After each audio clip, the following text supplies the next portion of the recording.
The great Brahma gods, from each of the 5 pure abodes, brought the news to all beings that 100,000 years from now, a perfectly enlightened Buddha would arise in the world. Those who wish to meet up with him must maintain the 5 moral precepts and constantly develop loving kindness. Humans and deities wondered who the future Buddha might be, but no answer was forthcoming until a sign appeared, making the identity of the heavenly Bodhisattva known.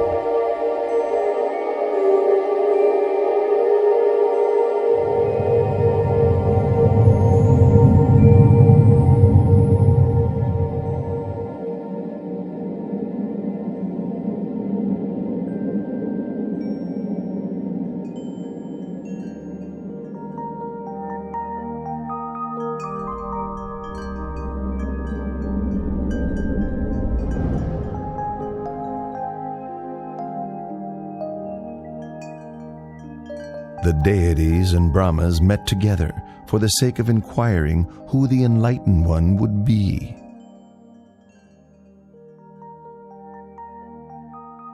At that very moment, the answer became clear, as they all saw the 5 preliminary signs appearing in Santusita Devaputa. The 5 signs which appeared were withering of the decorative celestial flowers on his body, the divine raiment becoming discolored, sweat dripping from his armpits, his complexion becoming mottled, and a feeling of weariness with the heavenly world arising within him. Upon recognizing the 5 preliminary signs, the deities invited Santusita, the Buddha to depart from Dusita heaven and take birth in the human world. Santusita Devaputa then made the 5-fold survey of the earth to see if conditions were right for his birth. The first criterion was that the lifespan for human beings at the time must not be too short nor too long, suitable for attaining the Dhamma. The continent must be India, and the country the middle country. He must be born either into the warrior caste or as a Brahmin, and his mother must be one pure in moral conduct with much accumulated spiritual virtue. Seeing that all of these conditions were fulfilled, the Buddha-to-be accepted the invitation to be born upon the earth.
How do you Royal astrologers, interpret the Queen's dream.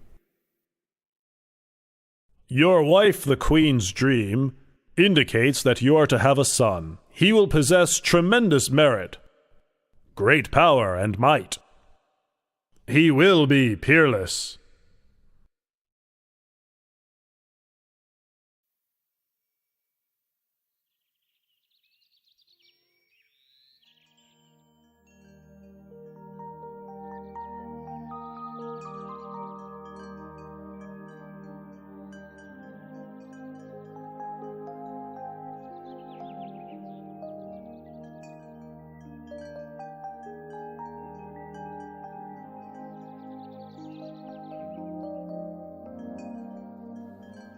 My lord, tradition calls for me to return to my family home at Dewataha to give birth. You have my permission.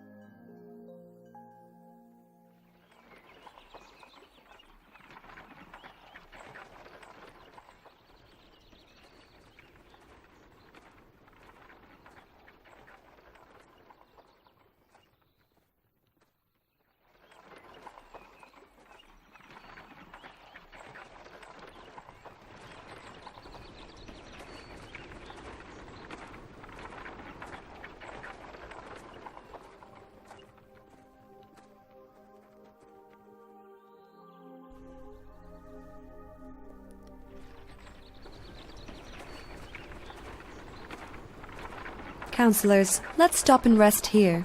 We have now completed half of our journey.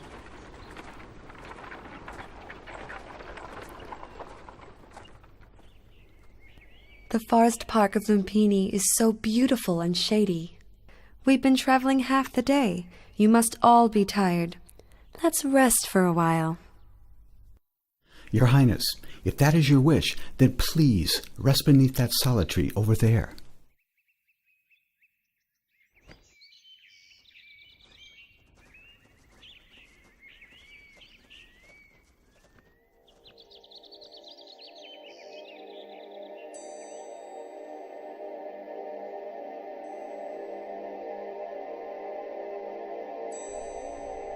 I feel as if I'm about to give birth. Quickly, join in and help. Her Majesty's time has come. Hurry, hurry!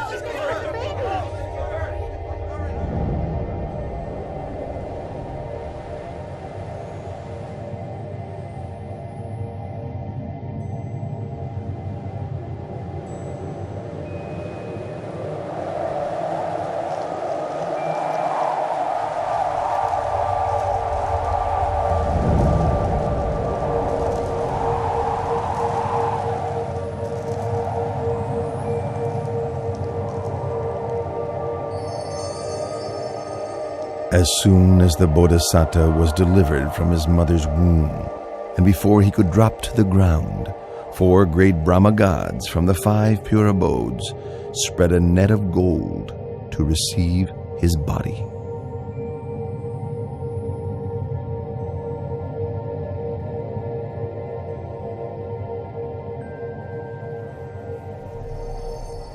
On that day, the full moon of the 6th month, the year of the Buddha's birth, equivalent to 623 BC.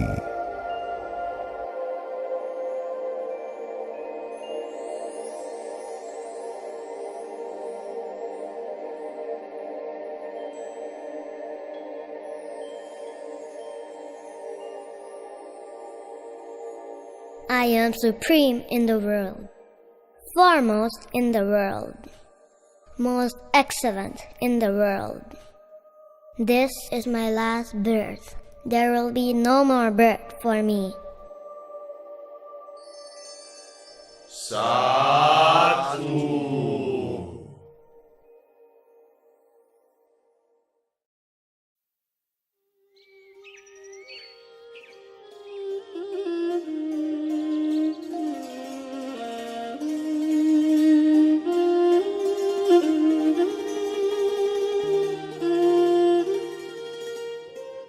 I have heard the good news of your son's birth and have come to pay a visit. Venerable Asita, I thank you very much. And as you have been respected by the Sakyan royal family for a long time now, would you be so kind as to examine my child's physical characteristics? The whole family gathered here would be able to hear. Your Majesty, please place your child in the cradle first, so that I can see him well.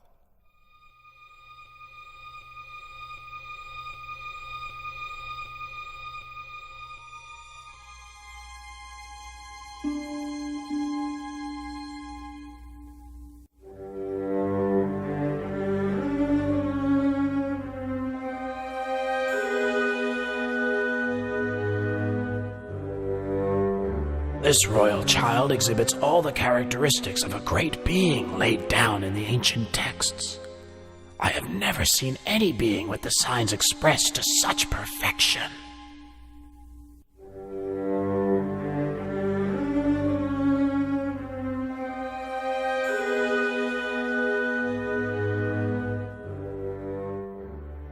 Huh? Venerable Asita!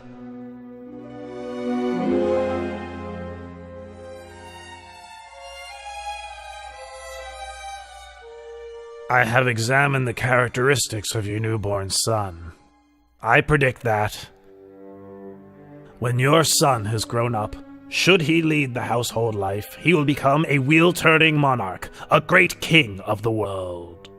But if he should leave, he will become a fully enlightened Buddha, supreme teacher of gods and humans. Oh, but it's such a pity. What's such a pity, Venerable Asita? It's a pity that I am too old to have the chance to live to see this great being grow up.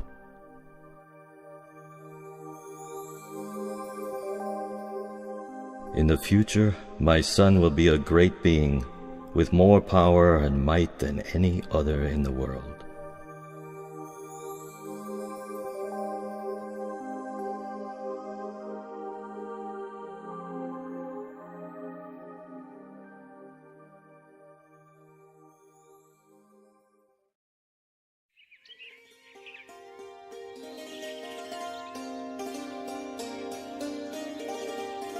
From the 108 Brahmins I invited for the naming ceremony, you 8 have been selected to interpret my baby son's characteristics. You are all proficient. Please give your prediction for my son's future life.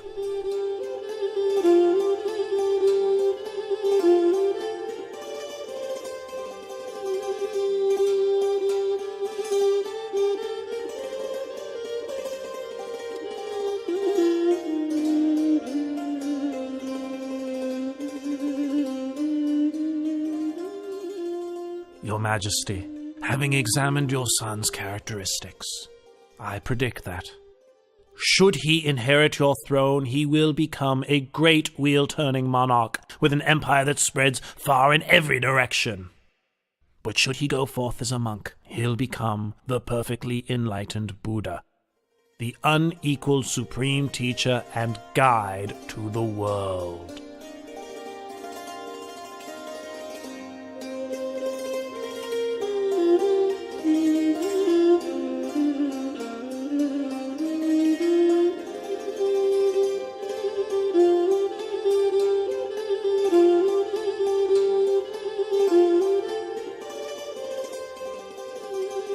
Venerable Kundanya, you are the last of the 8 Brahmins. Do you agree with the other 7 Brahmins that my son has 2 courses, either to become a great wheel-turning monarch or to become a fully enlightened Buddha? I have considered your son's characteristics in detail.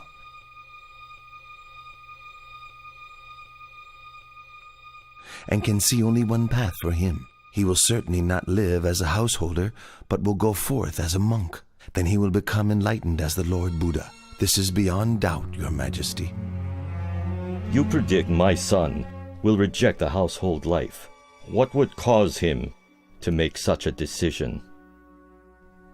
Your son will see 4 signs: an old man, a sick man, a dead man, and a monk. These signs will inspire him to give up the royal throne for the sake of the holy life, through which he will become enlightened as the Buddha. Well, I'd like my son to be a great wheel-turning monarch, ruling the 4 great continents, the greatest prestige for any king. From this point onwards, I will not allow my son to ever see an old, sick, or dead man, or a monk.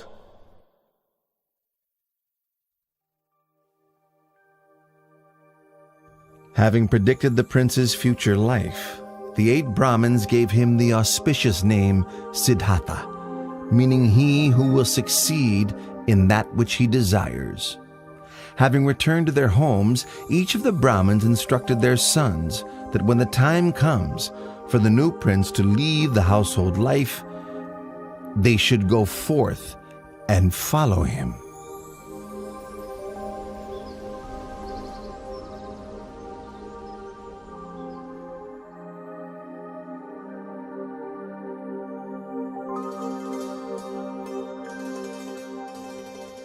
Seven days after Prince Siddhartha's birth, his mother, Queen Siri Mahamaya, passed away and became a god in the heaven of Tusita.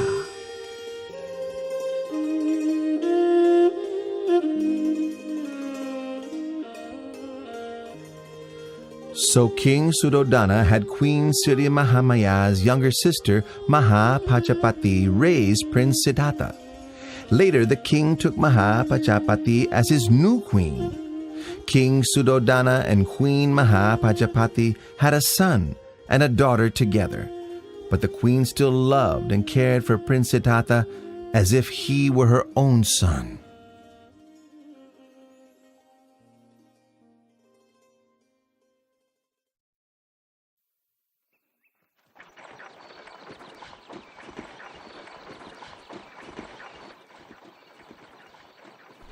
Both of you would like to go and watch the plowing ceremony, wouldn't you?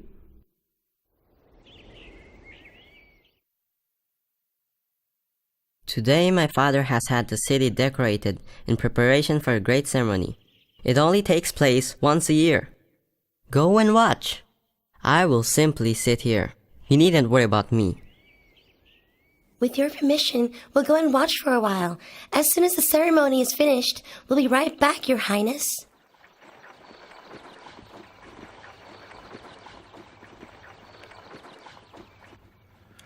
Left alone in a peaceful and shady glade, Prince Siddhartha began to sit in meditation, attaining the tranquility of the first jhana. As the afternoon passed by, the shadows of all the trees moved with the course of the sun, except for the shade of the rose apple tree under which the prince sat. It did not shift position, but remained steadily in place. When the companions returned and saw this wonder, they were startled and conveyed the news to the king, who went to see for himself.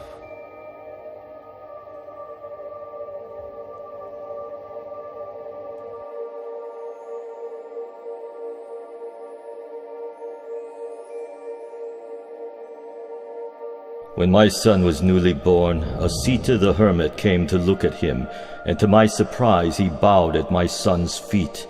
On that day, I also bowed to my son for the first time. Now, my son has performed this marvel. Having seen it, I feel I must bow to him for a second time.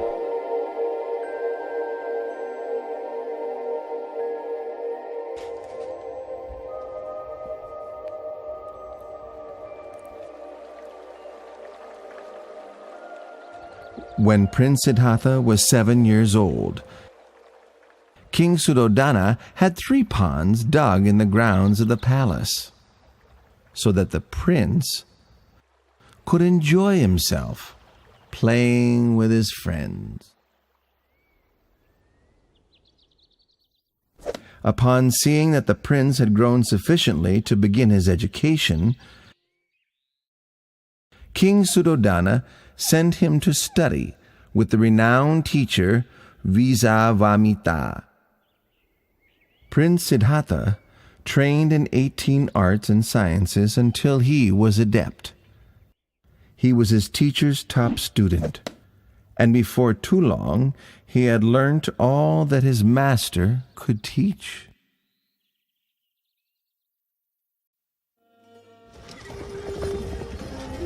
When Prince Siddhartha reached the age of 16, King Suddhodana had 3 palaces built for his son, one in which to reside during the hot season, one for the rainy season, and one for the cold season.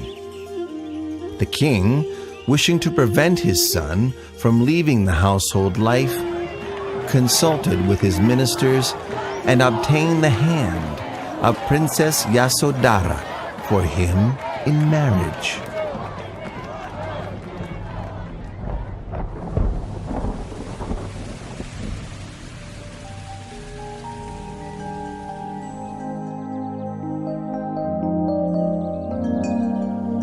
Time passed by until Prince Siddhartha reached the age of 29 years.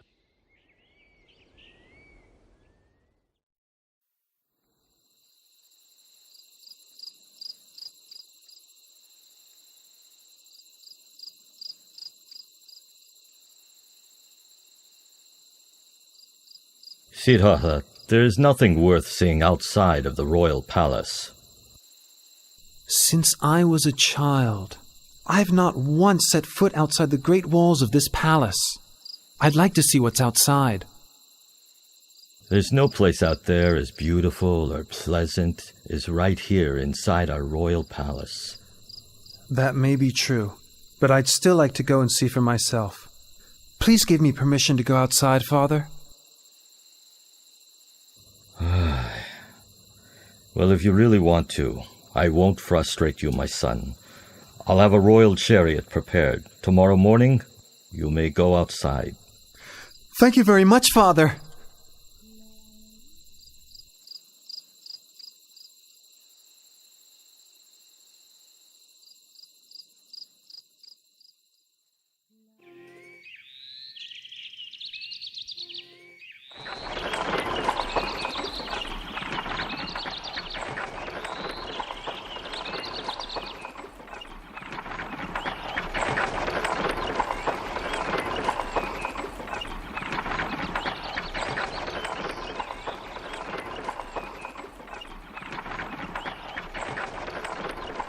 Oh, so this is what it's like outside the palace.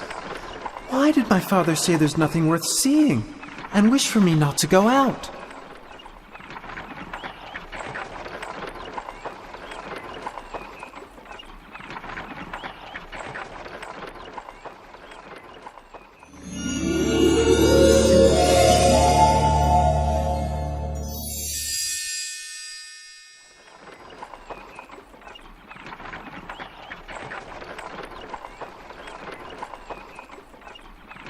Channa, stop the chariot!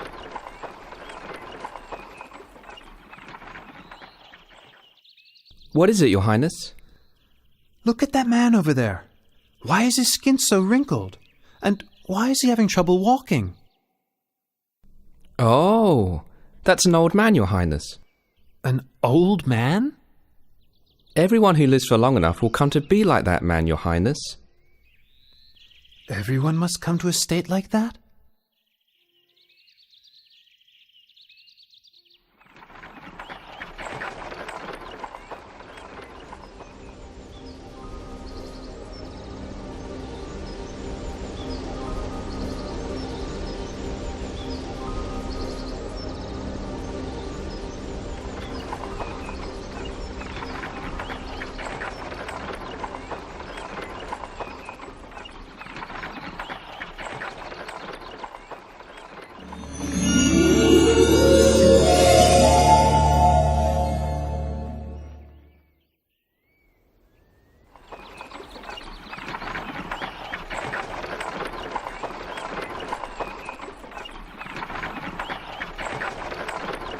Chana, stop the chariot.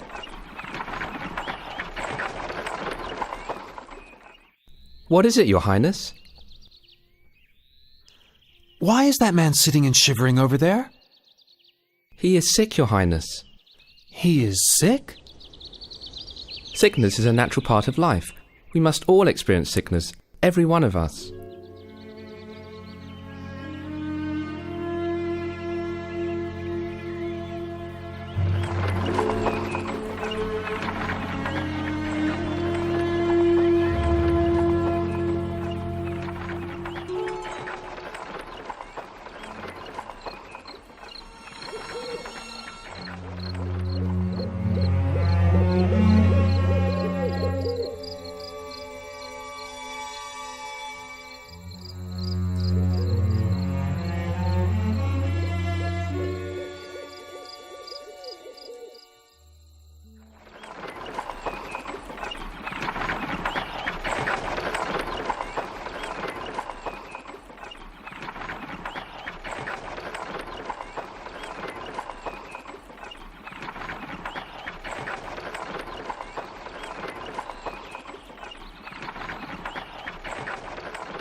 Your Highness! Your Highness! Where are you going? Your Highness! Please come back!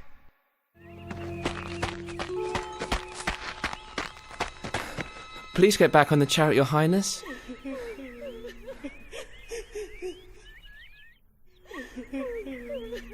There's a man wrapped in that cloth, isn't there? Your Highness, that's a dead man. And must we all die? Yes, Your Highness.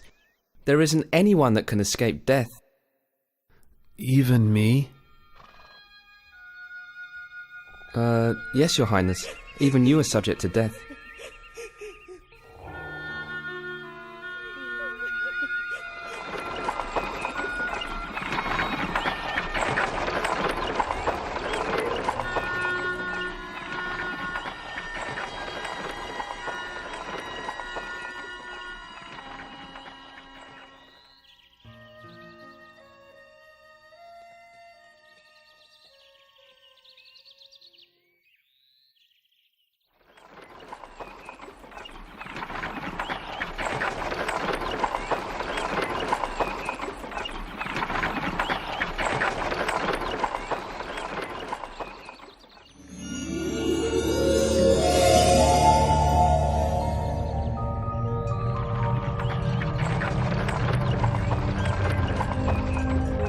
Chana, stop the chariot.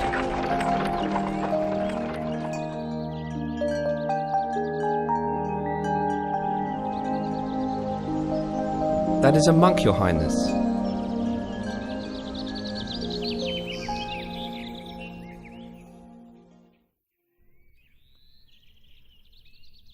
Oh, so calm and peaceful, composed and restrained, truly inspiring.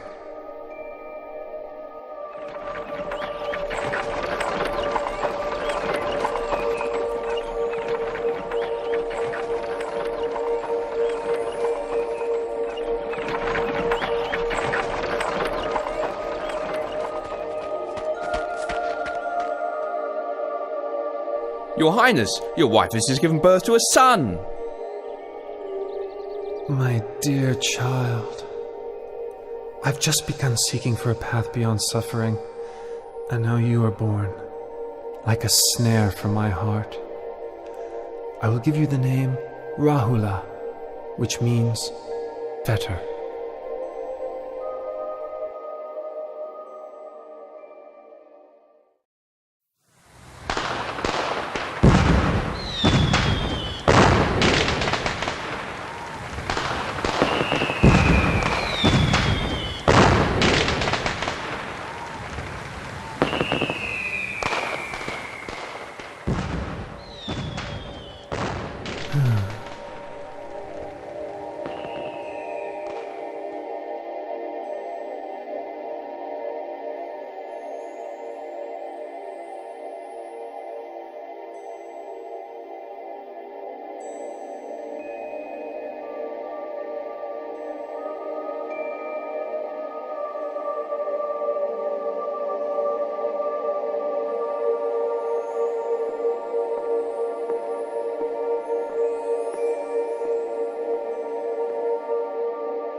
Yasodhara, you are as dear to me as my own heart. Rahula, you are everything to me. But not one of us can escape old age, sickness, and death. I must find a way for all of us to go beyond suffering, no matter how much trouble or turmoil there is in the search.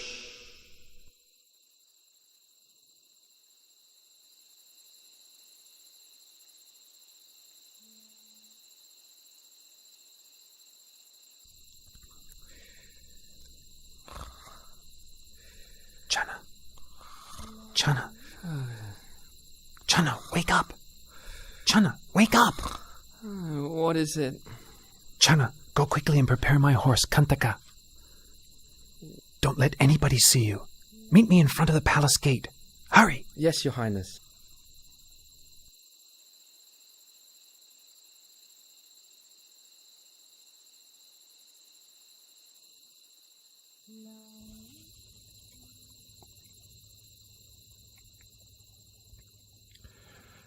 At the moment that Prince Siddhartha was leaving the palace gate, Vasavati Mara, the great deceiver, manifested. He was now worried that he could not use the prince's enjoyment of sensual pleasures to keep him under his control. Ha ha ha ha ha! Prince! Better go back into the royal palace. In there everything is lovely, pleasant, and comfortable. In just 7 days, you'll become a great wheel-turning monarch. Don't give all of this up. If you leave, you'll get nothing but trouble, torment, suffering, and sorrow. I don't want to become a great wheel-turning monarch. I don't wish for possessions or comfort and happiness, because such things are not likely to free me from suffering, nor are they likely to help me assist my loved ones and my subjects. Step aside and allow me to pass.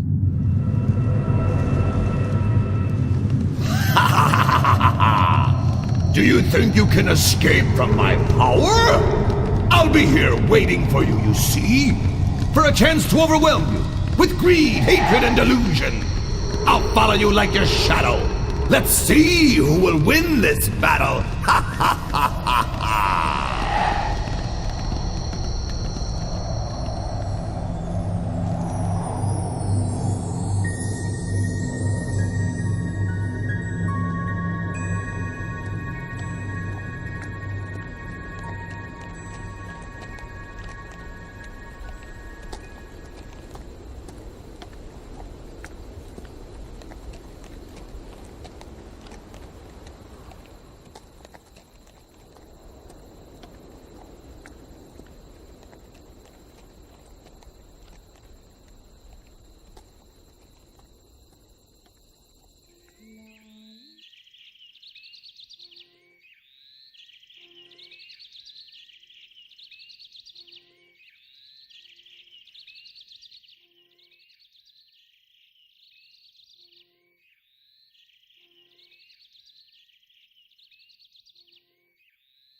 We've reached the river Anoma.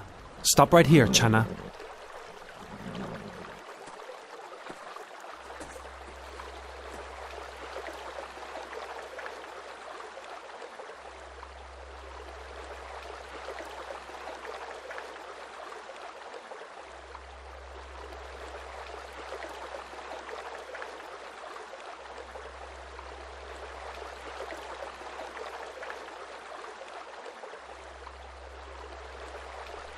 If I'm to attain to the supreme enlightened knowledge, may these strands of hair float away into the air. But if I'm not to succeed, may they fall to the ground right here. When the prince threw his hair up into the air, it floated into the sky and didn't fall down.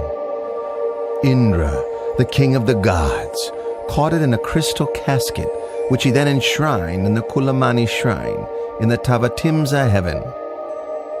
The Brahma Gatikara offered the prince the 8 requisites of a samana and received in their place the prince's raiment, which he installed in the Dusa shrine in the Brahma world.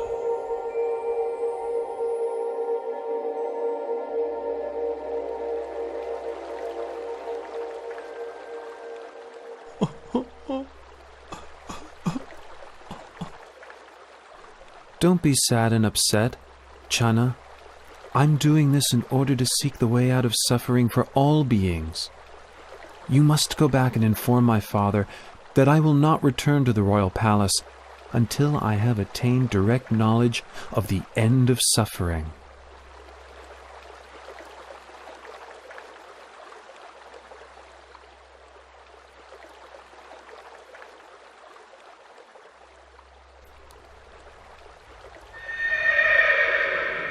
The horse Kantaka was so grieved to be parted from Prince Siddhartha that his heart gave out and he died right there. The power of his appreciation and gratitude to his master carried him to Tavatimsa heaven, where he was reborn as a god.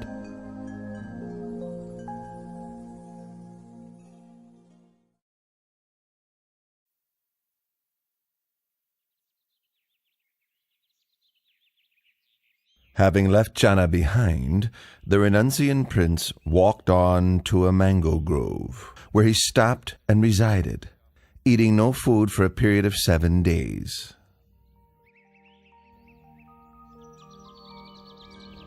On the 8th day, the renunciant prince left the mango grove to go for alms in the city of Rajagaha.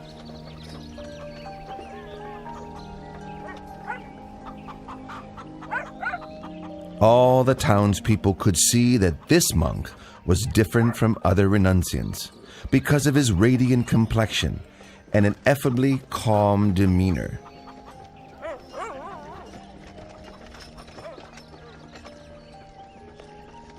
Oh, he's so handsome. What's he, a god? Wow, look at that one.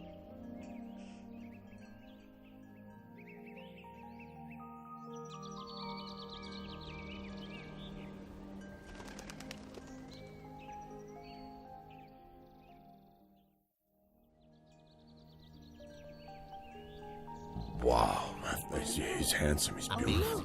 That's amazing. Look at that guy right there. Wow, look at that. Look at him.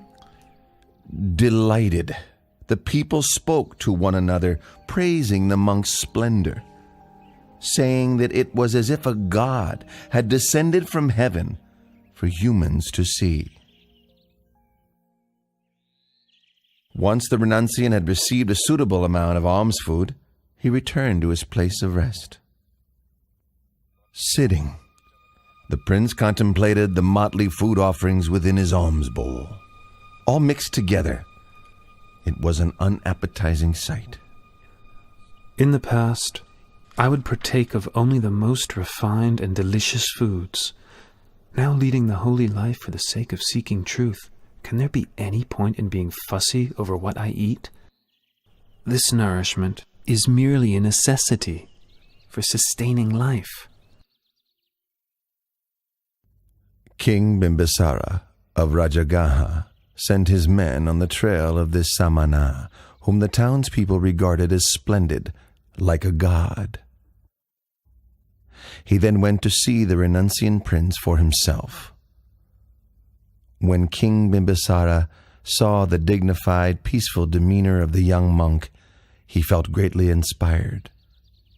Then, exchanging conversation with the samana, the delight in his heart increased all the more. Due to his suspicion that Prince Siddhartha had left the palace due to a dispute with his relatives over the throne, King Bimbisara offered the throne of Rajagaha to the prince. But the prince refused the king's offer, having renounced his own throne, not due to a dispute, but in order to seek the way beyond suffering.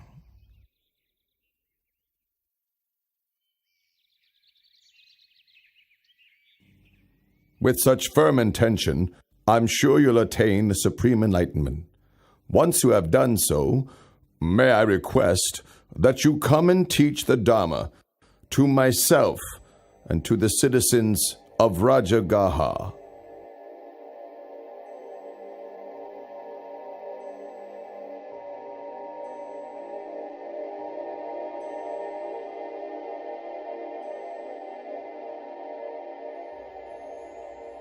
The renunciant prince traveled on to the hermitage of Alara Kalama in order to study and practice under him.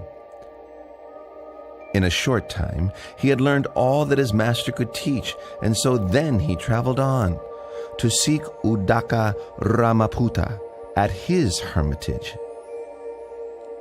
Before long, he had come to the end of this teacher's knowledge too. When he asked about attainments beyond that which he had already been taught, Udaka Ramaputta could offer no reply, but instead offered him the leadership of the community.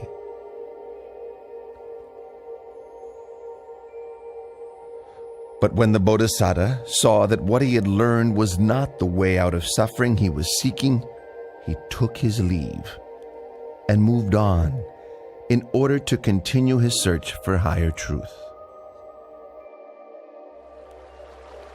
The Bodhisattva came to Uruvela at Senanigama and considered the fresh coolness of its shady forest, with orderly rows of trees and a river running through, located nearby to the village. It seemed a suitable place for him to continue striving for liberation, so he ceased his traveling and settled in that spot.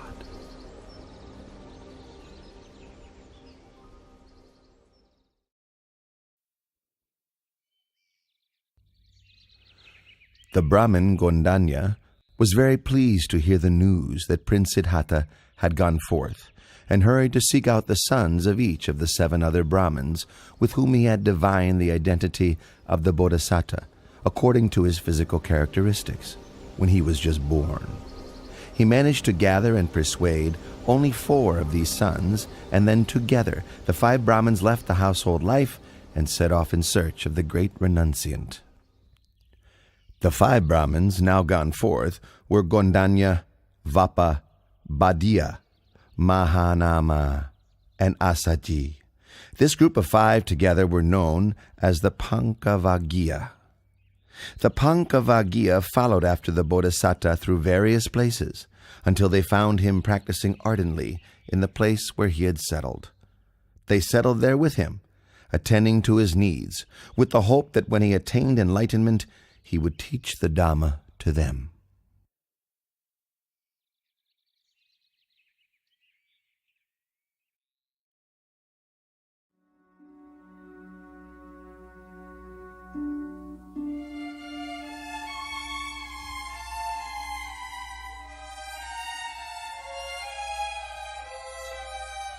The renunciant prince was intent on seeking the path to enlightenment.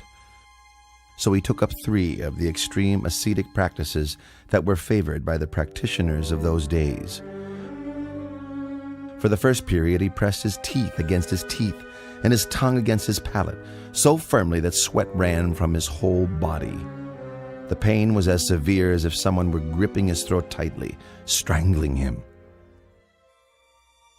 When he saw that this was not the way to enlightenment, he gave up on the practice and changed to another method.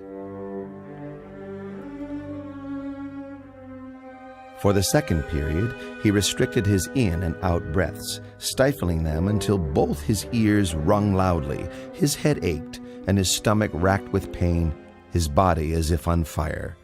But no matter how great the distress, he did not give up his efforts until he saw that this was not the way to enlightenment. Seeing this, he gave up the practice and changed to another method.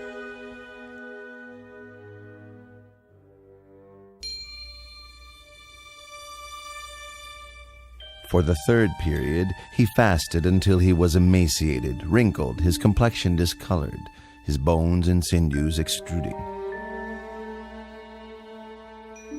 Exhausted of energy and suffering greatly, rubbing his hand over his body, the hairs stuck to his palm.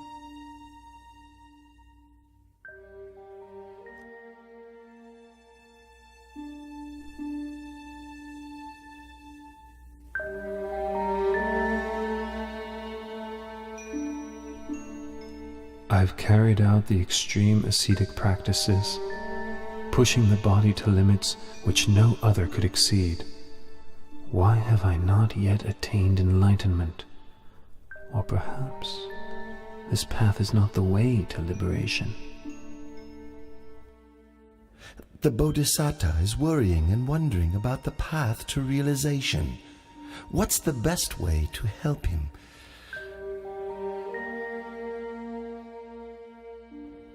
Aha!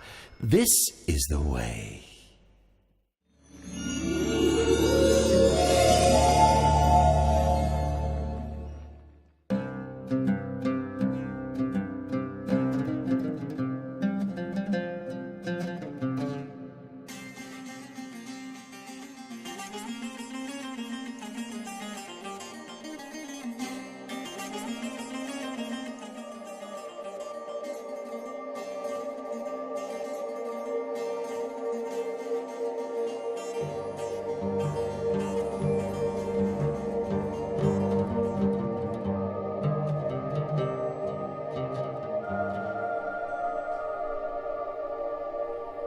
One string of that lute is too tight. A little pluck and it snaps. One string is too loose. When plucked, the sound is barely heard. One string is just right, not too loose, not too tight. When plucked, the sound resonates far and wide, sweetly. Oh, it is the practice of the middle way that leads to enlightened knowledge. But the current state of my body surely can't support efforts in developing the mind along the middle path of practice.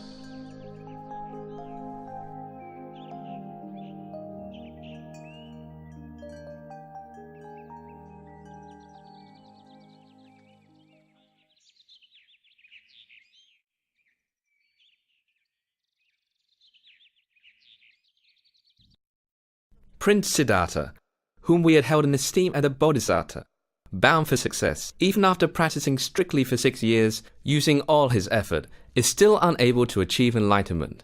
Now he's relaxed his efforts. And eating proper food again. How will he ever succeed? Quite so. Venerable Kondanya, you're the most senior amongst us. What do you think we should do? Under the circumstances, there can be no use in attending to him any longer. The time has come for us to take our leave.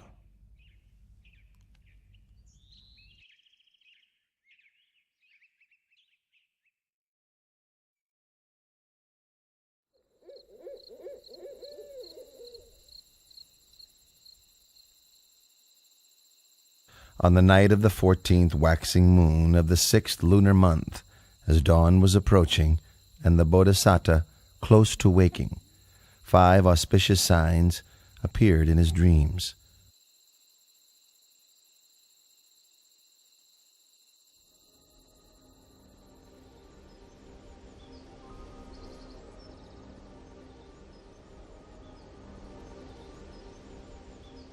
Which he interpreted as follows. 1. He would achieve enlightenment as the Buddha. 2. He would declare the true Dhamma for the benefit of all humans and deities. 3. A great number of people would come to train under him, thus establishing the Buddha, the Dhamma, and the Sangha. 4. People of all castes and classes after training under him would come to understand the same pure Dhamma. 5.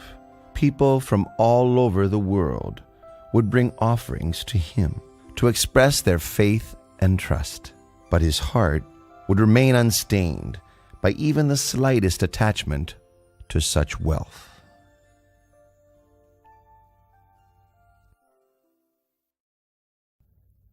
In the village of Uruvela Senanigama, there lived a wealthy man's daughter named Suchata. When she was young, she made a vow to the deity abiding in a banyan tree close by, so that she might have a husband of equal wealth and birth, and that her first child might be a son. Once her wishes had been fulfilled, she prepared a rice dish, prepared with cow's milk and honey, as an offering to honor the tree deity. Madam Suchada! Madam Suchada!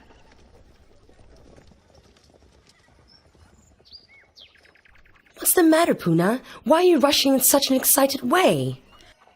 It seems that the tree god has come to receive your offering. I saw him at the banyan tree over there with my own eyes. He's glowing with a beautiful halo all around him. Ah, everyone, quickly help! Puna, go and fetch a golden tray for the honeyed milk rice. We'll take it out to offer to the tree god. Quickly, go, go!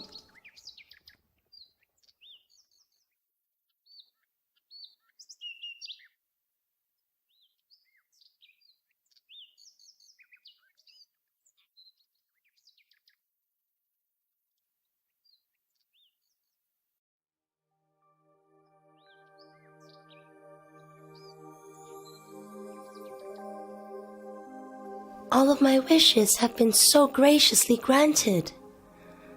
Please, may I offer this meal of honeyed milk rice and this golden tray to you?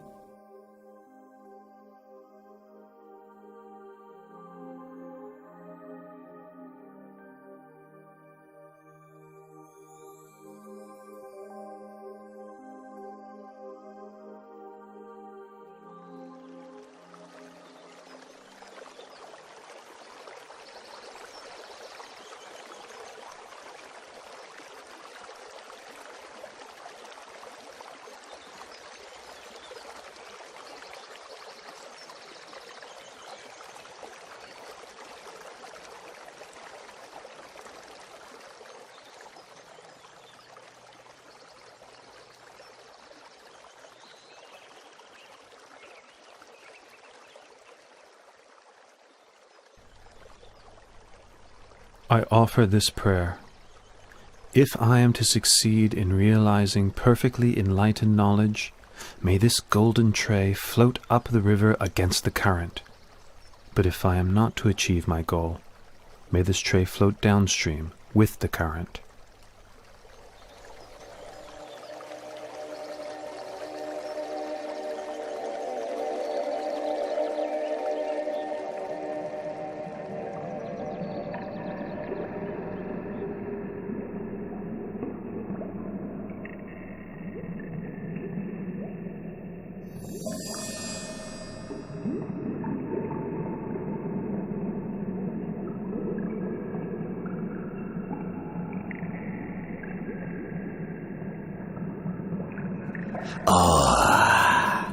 In no long time, 3 Buddhas have become enlightened here, and now one more is about to attain to the Dhamma.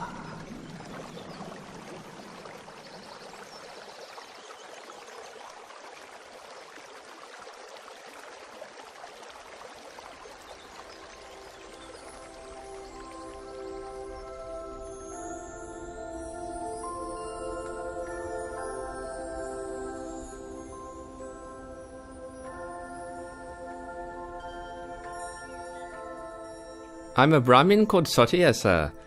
I'm inspired with great faith at the sight of you. Please let me show my respect.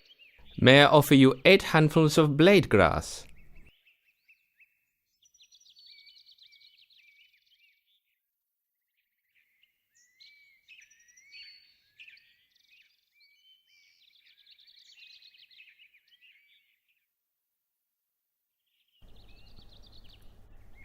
For as long as I have not yet attained to supreme enlightened knowledge, even if my blood and flesh should dry up with only skin, bone, and sinews remaining, I shall not rise from this seat.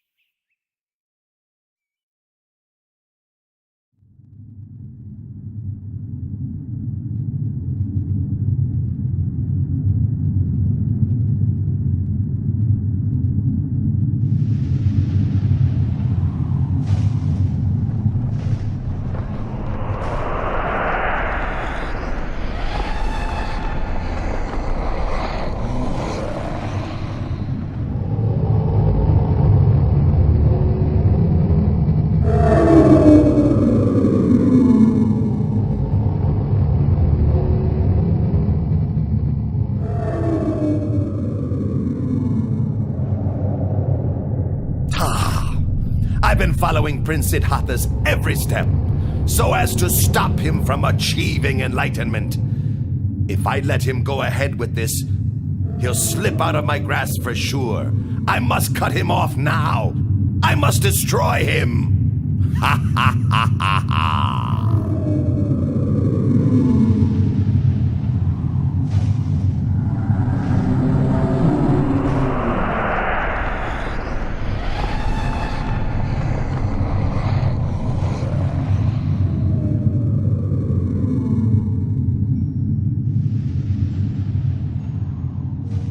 The power of the Bodhisattva's spiritual qualities and goodness, accumulated over countless lifetimes, protected him as though in invisible armor, his heart steady and peaceful, unshaken by fear.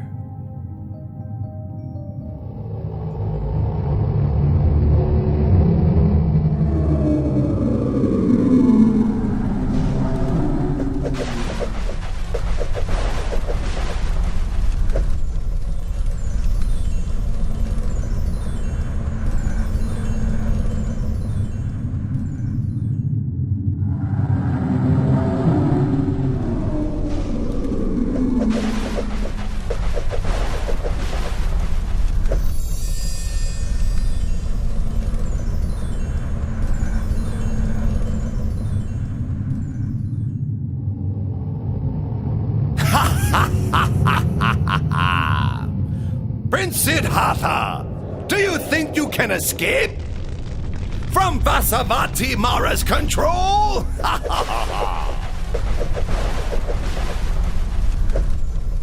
Huh?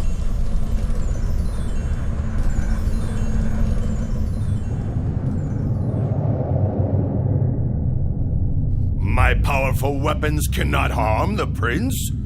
I must make use of a ruse to deceive him. Prince Siddhartha, the seat you sit on came to be because of my own spiritual powers. My troops are my witnesses. You must get up at once. Pay attention, King of Deceivers.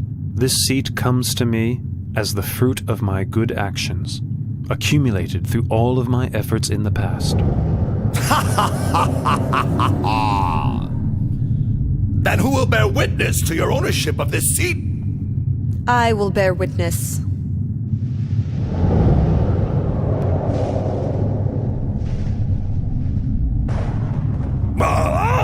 Dharani, goddess of the earth! All the merit made by his good actions in the past, even the water which he has poured on the ground in dedication of merit, soaked up by my hair and kept close to my head, is sufficient to bear witness to his virtues.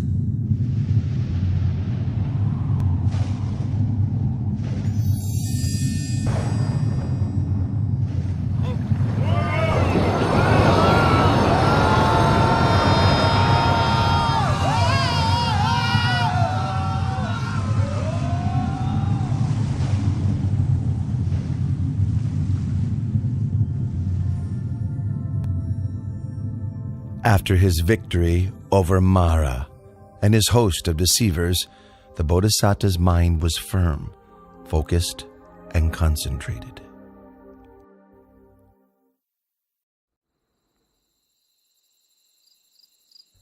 At dusk, the Bodhisattva began to develop meditative insight, attaining to the first knowledge, Pubenivasa Nusatinyana, the ability to recollect his past lives.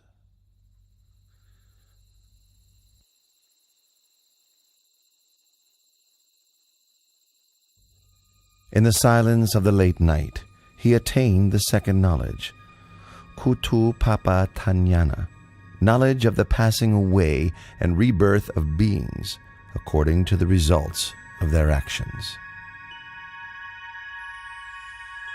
Close to dawn, the Bodhisattva attained to the third knowledge, Asavakayanana, knowledge of the destruction of mental defilements, complete liberation and freedom from suffering. He thus came to be the fully self-awakened Buddha.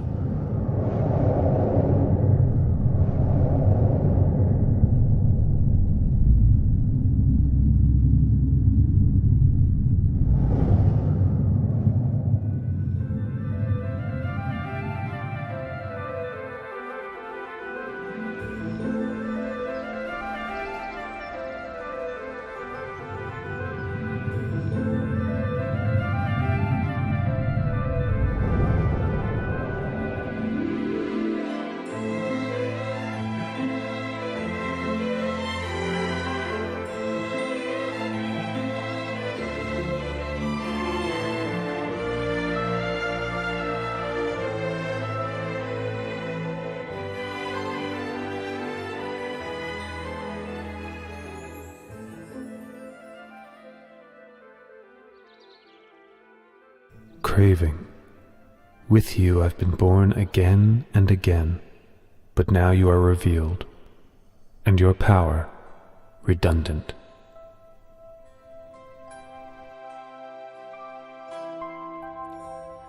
After the Bodhisattva had attained to the Dhamma and become the Buddha, he sat under the Maha Bodhi tree, enjoying the bliss of freedom for 7 days.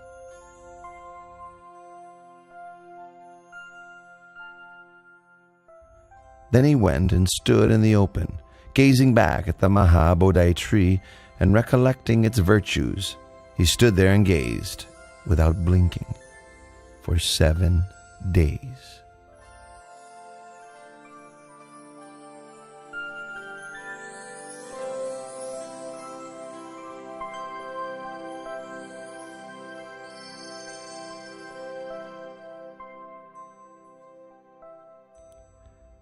After that, the new Buddha walked back and forth between the Maha Bodhi tree and the place where he had stood for another 7 days.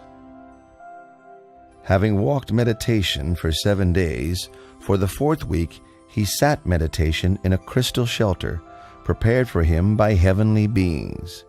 He sat and contemplated the most profound Dhamma for 7 days.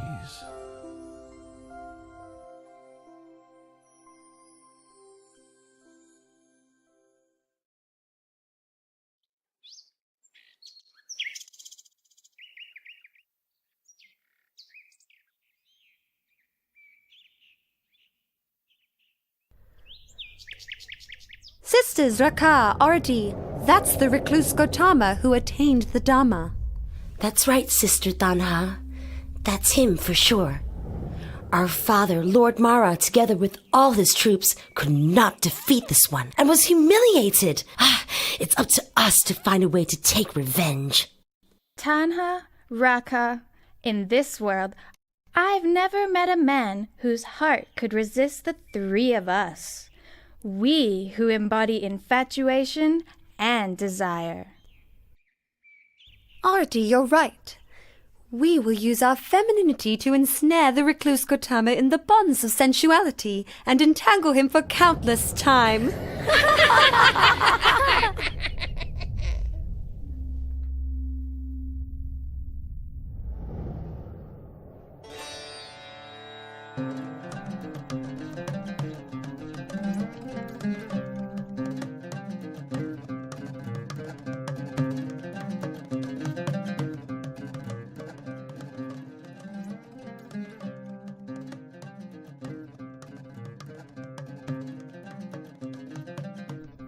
Oh, Prince! Oh, Prince! Prince! Ow! Oh.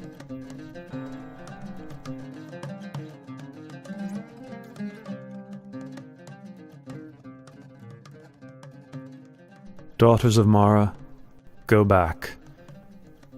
There is no way you can succeed in what you are trying to do. For I have utterly destroyed all kinds of satisfaction and infatuation.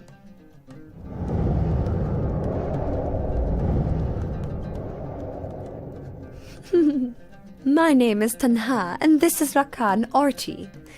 We're not here to tease or deceive you, but the truth is, we are quite taken with the sight of you. Really and truly, sir, no one has ever made us feel so enamored as you. No one, sir. That's right. The three of us offer our bodies and our hearts to your service, expecting no reward. Our wish is simply that you find satisfaction in us, even if only for a short time. That would make us so very happy. I've told you already. I have utterly destroyed all kinds of satisfaction and infatuation. You will not find what you are looking for. There is nothing for you here. You should go away.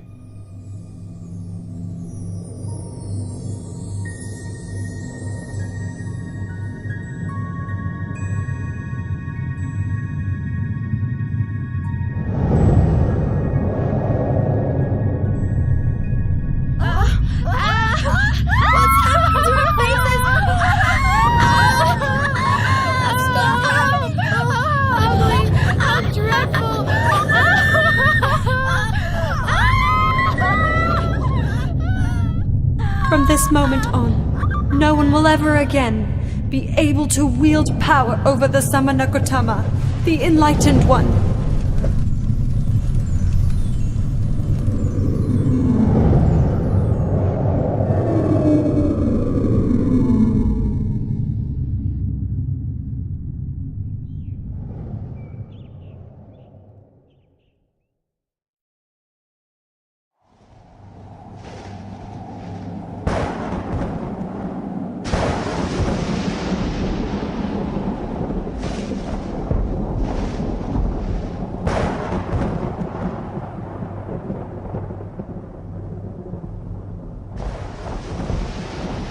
In the 6th week, the Buddha sat enjoying the bliss of freedom underneath the Mukalinda tree.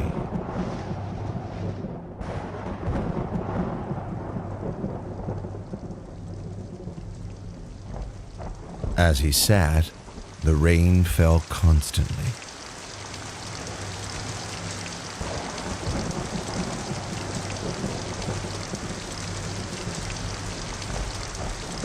A king of Nagas, called Mukalinda, saw him and was inspired with faith. He coiled his body around the Buddha, then opened his hood over the Blessed One's head to protect him from the wind and rain.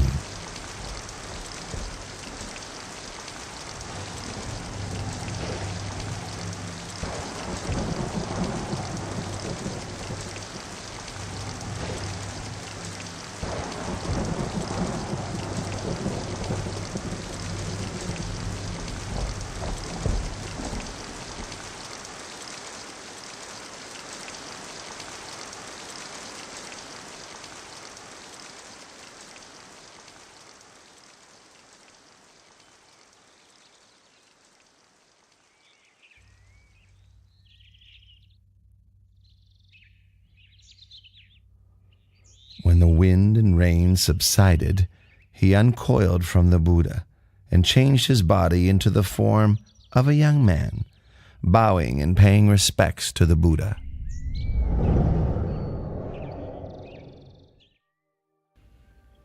I, Naga King Muchalinda, am the Buddha's servant.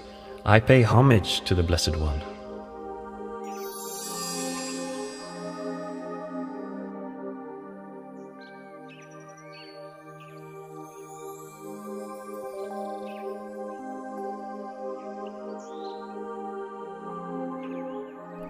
Silence is happiness for the one who has seen the Dharma.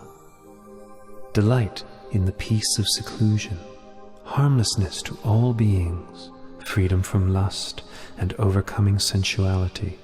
These are the highest joys in the world. Eradication of conceit is the greatest happiness of all.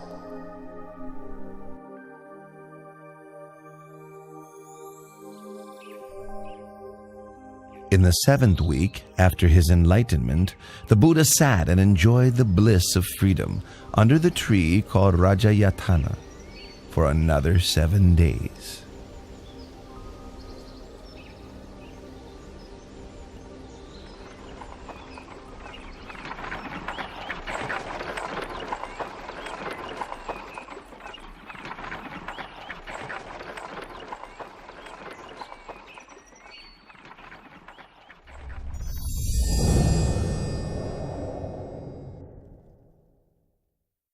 O Lord Buddha, you have enjoyed the bliss of freedom for 7 weeks without taking any food to eat. Please accept this medicinal fruit I have brought for you from the heavenly world.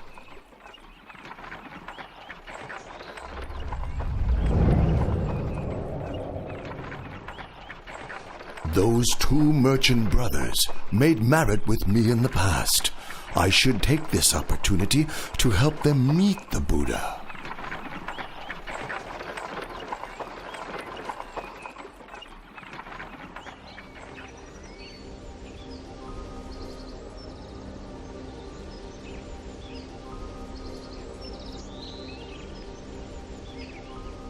Look, Tapusa, all of our carts have stopped as if fixed to the ground.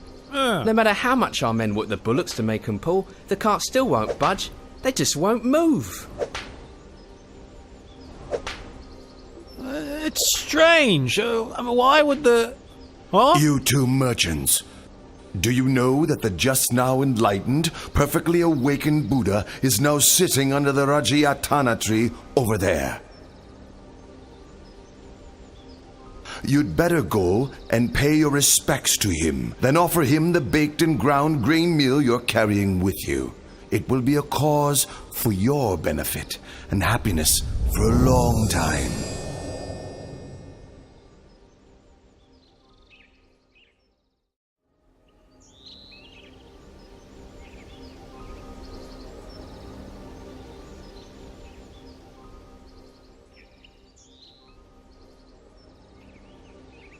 Your 2 humble servants bring baked and ground grain meal to offer. Please may the Lord Buddha accept our offering. I lost my alms bowl before my enlightenment. When I accepted the honeyed milk rice from Sujata, I floated the golden tray off in the stream. Now these 2 merchants are offering me a meal.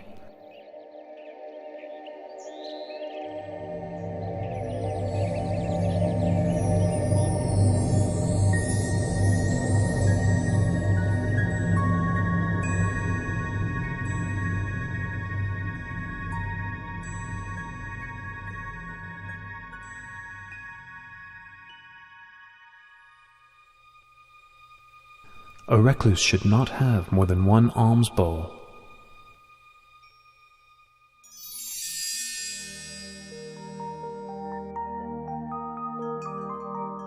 We, Tapusa and Balika, declare ourselves to be lay Buddhists. We take refuge in the Buddha and the Dharma for the rest of our lives. Your 2 humble servants, Balika and Tapusa, would like to ask you for some object that we may keep, to honour and revere.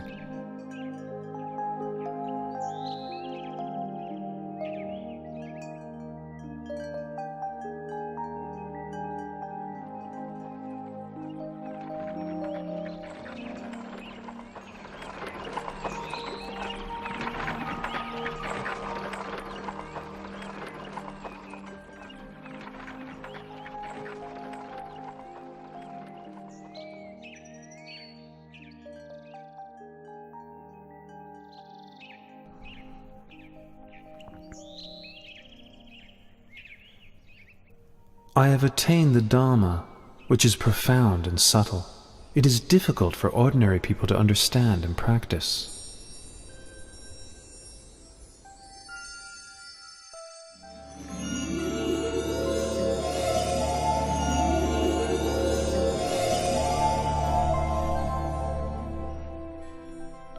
There are several kinds of people in this world.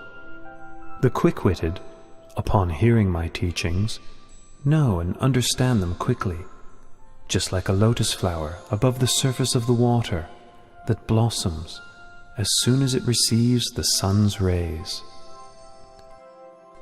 Those of moderate intelligence, having heard my teachings and then receiving some further explanation and training, are able to know and understand within a short time, just like a lotus flower level with the surface of the water, ready to blossom the next day. The slow-witted, having heard the teachings, receiving further explanation and training, persevering with faith, are able to know and understand in the end, like a lotus flower below the water, which grows upwards before finally breaking through the surface and blossoming. The final kind of person, no matter how many times they hear the Dhamma, are unlikely to grasp the meaning or understand, although their listening may be a cause for realization in a future existence. This type may be compared to a lotus down in the muck and mire, falling prey to fish and turtles, not rising up and blossoming. This being the case, I'll preserve my life for the sake of spreading the Dhamma. I will teach humankind until the Dhamma becomes firmly established and widespread for the benefit and happiness of all for a long time. Sadhu.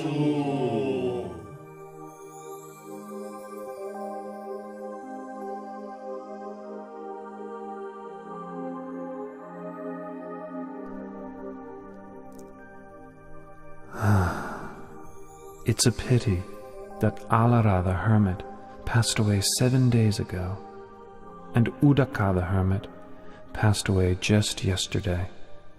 If Alara Galama could have lived for another 7 days, and Udaka Ramaputta just one more day, they would both have surely attained enlightenment.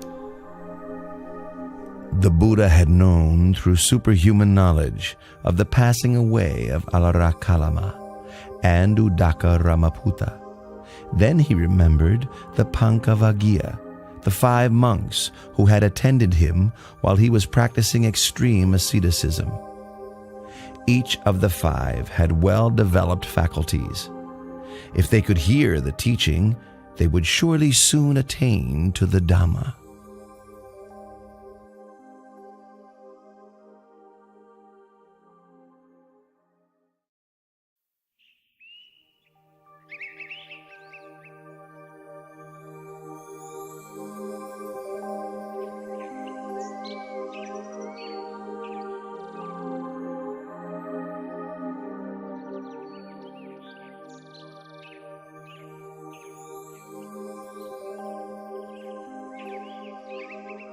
Ah, that's Gautama, the recluse, the one to whom we formerly attended. So it is. The one who gave up his austerities. All right. If he comes here, we won't bother to get up and welcome him. We'll just put out a seat. If he wants to sit down, then let him sit.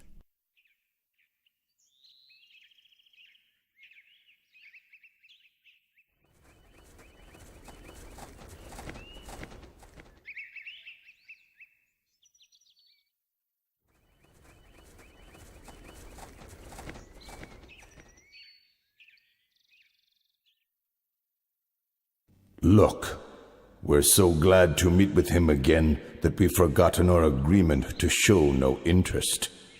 Even I, myself, forgot it completely.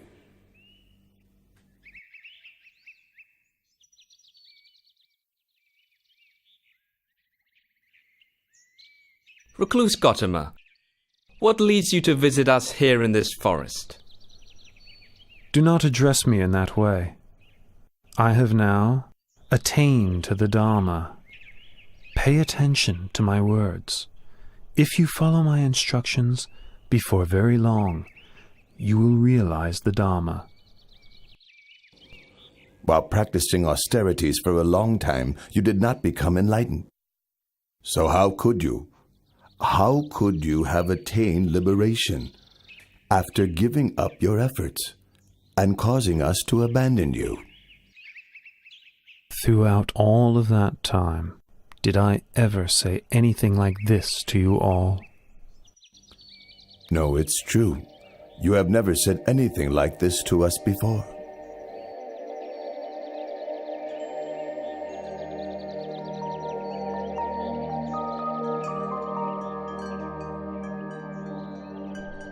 Entangling oneself in sensual indulgence, tormenting one's body with hardship and pain, these are ways a renunciant should not undertake, for they stray from the path of enlightenment.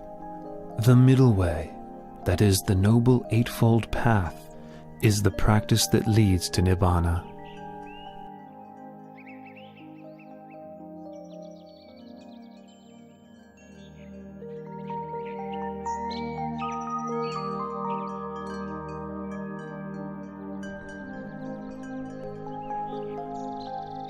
There are four noble truths as follows. Suffering, disease of the body, disease of the mind, should be understood. Craving, which is the cause of suffering, should be abandoned. Cessation of suffering should be realized. The path of practice leading to the cessation of suffering should be developed. Once the Buddha had given his first Dhamma teaching, the Venerable Gondanya gained the vision of Dhamma and thus became the first stream enterer. Anya Kondanya, Kondanya knows the truth. Lord Buddha, please grant me ordination as a Buddhist monk. You are now a bhikkhu. Well taught is the Dharma. Practice the holy life and put an end to suffering.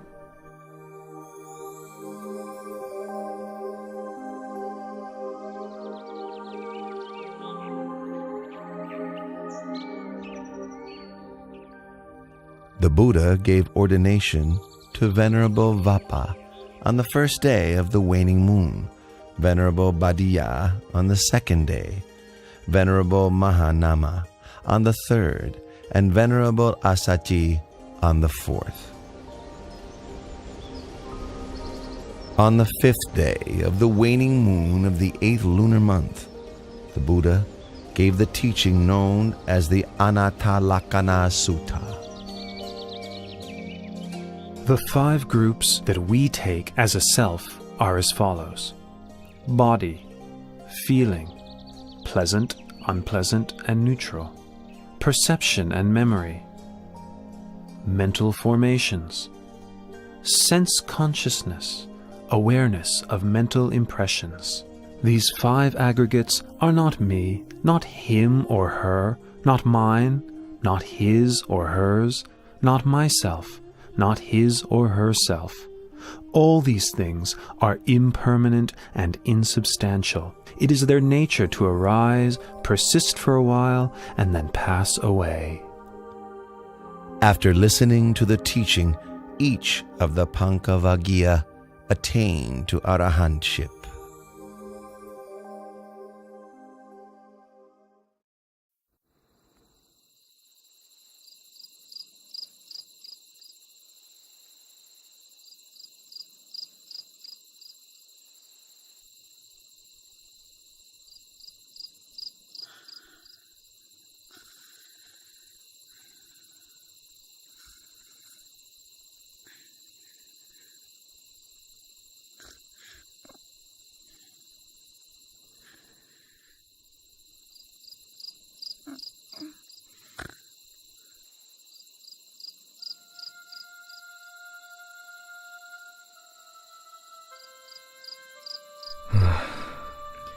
Actually, these women are not so attractive at all. My father built me 3 mansions, one for each season of the year. He hired beautiful maidens to play music and entertain me. I thought I was living a happy life, but now I feel tired of this way of life. Is this all I came into this world for? Are these the only things that can give one happiness in life? Then why do I feel so bored and fed up?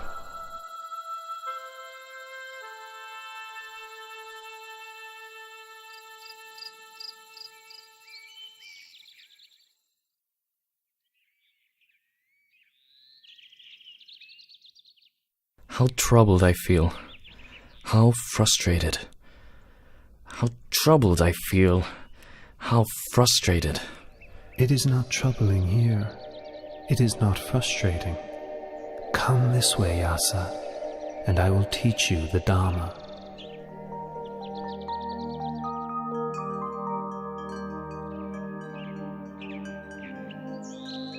Dana, or giving, means training one's heart to know generosity, to know sacrifice. Sila, or morality, means establishing one's heart within the full doctrine of goodness. Heaven is the reward for a wholesome heart. The harm of sense pleasures is the heat and worry that comes with attachment to the sense of a self. The benefit of renunciation is that present suffering can be abandoned, with no other suffering taking its place. After the gradual teaching, the Buddha taught the 4 Noble Truths.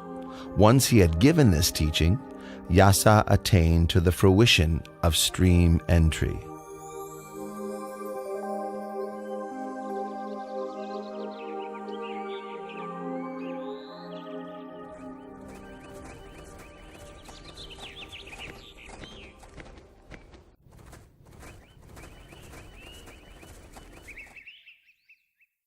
Hey, these are my son Yasa's shoes. Wait here, all of you. I'll go after him myself. Here comes the father. If he meets with his son now, it may prevent him from realizing the Dharma.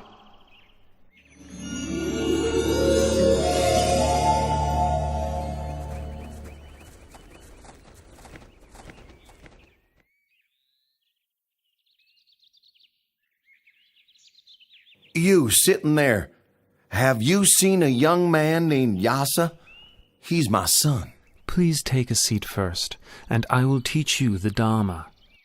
And after that, you will meet with your son. Then the Buddha gave the same Dhamma teachings that he had given to Yasa.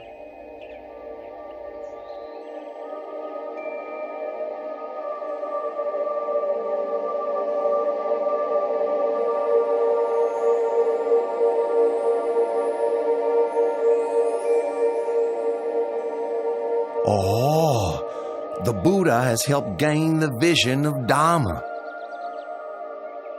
I declare myself a Buddhist and take the Triple Gem as my refuge for the rest of my life.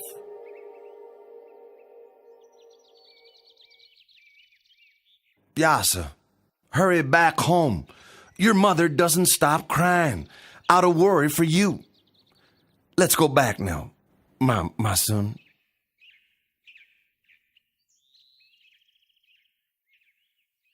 Yasa has now heard my Dhamma teaching twice, and has fully penetrated it. He is now an Arahant, with no thoughts of returning to the household life. Yasa, now you've gained what is truly supreme. Please, may I invite the Lord Buddha to receive alms food at my house this morning.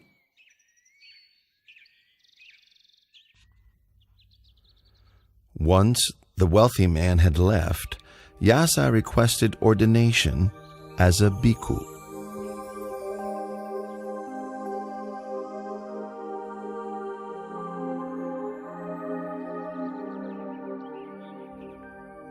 Once Yasa's mother and wife heard the Buddha's teachings, they both gained the vision of Dhamma, attaining the fruition of stream entry. They declared themselves as Buddhists and took refuge in the Triple Gem, becoming the first female followers of Buddhism.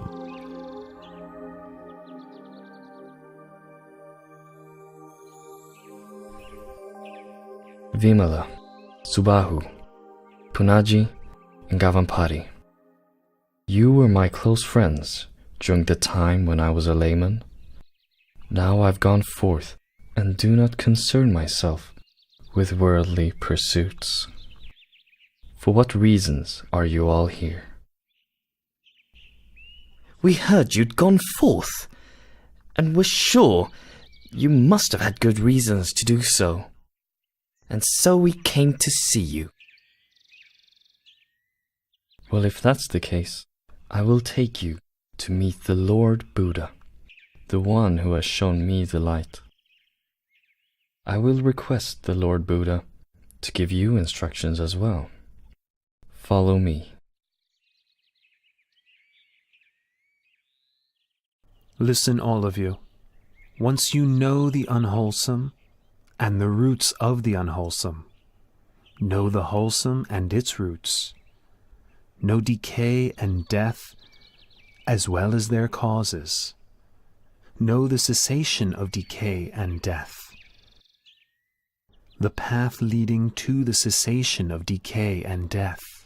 Once you know suffering and its causes, the cessation of suffering, know the path leading to the cessation of suffering, then you can be said to have the right view.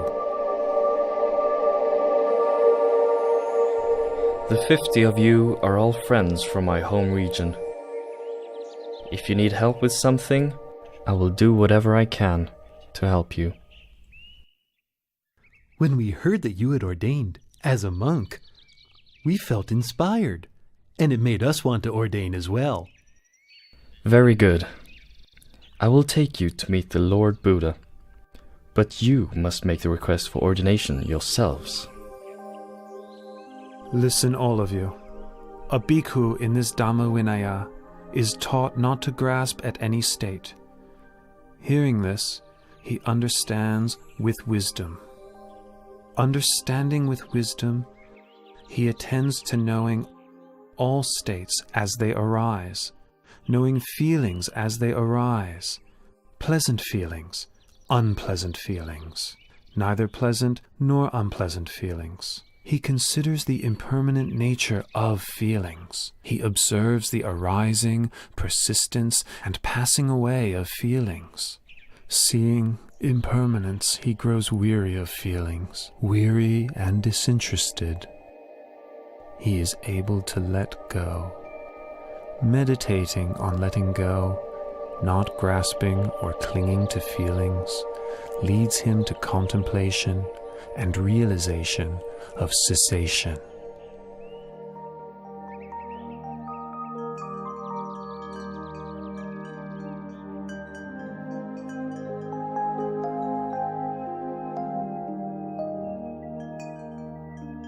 Bhikkhus, you have now attained the sublime Dhamma. So go forth and travel from place to place, spreading the Dhamma. Proclaim Buddhism for the benefit of the many, but let no two travel on the same route. As for myself, I will go to Uruwela Senanigama to spread the teachings there.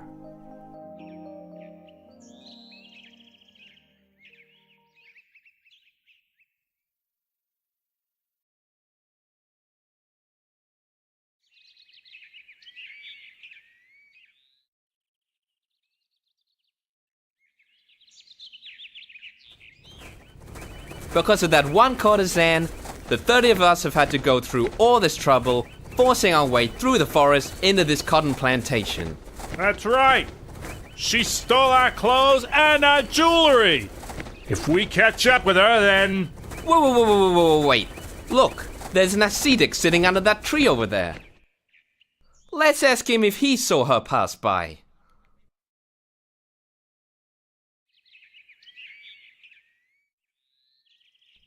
Ascetic, sir? Did you see a courtesan dressed in green pass by here? Please, sir. She took off with our clothing and our jewelry. So now we're searching for her, but we can't seem to find her. O Badavagia, is it better for you to seek for this woman, or to seek for yourselves? I guess it would be better to seek for ourselves. In that case, I will teach you the Dhamma.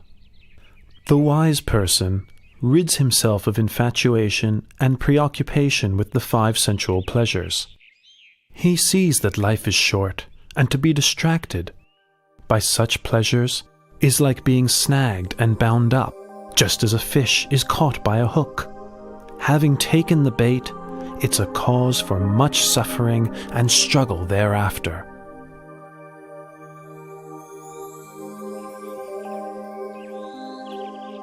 Badavagia, you have now all been ordained as Buddhist monks. So go forth and proclaim Buddhism by spreading the Dhamma for the benefit and happiness of all.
Ascetic, sir, why are you coming into my hermitage? Venerable Uruvela Kassapa, I've come to ask permission to stay here. Here we practice fire worship, but this ascetic is not one of our kind. What does he want? I'm sorry, sir. I have no accommodation for you here. Please look elsewhere. But I would suggest that you travel in a different direction from this. This bank of the Naranya Jara is occupied by we 3 Jatila brothers. My name is Uruvela Kassapa. The surrounding area belongs to myself and my 500 followers. Further on down the river is the hermitage of my younger brother, Nadi Kassapa, and his 300 followers. The area beyond that is occupied by Gaya Kassapa, my youngest brother, with his 200 followers. These 3 riverside hermitages are full. There's no room for you to stay. But I can see a place which is available. Where, ascetic? In your fire-worshipping shrine. Please, give me permission for me to stay there. Ascetic, I don't mind if you stay in there, but I must warn you that there is a fierce and strongly poisonous serpent king in there. If you spend the night in there, your life will be in great danger. Uruvela Kassapa, please give me permission to stay. The Serpent King will do me no harm. If you say so, please make yourself comfortable in the fire-worshipping house.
by now.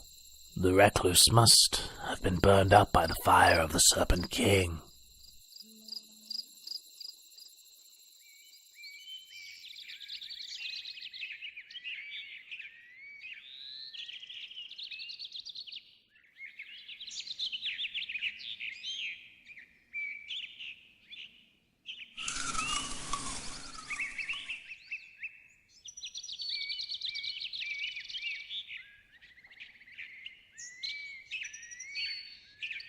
Ah, this recluse is of great might. But despite his power, he's still not yet an arahant like me.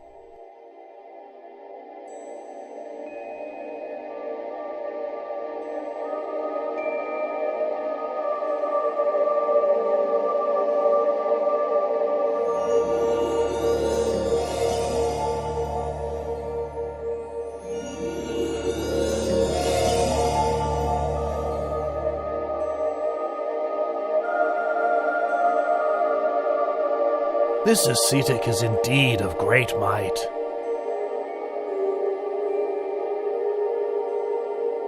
The gods of every heaven realm take turns to come each night to hear his teachings.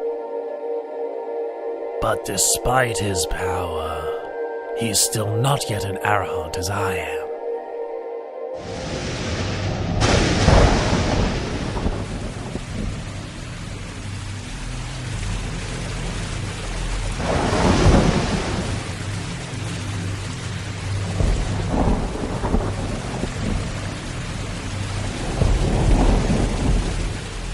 There's been a tumultuous rain, and it has flooded the whole area. Surely the ascetic has been washed away or drowned. Master, sir! Master, look over there!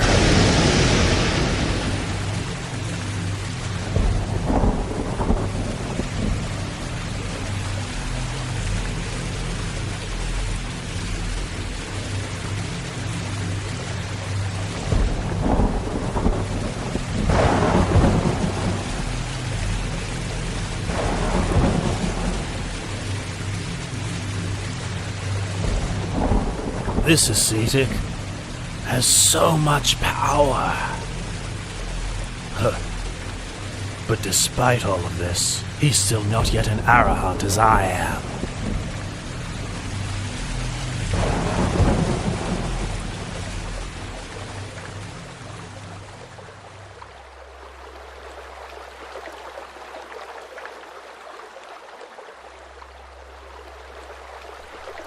This fire worshipper is so proud and conceited. He insists he's an arahant. How stubborn he is. Uruela Kasapa, your way of practice does not lead you to the path and fruit. So why do you consider yourself an arahant? Having deceived yourself, you deceive others. If you could give up your pride and practice according to my teachings, in no long time you would truly be an arahant. Oh, I realize my fault.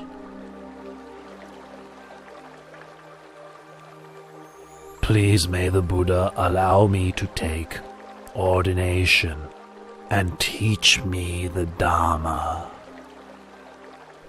You are the master of a great hermitage with many followers. You should make this known to all of them.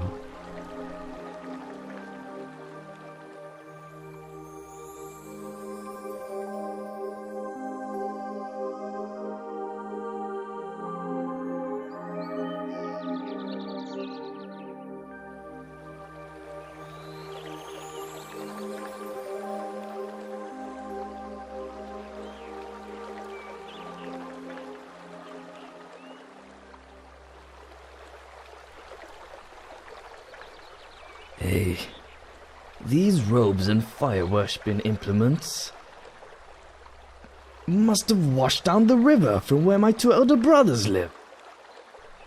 Something must have happened to them.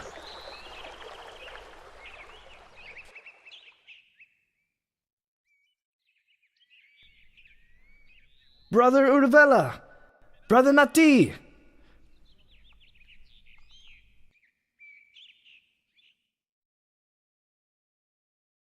Oh, Gaia, your two elder brothers have found the right way of the Dharma. Quickly bring your 200 followers to approach the Buddha, the one who illuminates the path.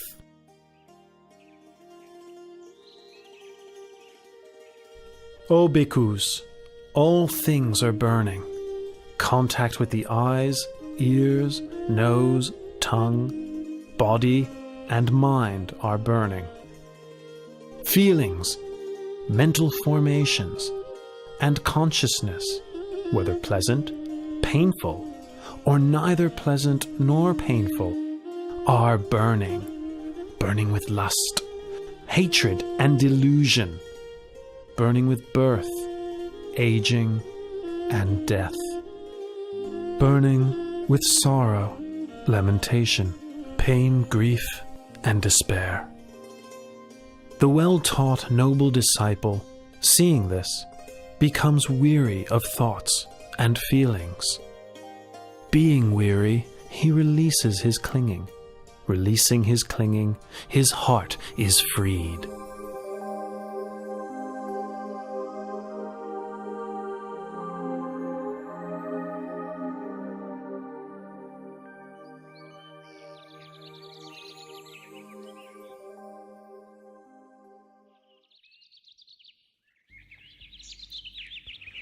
Oh, the Buddha has come to stay right here.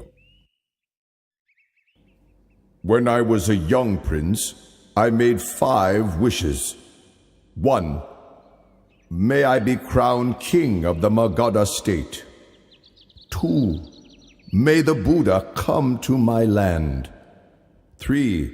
May I have an audience with the Buddha. 4. May the Buddha teach me the Dhamma. And 5. May I realize his teachings. It seems that all of my wishes are about to be fulfilled. Follow me. We're going to seek out the Buddha and ask for his teaching.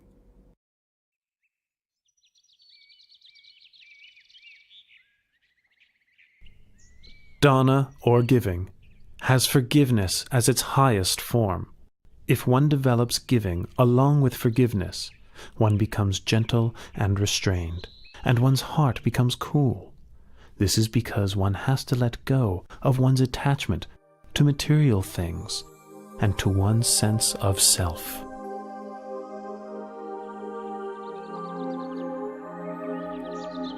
And now, all of my wishes have been fulfilled. Oh yes, your teaching fills me with the greatest joy. Please, may I invite the Lord Buddha and all of the bhikkhus to have a meal in my palace tomorrow morning. The Lativana Park where you're staying is far from the city. It is not convenient for the faithful lay people to visit. Please, may I offer the Veluvana Park to you. The Veluvana Park is cool, shady, and very large, not far from the city, but still quiet and peaceful. Please, give me your permission to build a monastery for you here.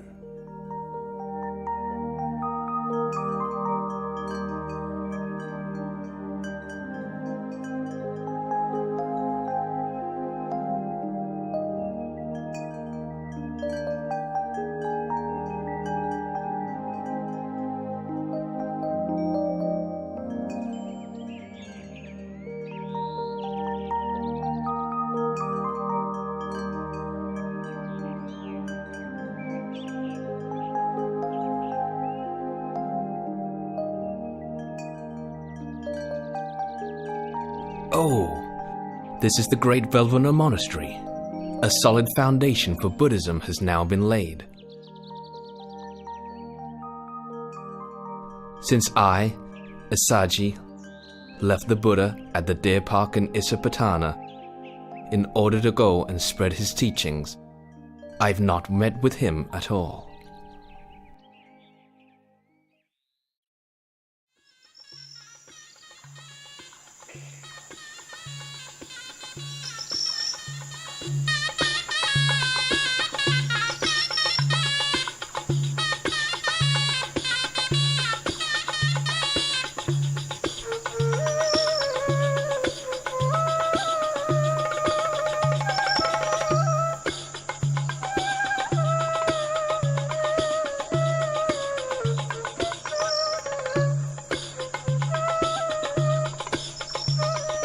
Upatisa, you're not enjoying the play, are you?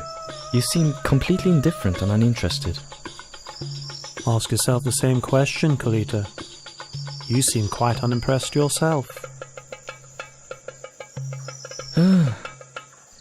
Neither the actors nor the viewers will live for more than 100 years. In no long time we'll all be dead. We're absorbed in watching entertainments, seeking fun, but for what benefit? Surely it would be better to seek the path beyond all suffering. I've been thinking the same way as you. All right then. Let's seek out a teacher under whom we can live and practice. To which hermitage should we go? Which teacher should we seek out? These days, there's so many sects. But we should choose the school of Master Sanjaya. It's large and respected, with many followers, located right in the city of Rajagaha. Besides ourselves, we'll have to persuade our followers to go with us. All right, we'll leave tomorrow.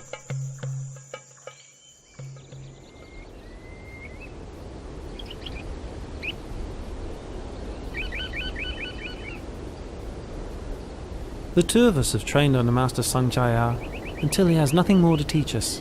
Quite so. And it's clear that his doctrine does not teach the way to deliverance that we are seeking. If that's so, we have to seek out another hermitage, another master. We have been friends for a long time. It's best if we make the promise that whichever one of us discovers the path out of suffering first, will seek out the other and inform him. Agreed? Agreed.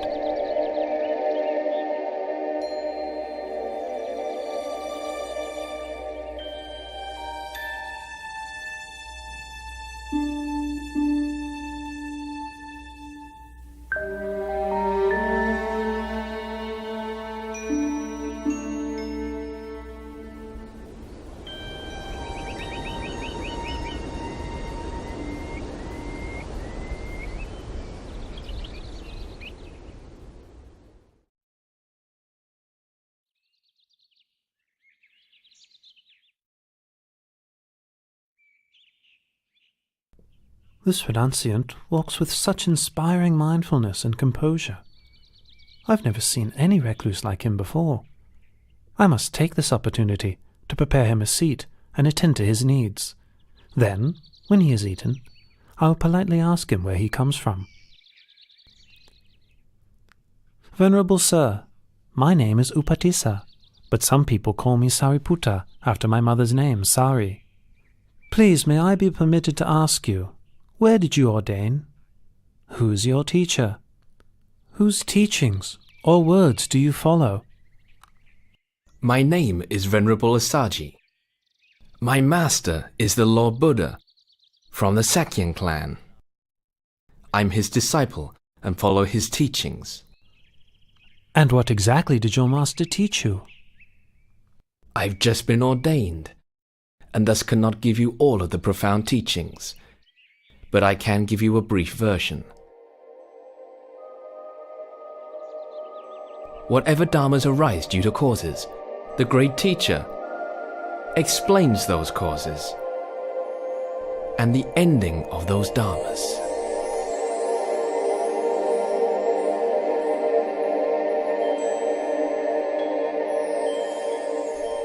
Oh, Upatisa, you repeat to me such short teachings that you heard, and it's enough for me to see the Dharma. Quickly, let's go and persuade Master Sanjaya to seek out Venerable Asaji's teacher.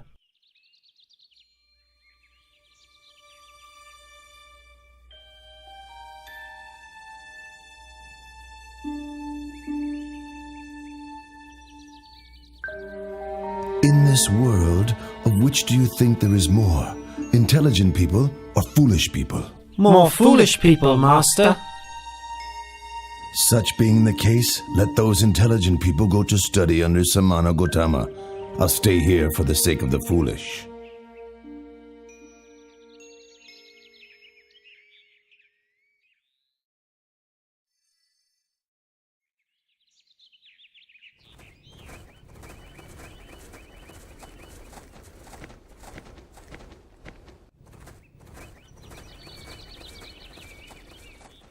Bhikkhus, those two friends walking in here together are to be my pair of foremost disciples.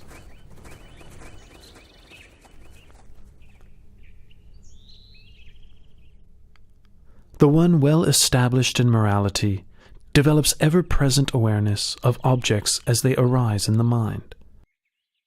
Seeing such objects arising and ceasing continually, he begins to grow weary of them. Becoming weary, he lets go of his grasping and clinging. Letting go of grasping and clinging, his heart is released.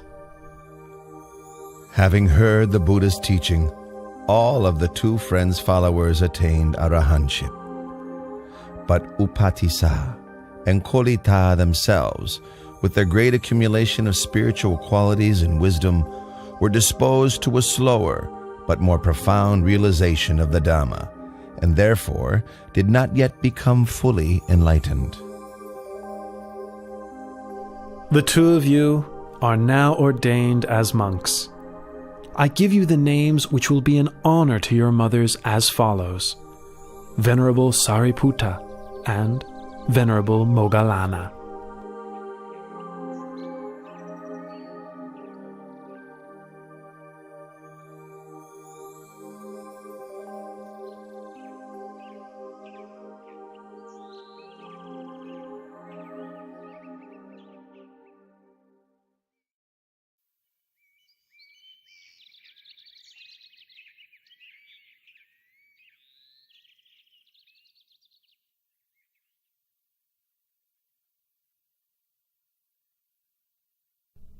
Moggallana.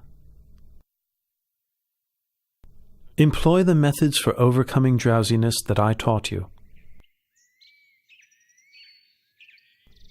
Moggallana. Feeling, whether pleasant, unpleasant, or neutral, is impermanent. It is of the nature to arise and cease. Being impermanent, it makes for suffering. Being impermanent, it is transitory and insubstantial, unreal, aniccham, dukkhaṃ, anatta.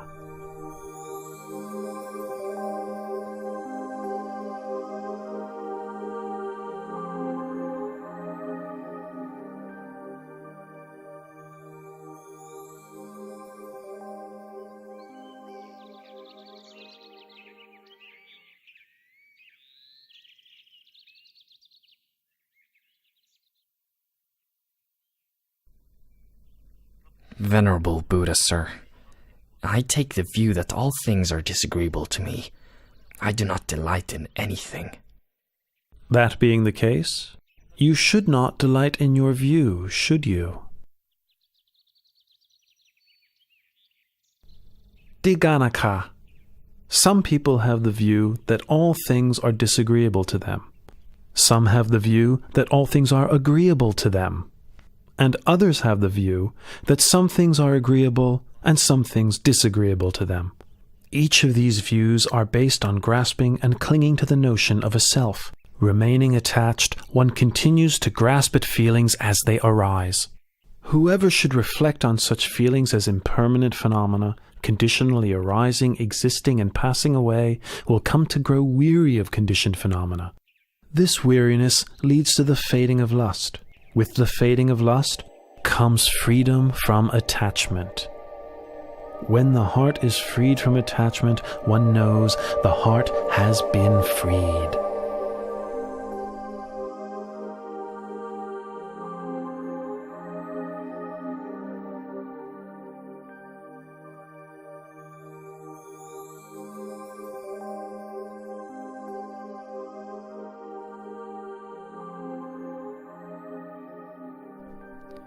Hearing the Buddha's teaching uprights that which was overturned, reveals that which was hidden, shows the way to one who was lost, shines a light in the darkness.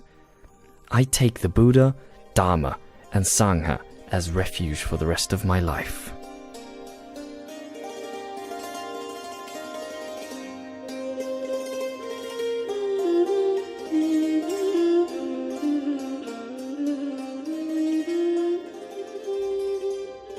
The Venerable Sariputta was now the Buddha's right-hand disciple, foremost in wisdom. Venerable Moggallana was the Buddha's left-hand disciple, foremost in psychic powers. Both became great supports to the Buddha as he continued to spread his teachings to people far and wide.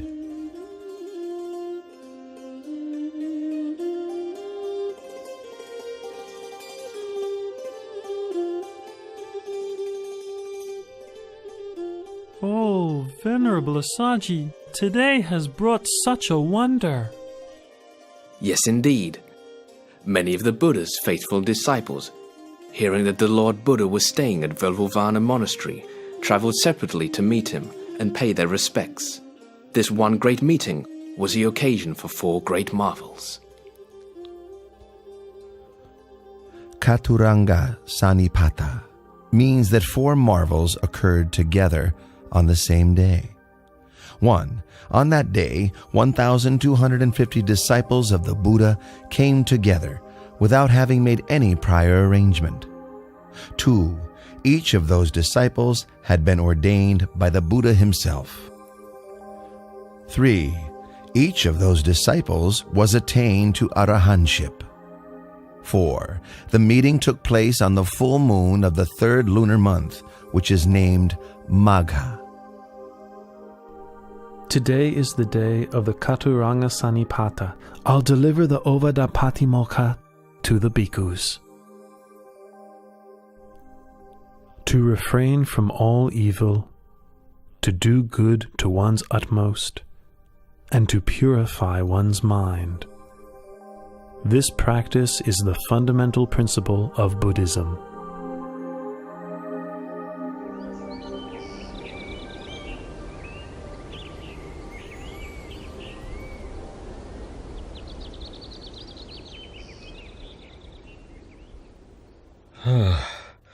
Kalodaihi, my senior counselor, ever since I first heard that my son had attained enlightenment and become the Buddha, I've been wishing to meet him. 9 times I've sent a counselor, each time accompanied with a retinue of 999 subjects, to invite the Buddha to come to Kapilavatthu. Each time, the party of 1,000 has disappeared without a trace. That's 9,000 subjects I've sent and heard nothing in return. Well, Kaludai, since you are my senior counselor and have been close friends with my son since childhood, I must send you with your retinue to seek out the Buddha at Vulavano Monastery and invite him one more time. Surely you will succeed in this. Yes, Your Majesty. I will do my best to bring the Lord Buddha back to the city of Kapilavatthu. And with your permission, I would also like to request ordination from the Lord Buddha on this occasion. I give you my permission, Counselor Kalodai. Please make your journey as quickly as possible. I'll be waiting to hear news from you.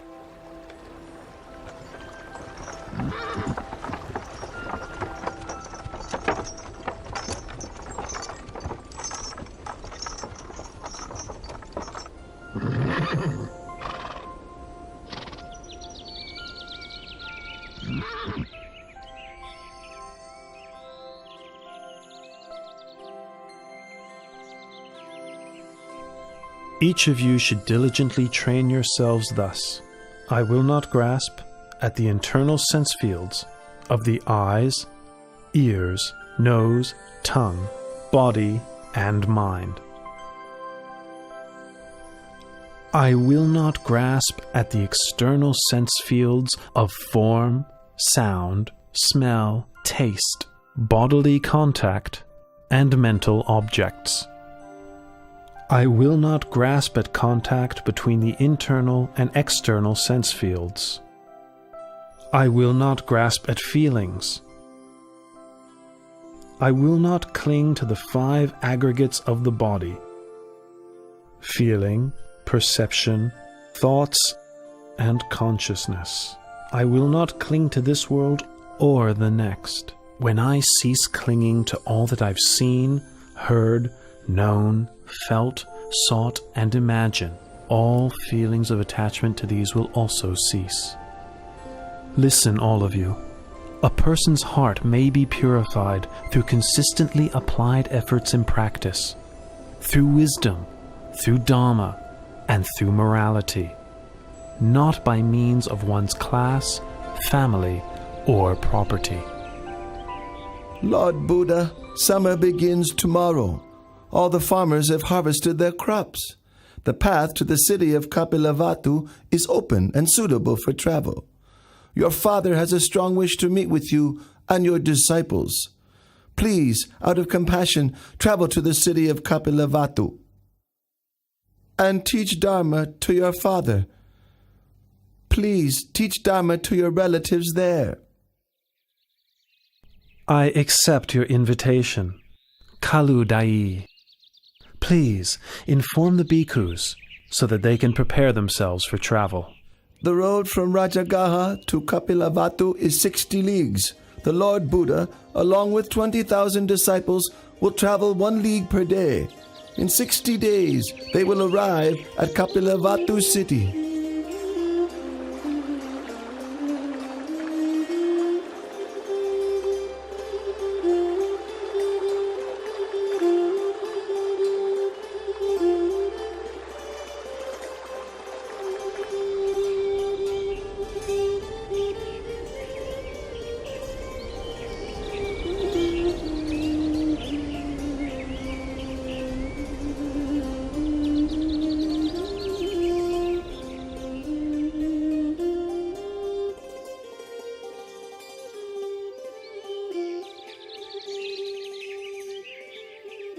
My relatives chose this banyan grove to build Nigrota Monastery as an offering to the Buddha. It's been 60 days since Venerable Kaludai sent news of the Buddha's departure from Rajagaha city. My relatives are waiting here to greet him. The Lord Buddha and 20,000 bhikkhus have arrived, Your Highness.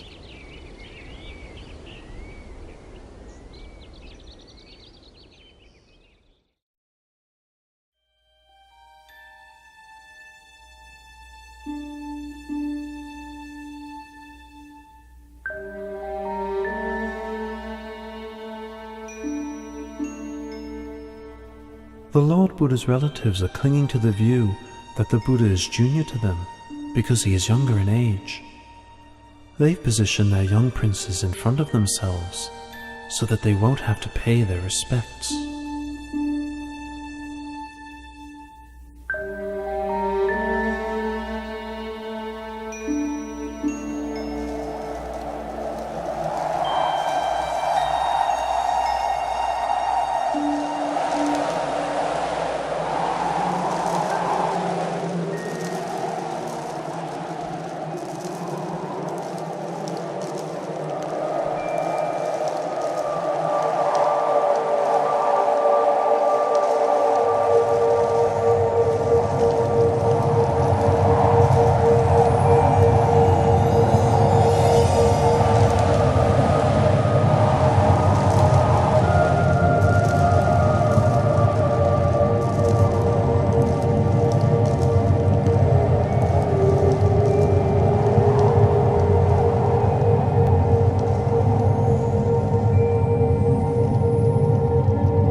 When my son was newly born, and the Sita the hermit bowed to him, at that time I also paid homage for the first time. 7 years later, during the royal plowing ceremony, my son sat in meditation, and the rose apple tree shaded him throughout the afternoon, its shadow not shifting with the course of the sun. Witnessing this, I paid respects to my son for the second time.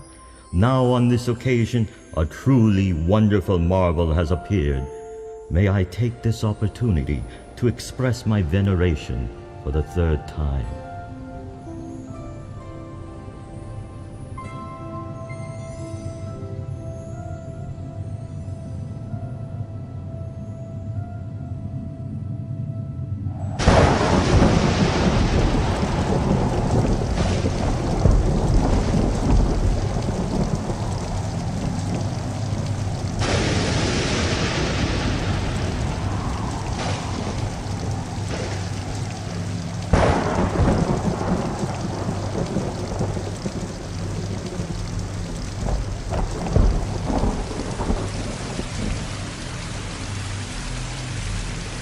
This is Pokaravasa, the red rain. Unlike ordinary rain, it soaks only those who wish to be soaked by it. For those who wish to remain dry, every drop will roll right off, just like water drops roll off of a lotus leaf.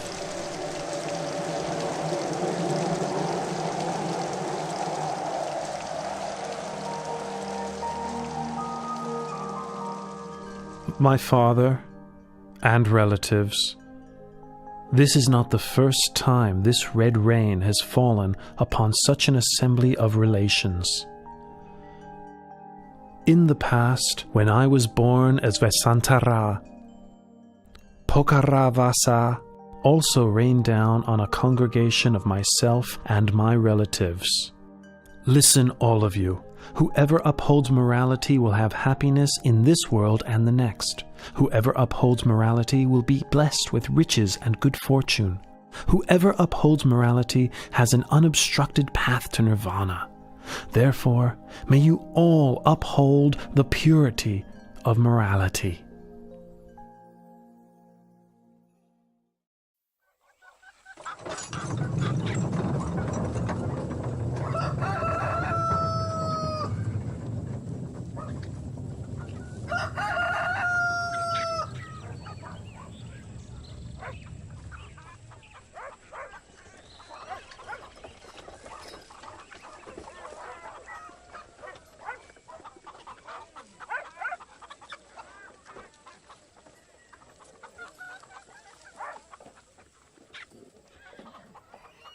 My son, why do you bring shame to me by going around collecting alms of rice and food in this manner?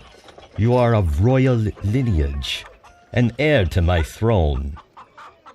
Or are you of the opinion that I cannot afford to provide you or your disciples with enough food myself? Father, at the moment of my enlightenment, I departed from the Sakyan royal family lineage and was established in the lineage of awakened Buddhas. My going for alms round is in accordance with the tradition of all Buddhas. The Venerable Sangha also practiced this Buddhist convention. Father, please pay attention to this teaching.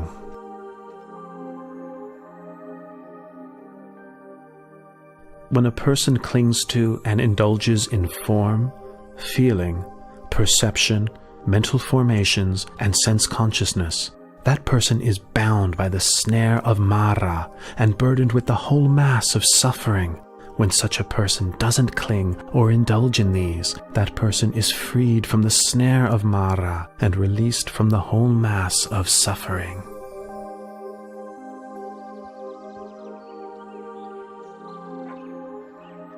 Please, may I invite you and all your disciples to receive alms food in the royal palace tomorrow morning.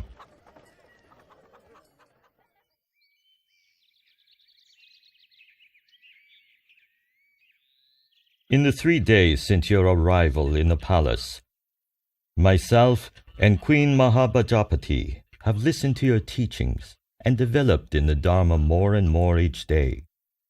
However, Bimba, who was your wife, has not yet emerged from her room to approach you. She has stayed right there the whole time, immersed in misery. I would like to invite you to please go and speak to her, so that she also may benefit from your teaching. Father, I will go to teach Bimba, taking Venerable Moggallana and Venerable Sariputta, my left and right hand disciples, with me.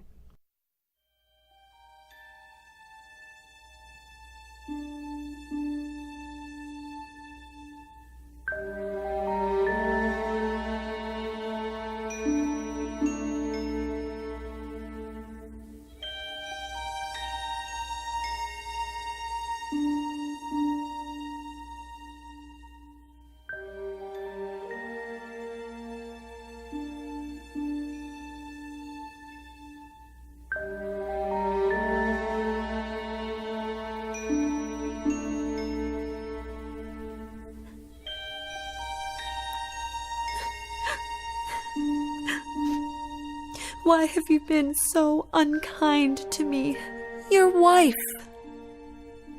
When you left for the holy life, you left in silence. Did I do something wrong to make you leave that way? If I did something wrong, then what was the fault of Rahula, born that very day, that you had to leave him bereft of a father?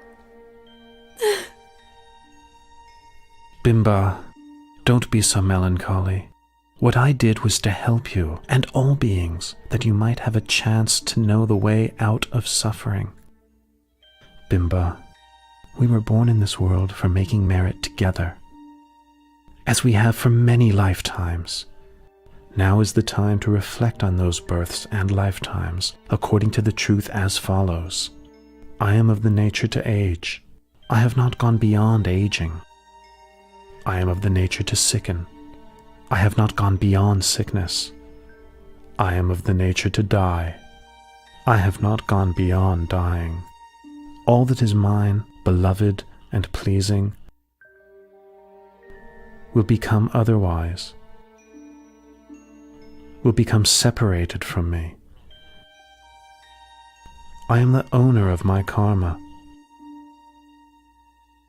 heir to my karma, born of my karma, abide supported by my karma. Whatever karma I shall do, for good or for ill, of that I will be the heir.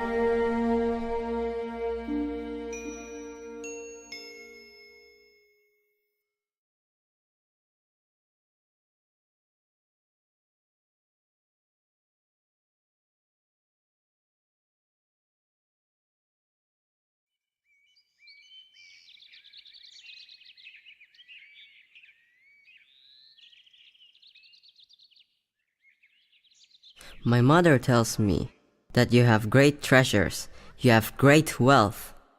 But since ordaining, you have no desire for royal wealth. As your royal successor, I wish to request my inheritance, which is mine by right. External treasures bind one to the round of death and rebirth on the wheel of samsara. Better to give the noble treasure, that is, the most excellent internal treasure, instead of worldly wealth. Rahula, I have the most excellent noble treasure to offer you. Sariputta, release Rahula from worldly suffering and bestow him with noble treasure by ordaining him a samanera.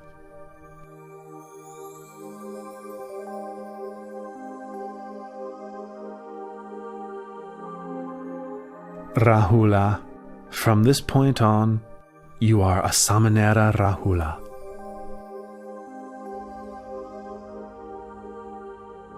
Oh, when Siddhartha left the palace and sought Buddhahood, I expected that Nanda would remain to inherit the throne.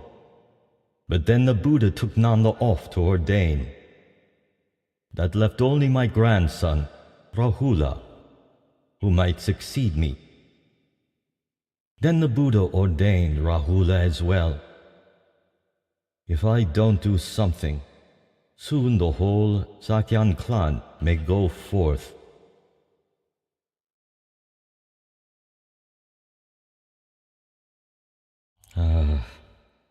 I must quickly go to the Nigrota monastery and plead with the Buddha.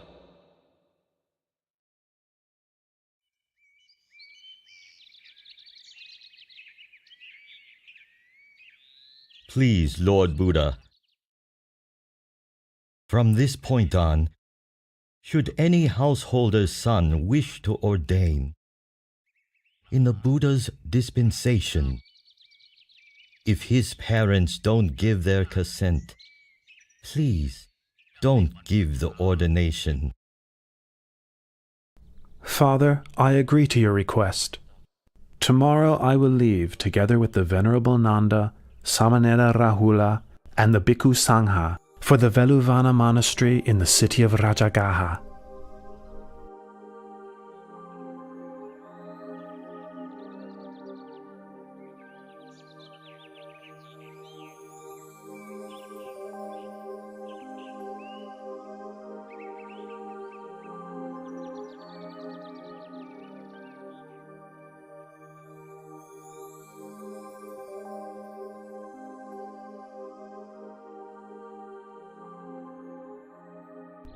Nanda.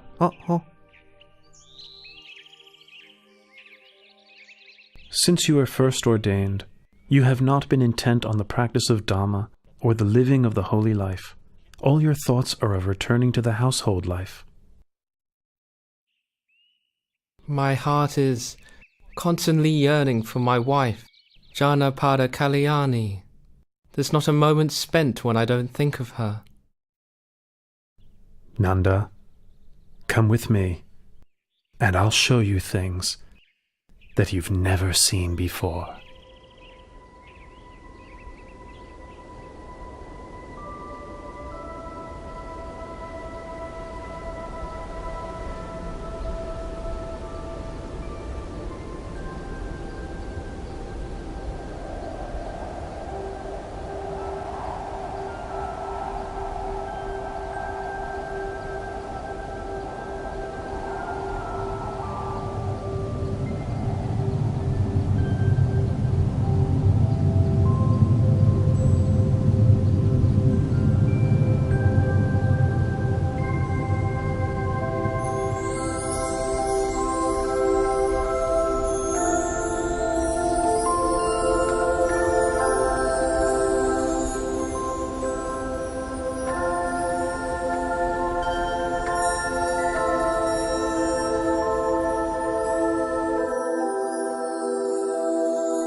Nanda, those are Apasara goddesses in heaven. What do you think about them? Every one of those Apsara goddesses is beautiful in face and form. I can think of nothing to compare them with. Even my wife, Janapada Kalyani, has not half their beauty. Nanda, can you see that what you thought before to be exceedingly beautiful now pales in comparison to greater beauty? Yes, Lord Buddha, I can see.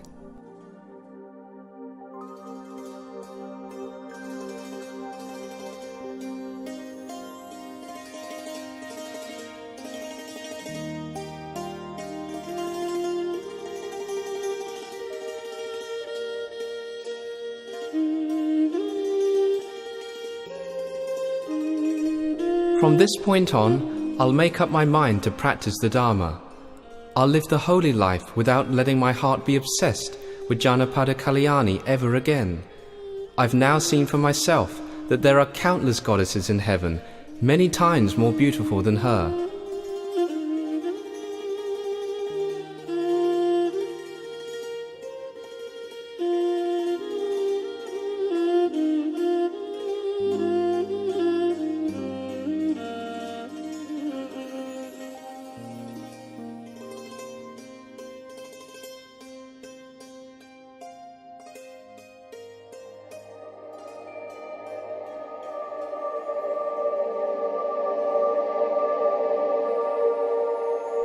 Nothing can ensnare a man's heart more tightly than a woman.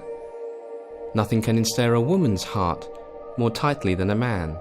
In truth, love is like a noose which binds one to obsession and infatuation. It brings one to birth and death in the world again and again, dragging one down into a mass of suffering. That's right, Nanda. There is no pleasure equal to the peace that can be found within one's own heart. For as long as humans rush around seeking external distractions, they will never meet with genuine happiness. Nanda, when you release your clinging and view the whole world as empty, your heart will be free, open, expansive, radiant, and joyful.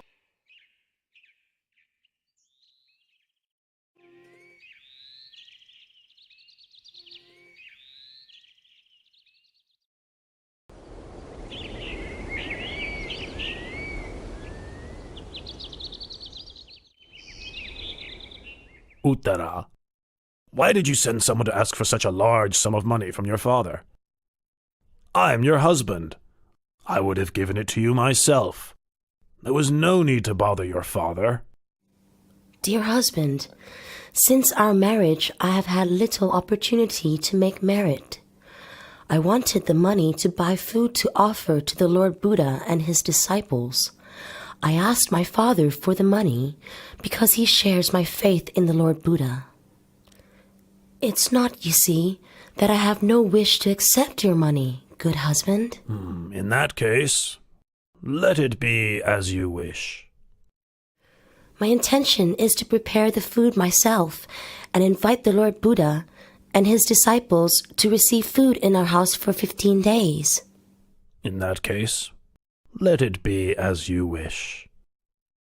And I am afraid that during that time, I will be unable to perform all my wifely duties. In that case, let it be as you wish. I've heard that here in Rajgir, there's a courtesan called Sirima, whose beauty is renowned throughout the city, although few men get to enjoy her charms because her fee is so high. For these 15 days, I am going to hire Sirima to take my place as your wife. In that case, let it be, as you wish.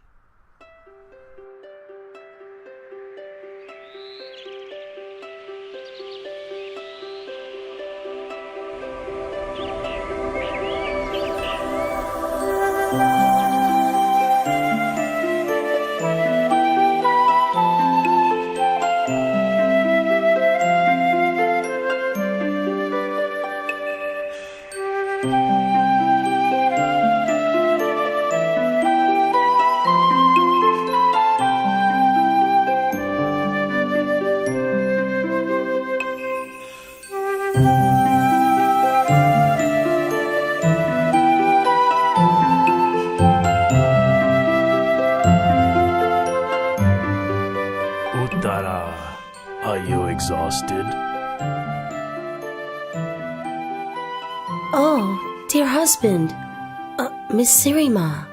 Look at her. Instead of letting others do the work, she's doing it all herself.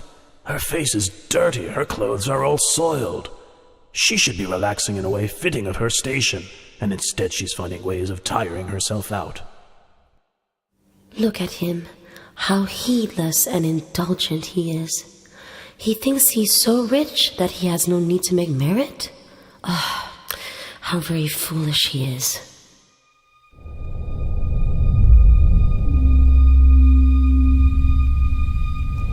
Look at Uttara. She's looking at me with a smile of contempt. It's as if she's scolding me with her eyes. It's sickening. I'm not putting up with this. You. Uttara, look at me. You want to fight? Well, you're gonna get what you want.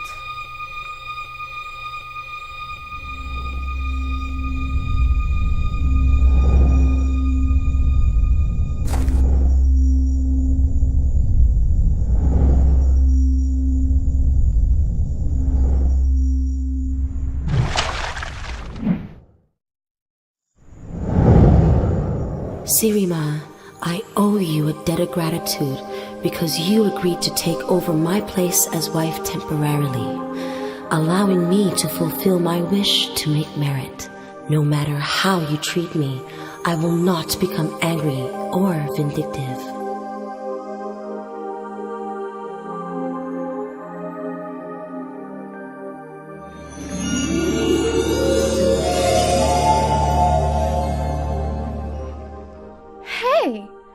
Why is this boiling water unable to hurt her? Hey! This prostitute is dared to attack our employer! Come on! Let's get her! Yeah, let's get her! Come on, guys, let's go! All of you, don't hurt her. Sirima is like a friend to whom I owe a debt of gratitude. I am not angry with her.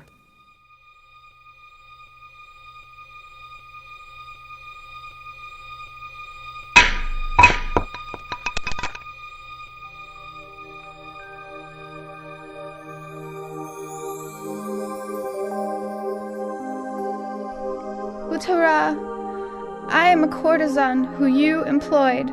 I forgot myself and started imagining myself as your husband's wife, and so attacked you. But your heart is so noble. It is filled with loving kindness, and you have not shown me even the slightest amount of anger. I have wronged you. Please, forgive me. Oh, get up, Sirima. If you want to ask for forgiveness, then you should ask it from the Lord Buddha, whom I revere above all others. Tomorrow I will have completed 15 days of offerings. Please, come and offer food and listen to the Dhamma with me.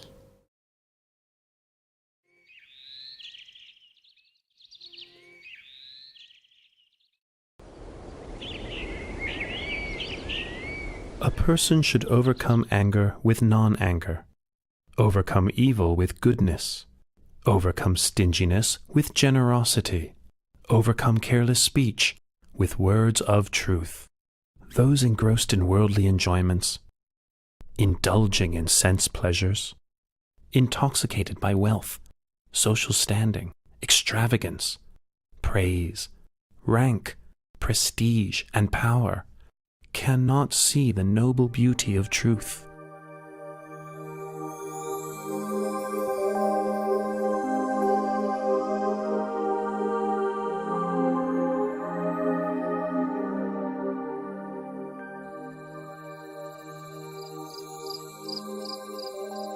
Oh, she's still so young and beautiful, too young to die. The day this woman listened to a talk from the Buddha, she gave up her life as a courtesan and turned to making merit every day. But life is uncertain, and now, not much later on, she's dead. Let's get down to work. It's already time to cremate the body. Hey, wait a minute. We can't cremate her yet. Well, why not? The Buddha has requested King Bimbisara to order us to keep the body for 3 days. For 3 days! Oh, whatever for?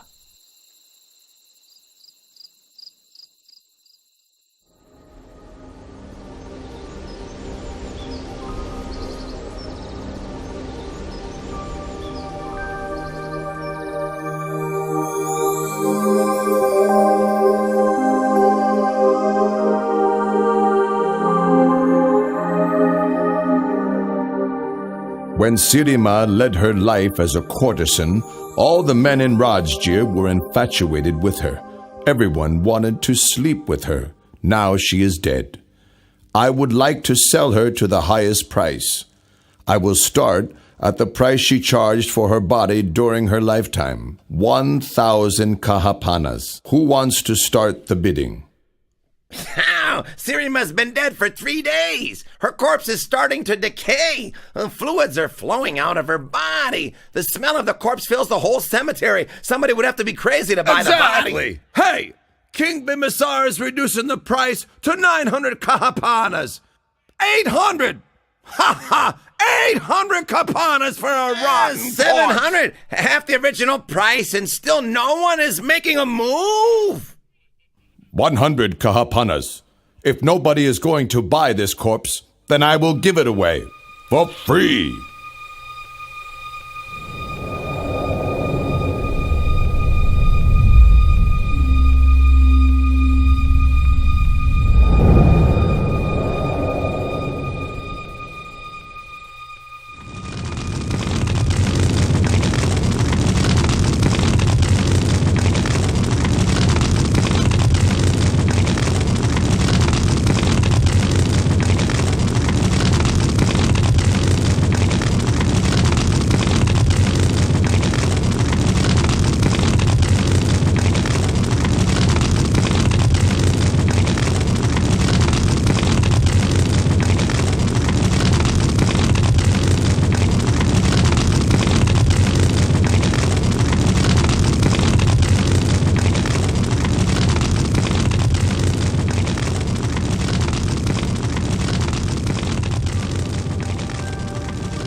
It is the nature of all conditions to arise, persist for a while, and then pass away. Investigate the impermanence of all conditioned phenomena. The tears of beings wandering through samsara are beyond measure. The bones which are laid down upon this earth cover it without gaps. This is something that is truly sobering to know. One who is still attached to forms, sounds, tastes, odors, and physical sensations cannot find liberation from this world.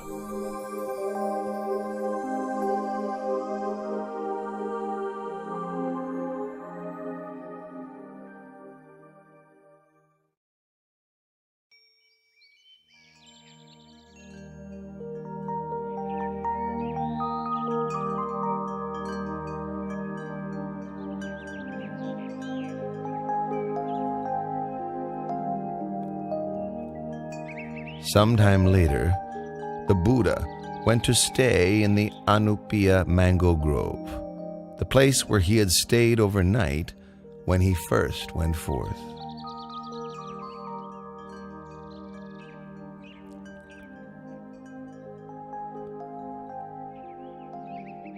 Five Sakayan princes, Prince Badia, Prince Anuradha, Prince Ananda, Prince Bagu, and Prince Kimbila, along with Kolian Prince Devadatta, and a barber named Upali, approached the Buddha and asked for ordination.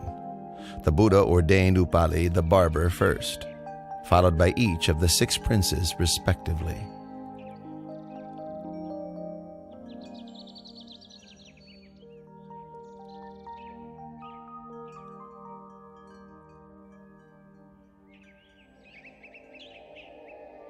Not long after their ordination, Venerables Upali, Badia, Anuruddha, Bagu, and Kimbila attained arahantship.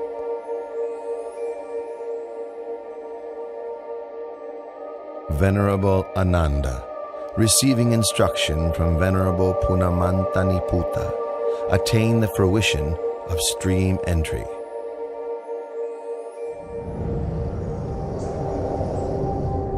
Venerable Devadatta achieved only the mundane attainments of various psychic powers.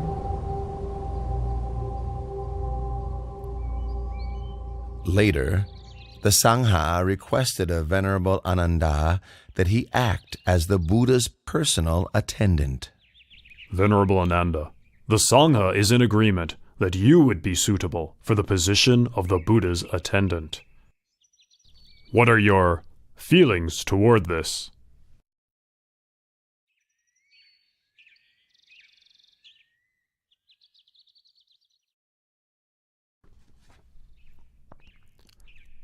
O Lord and great teacher, I am ready to serve and attend to you. But please, may I make 8 requests of you? Very good, Ananda. Make your requests. My 8 requests are as follows. 1. May the Lord Buddha not give me good quality robe cloth. 2. May the Lord Buddha not give me good quality alms food. 3. May the Lord Buddha not have me stay in the same dwelling as himself. 4. May the Lord Buddha not have me accompany him on meal invitations. 5. May the Lord Buddha attend all invitations that I accept on his behalf. 6. When visitors come a long way to seek an invitation, may I have permission to take them to see the Buddha straight away. 7. May I be granted permission to ask questions of the Lord Buddha whenever I am in doubt. 8. On whatever occasion the Buddha gives a teaching of the Dharma, with myself not present, may he repeat it to me afterwards. Very good, Ananda. I consent to your requests.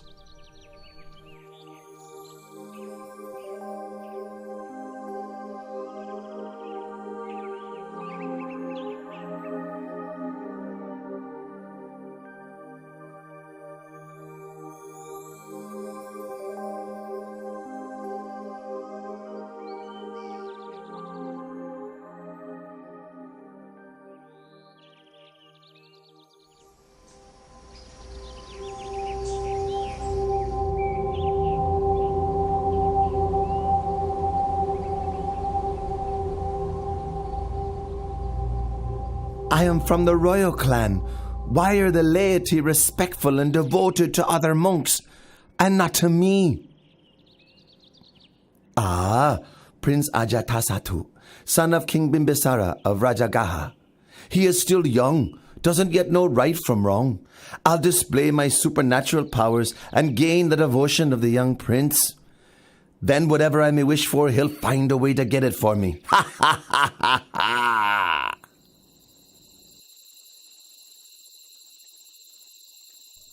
Sir! Sir! Who are you? What do you want with me? Don't harm me! Soldiers! Wait! Prince Ajatasattu, don't be frightened. Venerable sir! Venerable sir! How do you know me?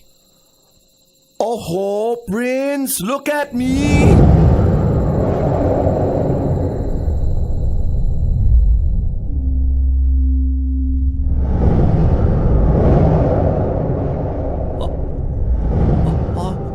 Venerable sir!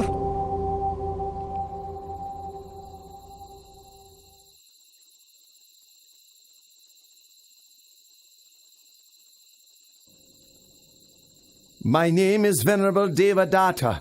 I wish you no harm. I am here to help you. To help me? To help me with what?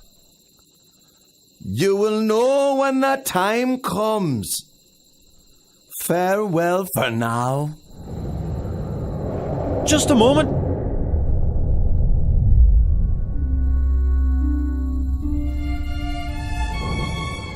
I displayed my supernatural powers, and Prince Ajatasattu gained great faith in me.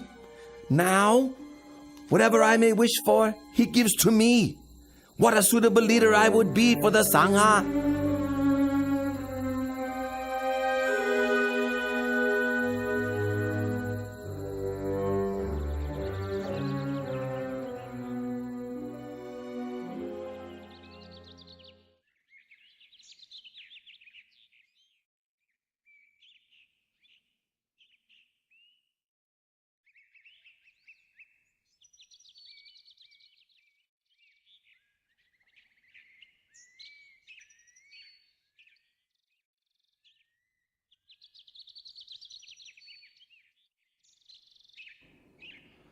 Lord, you are now getting very old. It's time for you to lay your duties down.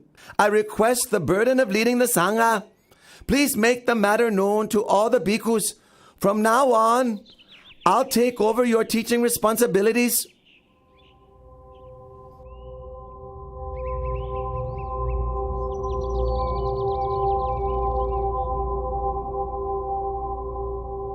Absolutely not, Devata. But Lord!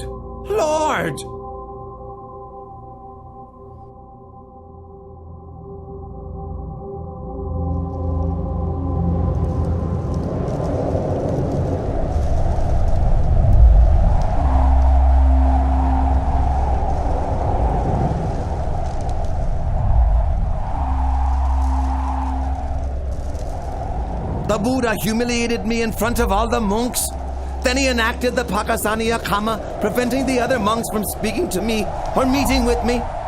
From this point on, I'll set my mind on bringing him to destruction. He can't do this. He can't do this to me. Your Royal Highness, please think it over. Even though you have now inherited the throne as you've wished, you must still execute your royal father. Should he change his mind and wish to take his throne back, he will be sure to kill you. Therefore, you must act first without warning.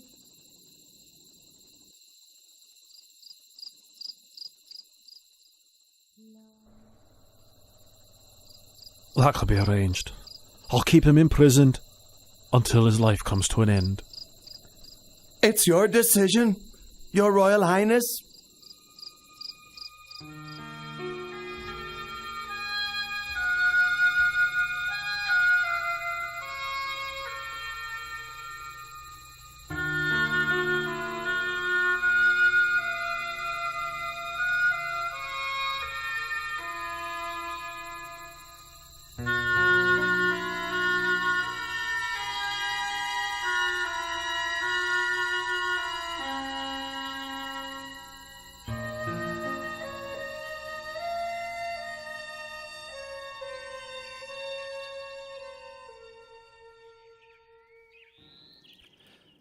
I've tried to take his life 3 times, but in vain. It's time to try my last resort. I have to pretend to be strict in Dhamma Vinaya, so that all the bhikkhus will become my disciples.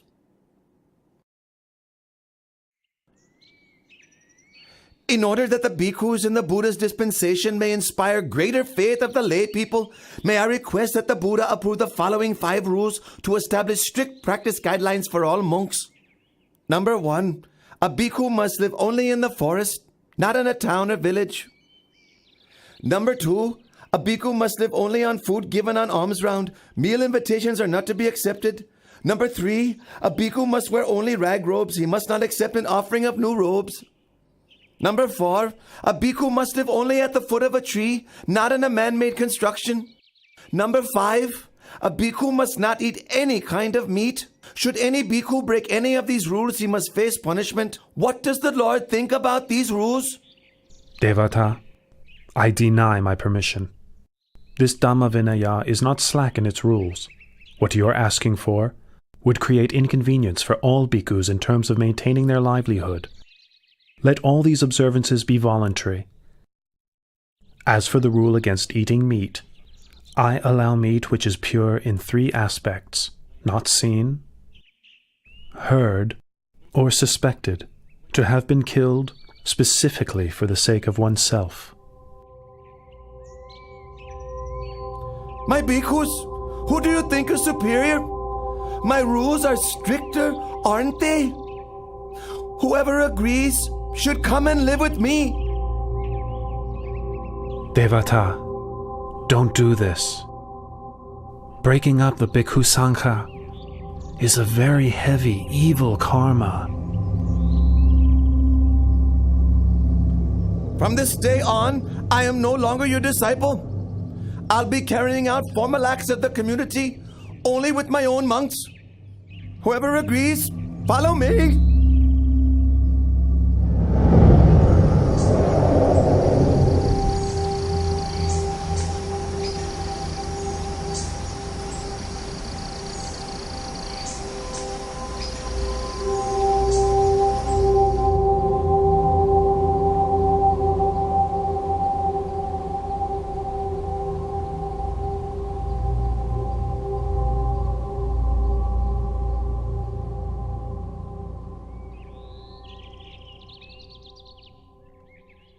Devadatta, can't you see that you're not a suitable leader for the Bhikkhu Sangha?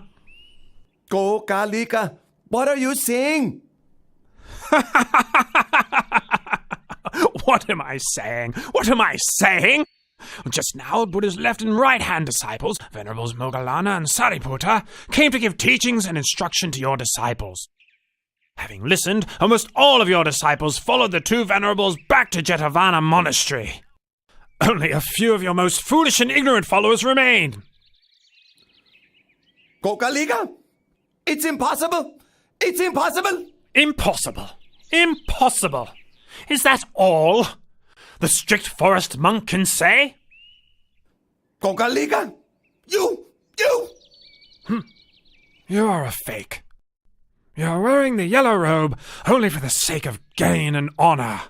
You are boastful and conceited even to the point of competing with the Lord Buddha.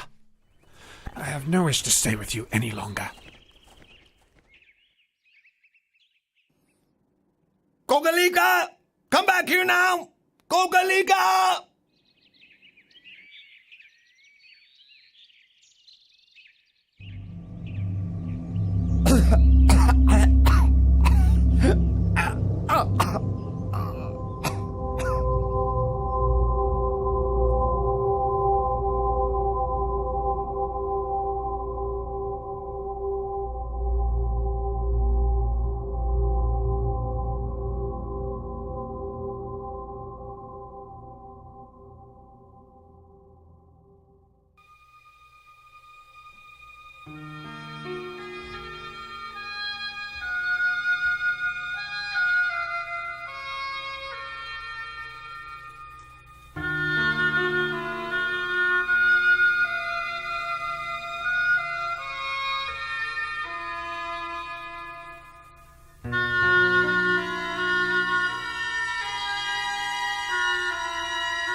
I've been seriously ill with no improvement for a long time.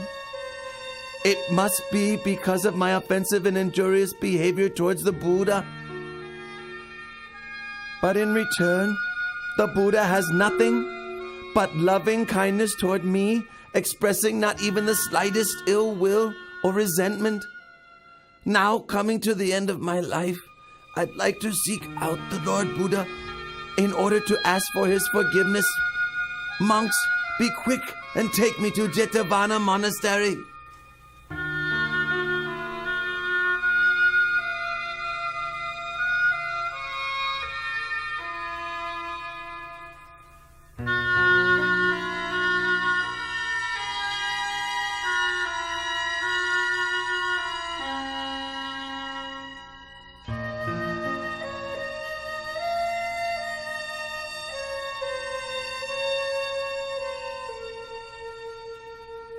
We're getting close to Jetavana Monastery. Stop for a while so that I can bathe myself before entering into the presence of the Lord Buddha.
Blessed One, knower of worlds purified in knowledge and conduct, Great One, teacher of gods and humans, I leave my chin bone as an offering to the Buddha, and I take the Lord Buddha as my refuge forever. I take the Lord Buddha as my refuge forever.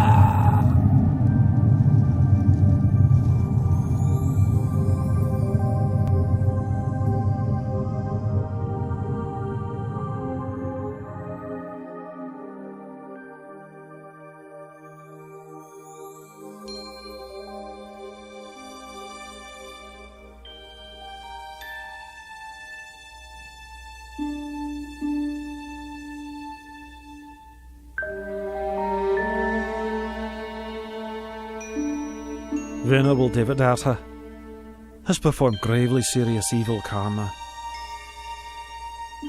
Even coming so close to Jetavana Monastery, he still was unable to catch a glimpse of the Lord Buddha. Rather, he was swallowed up by the earth and sank down into hell.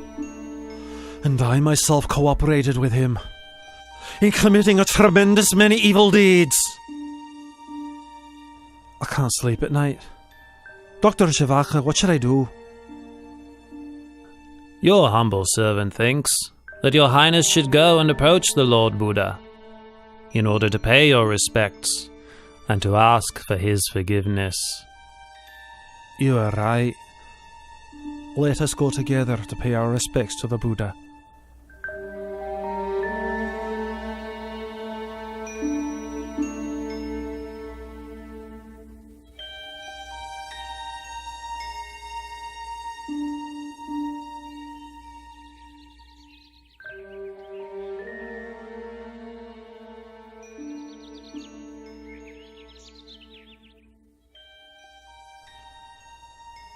O Lord, I was duped into believing what Venerable Devadatta said. I thereby committed gravely serious wrong actions which affected the Buddha. I now realize my mistake. Please, may I beg your pardon? Please forgive me. I promise I will never do unwholesome deeds like that again. Your Majesty, it is a timeless law that in this world, hatred can only ever be appeased by non-hatred. One who associates with fools is doomed to sorrow for a long time. One who is perfect in morality shines like a bright flame. One with mindfulness is happy and grows in the Dhamma at every moment. If a king rules with Dhamma, all his citizens will be happy. Bhikkhus, all conditioned things are of the nature to arise, persist for a while, and then pass away. Therefore, we should consider such things as impermanent, uncertain, unreliable. The tears of beings who wander from birth to death on the wheel of samsara are countless. Their corpses pile up to cover every inch of the earth. It's such an enormous pity, and worthy of sadness. Those who cling to attachment to the forms, sounds, smells, tastes, and touches of this world have not the slightest chance of ever going beyond it. I declare myself as a Buddhist lay practitioner and take the Triple Gem as my refuge for the rest of my life.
The king has no alternative but to receive the heavy results of his terrible deed, murdering his own father. The perfect vision of the Dhamma, therefore, does not arise in him here.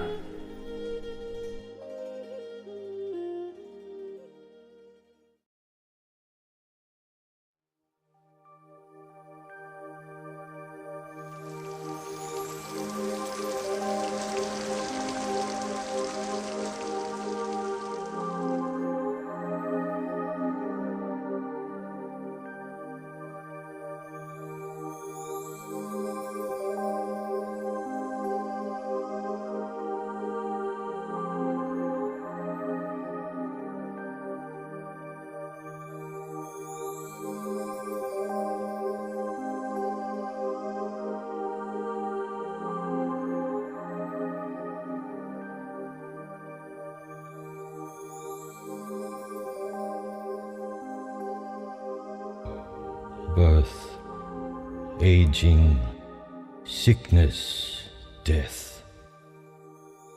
Oh, greatness, striving, struggle, conceit, suffering. Your Majesty, the Lord Buddha has arrived at the royal palace.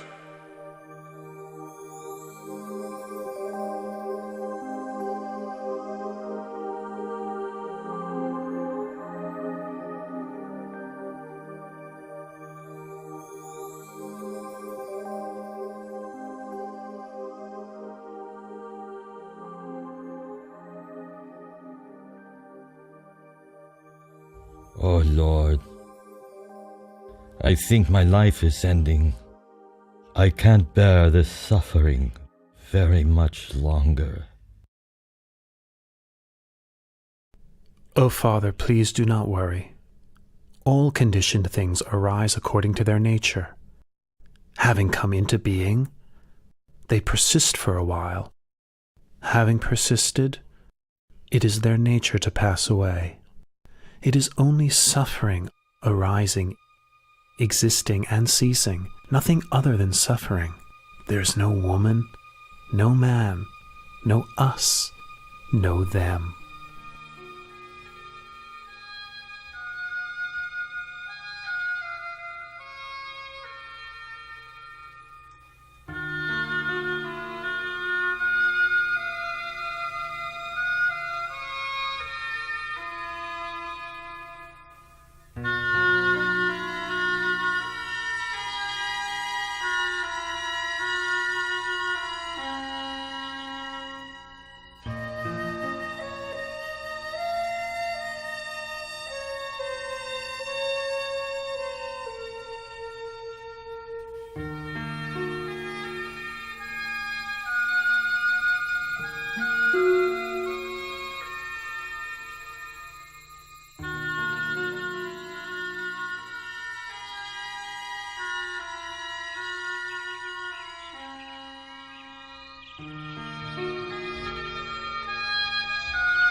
Throughout the last 7 days, Lord Buddha, you have taught me the Dharma day and night.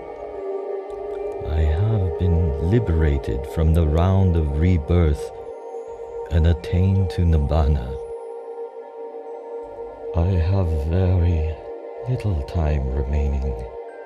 I wish to express my veneration and then enter Nibbana for whatever faults I have committed through body, speech, or mind. Please, through your great compassion, forgive me.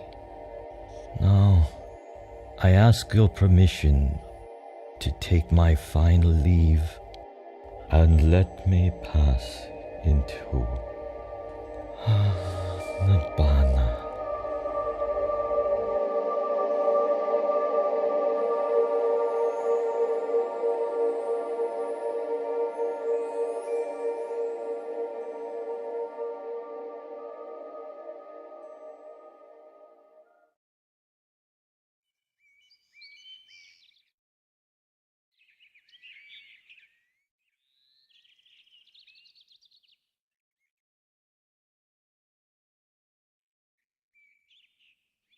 We have asked for ordination from the Lord Buddha 3 times, but he has not yet given his permission. However, we won't give up our efforts. Let us shave our heads, put on the yellow robe, and follow the Lord Buddha wherever he goes.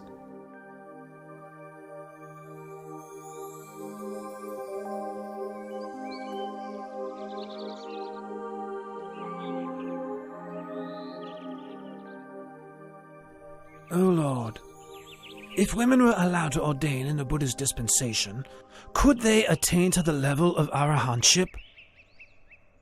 Ananda, if women were ordained in the Buddha's dispensation, they could attain to arahantship exactly the same as men can. If that is the case, in your kindness, please give ordination to Queen Mahapajapati, who raised and looked after you when you were a child, and thus fulfill her wishes, Lord. Ananda, if Pachapati will practice according to the 8 strict conditions, I'll give her my permission. The 8 strict conditions are: 1. A bhikkhuni who has been ordained for even 100 years must bow to a bhikkhu ordained that very day. 2. A bhikkhuni may not spend the rains retreat in a monastery where there are no bhikkhus in residence.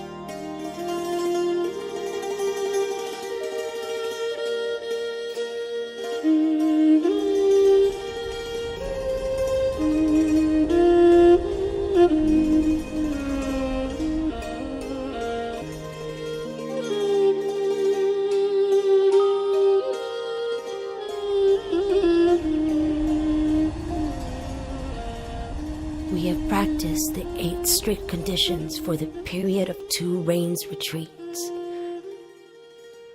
Please, may the Buddha consider our ordination. I permit your ordination.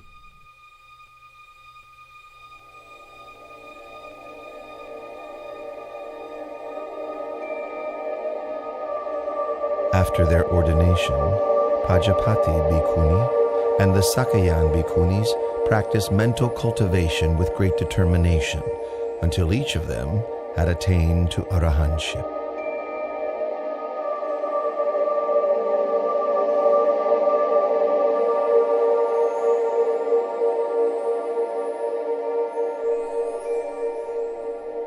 Now King Mahanama of the Sakyan clan has inherited the throne of Kapilavatthu.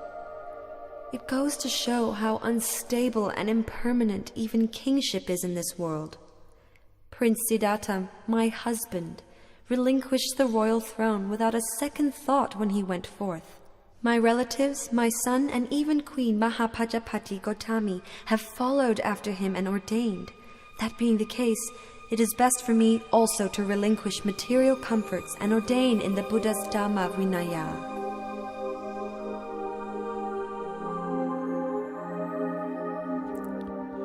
Princess Yasodhara and a great number of her ladies of the court traveled to Jetavana Monastery in Savatthi.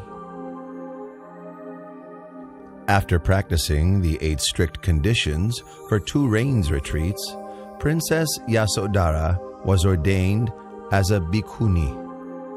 She practiced mental cultivation with great dedication and attained arahantship. Her ordained name was Venerable Badakacha Nateri.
Having performed the twin marvel, the Buddha arose from his crystal seat and stepped forward with his right foot.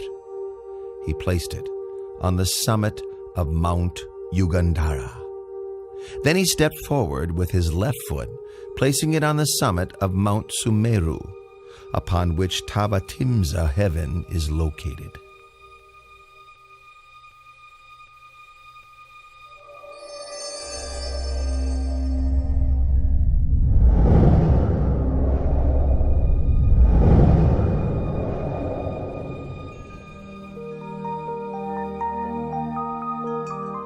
With his third step, the Buddha ascended into Tavatimsa heaven. He seated himself upon the Pandukambala stone, the seat of Lord Indra, the god of Tavatimsa heaven. His purpose was to teach the Dhamma to his mother, in accordance with the tradition of past Buddhas. Delighted, Lord Indra and the host of Tavatimsa heaven gathered before the Buddha to hear his discourse. Tell me, have you seen my mother? O Lord, your mother was reborn, Santusita Devaputa, in the higher realm of Tusita. I will quickly go and invite your mother down.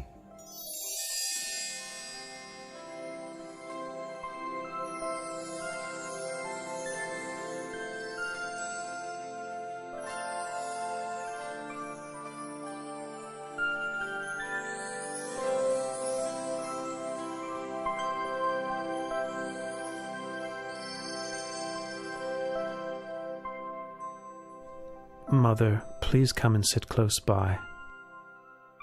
The kindness you showed me in your past life was great beyond measure. As an expression of my gratitude, may I take this opportunity of teaching you the Dhamma during the 3-month range retreat here in Tavatimsa, so that you may attain the path, fruit, and nirvana. Mother, please listen. Ignorance and craving lead a person to rebirth. Agitated, their heart rushes around within samsara. For as long as the aggregates come into being, the supposition of a being is also there. In truth, such conditioned things are not worthy to be called a being. There is only suffering which arises, and suffering which decays and ceases. Aside from suffering, nothing arises. Aside from suffering, nothing ceases.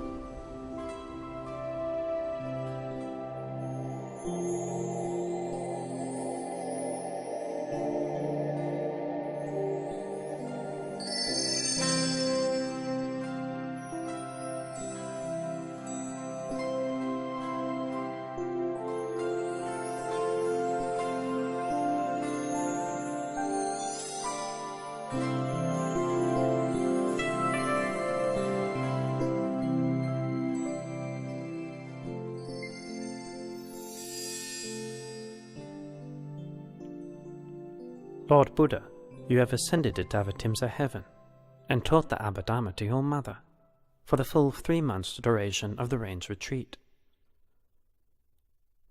The people of the world are now wondering, when will you depart from heaven and descend to the human world?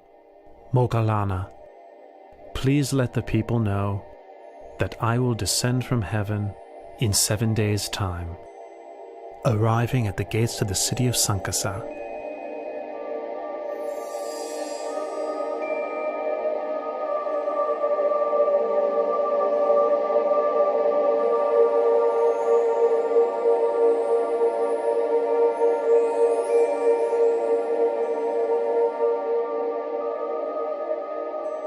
This is the last day of the rains retreat.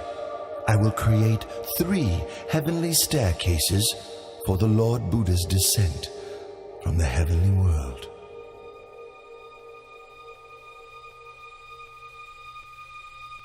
The crystal staircase for the Lord Buddha is in the middle. The golden staircase on the right is for myself and the other deities.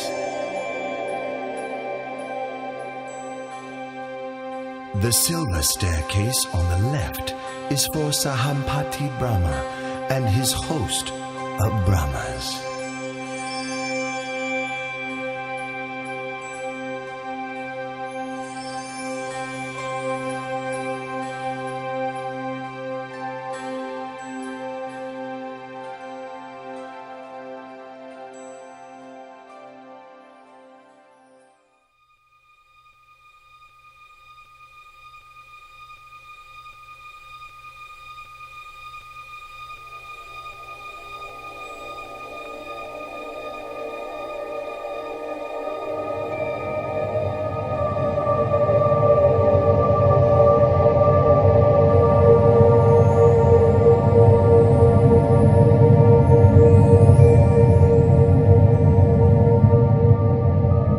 As he descended from heaven, the Buddha performed the marvel called Loka Vivarana, making the realms of heaven, earth, and hell visible to all.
Having revealed this amazing sight, he stepped down to earth at the gates of the city of Sankasa.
Oh, this renunciant has a very noble appearance, fitting to be a great man.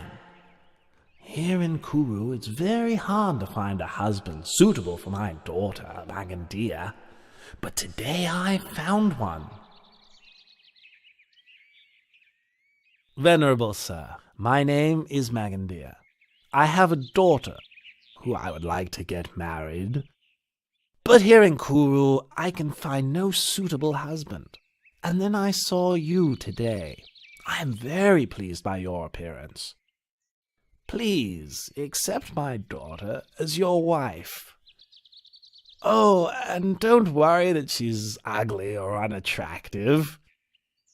There's nobody in this whole country more beautiful than Magandia. Please wait here.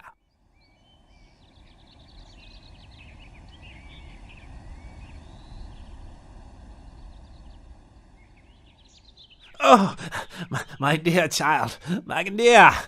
Oh, I'm exhausted. Hurry up. Make yourself as attractive as you can. Now, right now. Quickly, my daughter. If you're tired, then sit down and take a rest, husband. And why do you want our daughter, Magandia, to dress up prettily? Come on, please. Sit down and rest? No. Magandia, are you ready yet? Hurry up. I'm ready, Father. Right. Go quickly. I've met him. Met who? I met him. Hey, where's he gone? What's this all about? You brought me all this way and I still don't know what you're talking about. I've met our daughter's future husband. That's what I'm talking about. I told him to wait for me here, but he's disappeared. Ah, there, you see? His footprints are still there. You're knowledgeable in the texts dealing with the interpretation of footprints. Have a look at them.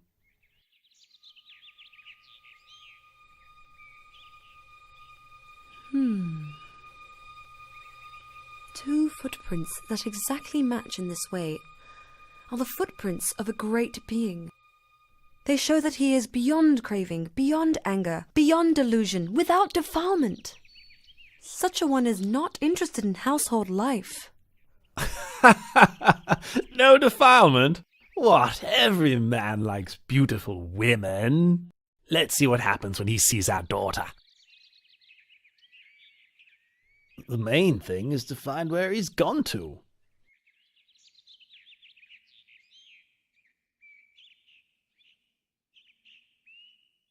Oh, over there! I found him! Quickly, wife! Magandia, hurry! Follow your father! Venerable sir! Venerable sir! Venerable sir, this is my wife, and this is my daughter Magandia, who I'm going to offer to you. Brahmins, I rejected sensual pleasure on the day of my enlightenment. I've seen the root cause of your existence, karma. You arise from sensual thoughts. Those thoughts arise in me no longer. Your karma will appear no more. Brahmins, listen to this teaching. The wise person must put effort into raising his mind out of attachment to sensuality, freeing himself from Mara's snare, steadying himself with the hook of mindfulness. He is able to master himself.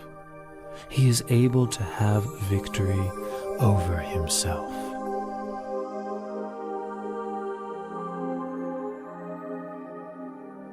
Your teachings have illuminated the path ahead for us both.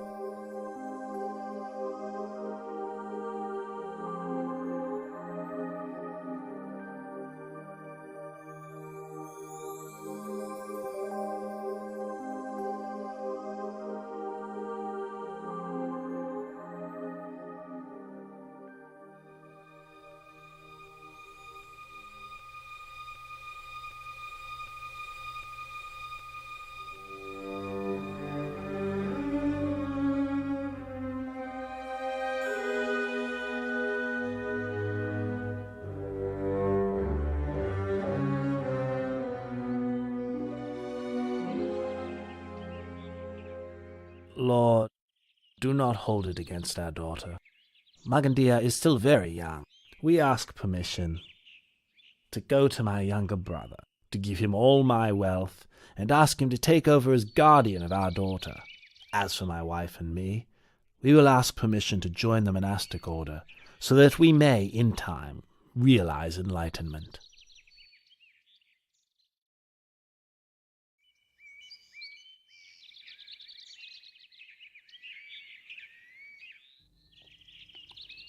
My name is Varanja Brahman. I am the ruler of this town of Varanja. Hearing of your reputation as a perfectly enlightened Buddha, I wish to have a Dhamma discussion with you. But why is it that when I, your senior in years, arrive here, you make no gesture of respect, don't rise up to welcome me, and don't invite me to sit on the same level as you? Varanja Brahmin, in this world or in any other world, I have not yet met anyone superior in Dhamma to me, to whom I should make a gesture of respect, stand up to welcome, or offer my seat. It's my view that your way of practicing and conducting yourself is quite tasteless. Brahmin, my way is indeed tasteless. I have abandoned the taste of the sensual pleasures of form, taste, smell, sound, and bodily touch. But I am not tasteless in the way that you understand it. You have no assets. You teach non-action and praise annihilation. And furthermore, I would say that you are loathsome. Brahmin, I have no assets or wealth, because such things consist of forms, tastes, smells, sounds, and touches. Venerable Brahmin, I teach non-wrong action, non-evil action by body, speech, and mind. I praise the annihilation of lust, hatred, and delusion. Brahmin, loathsome is bodily misconduct, verbal misconduct, mental misconduct. I loathe all that is evil and unwholesome. But I am not at all loathsome in the way that you believe. You teach eradication, destruction. You teach non-arising and non-birth. Brahman, I teach the Dhamma for the eradication of lust, hatred, and delusion, and for the eradication of all unwholesome states.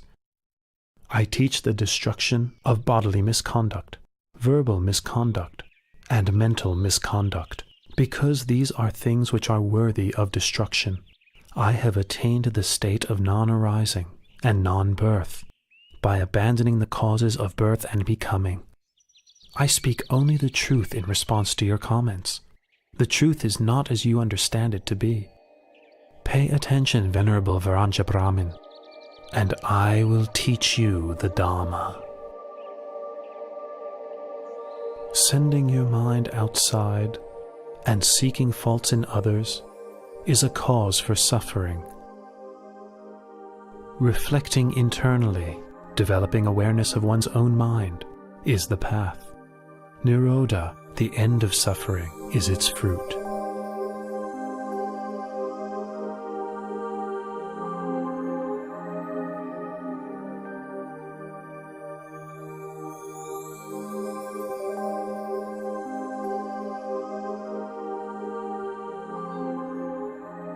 The Dhamma teaching you have given has illuminated the way for me.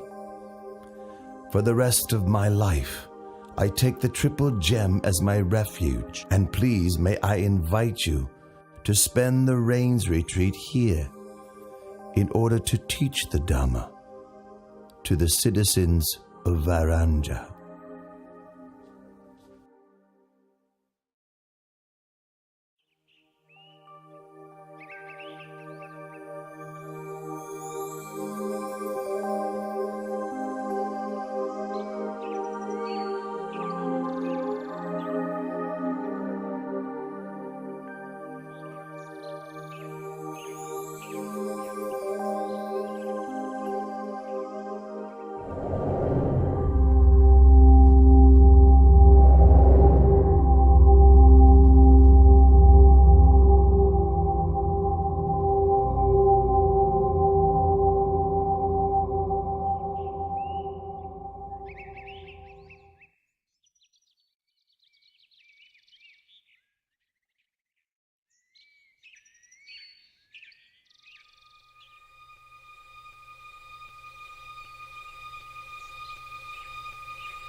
Who is that? Come out where I can see you right now. Otherwise... Otherwise, you'll do what? Who are you? What are you doing here? I should be the one asking you the same question. I am the Lord of Monkeys, and I have been living in Rocky Tavana Forest for a long time. And you, what are you doing here? I am Palilayaka, the Lord of the Elephants. I got fed up with all the busyness and problems of my entourage and left to spend some time alone. Yes, your entourage sounds just every bit as irritating as mine. You say you are the Lord of the Elephants, but then why are you wandering around spying on a human? This one is not like other human beings. He bears the marks of the great man. From the moment I saw his bearing and the graceful, peaceful way he moves, I felt full of faith and inspiration.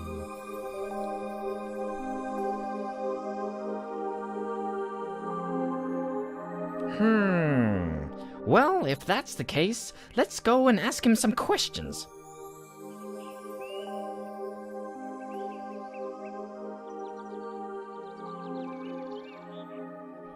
Did you know that the Lord Buddha has left the Gositarama monastery?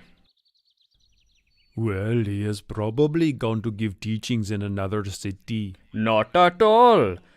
I have heard that one of the senior monk expert in the monastic discipline has had a falling out with a senior monk expert in Dhamma teaching over some small matter of the discipline. Not only that, but students of the two senior monks have sided with the teachers so that the quarrel has spread, and now there is a major conflict.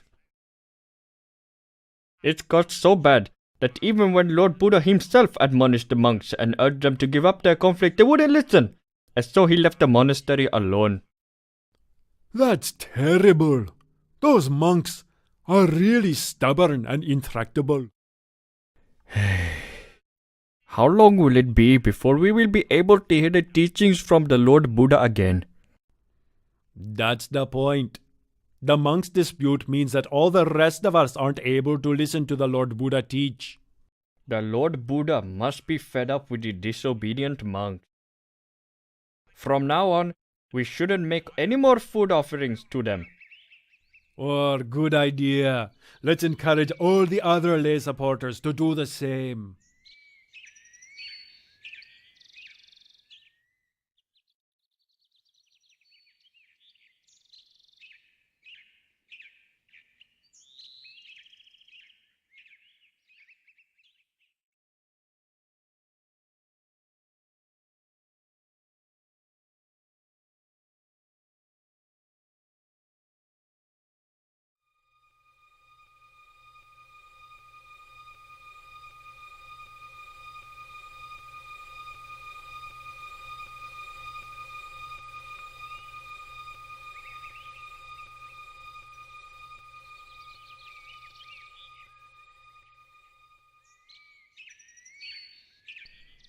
We've been coming back from alms round with empty bowls for many days now.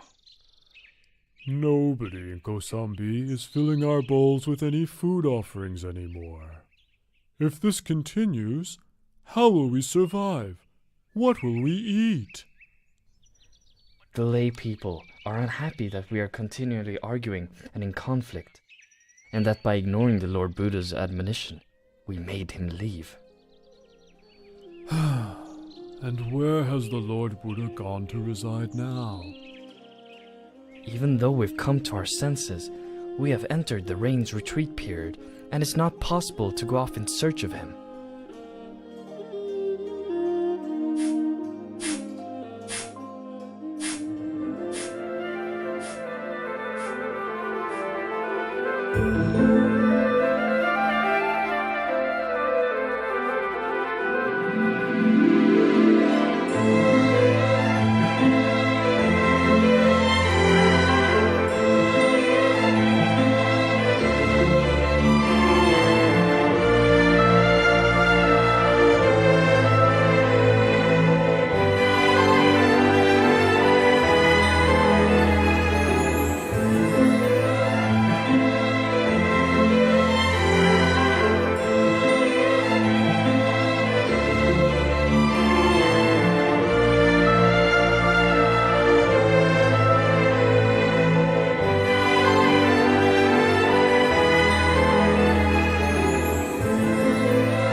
Venerable Ananda, I, Visakha, and my wife, along with all the wealthy families of Savatthi, have come to know that the Lord Buddha is currently living alone in the forest.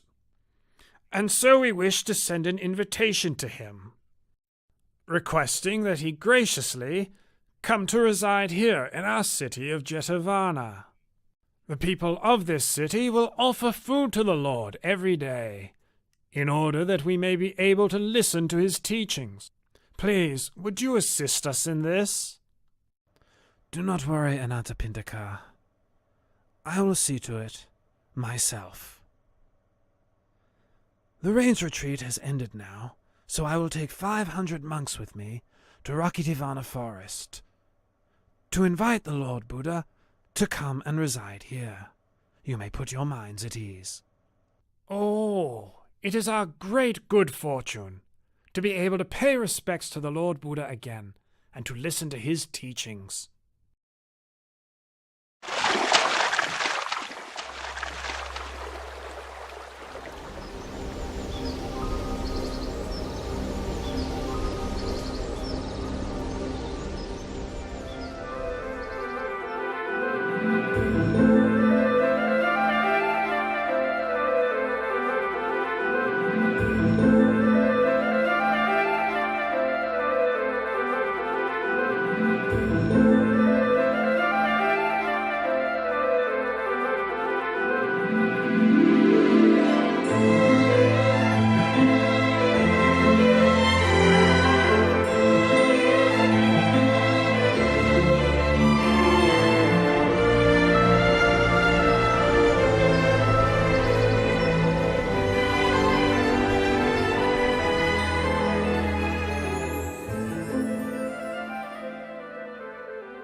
Palilayaka, that is Venerable Ananda, my personal attendant, and those monks accompanying him are my disciples. Allow them to approach.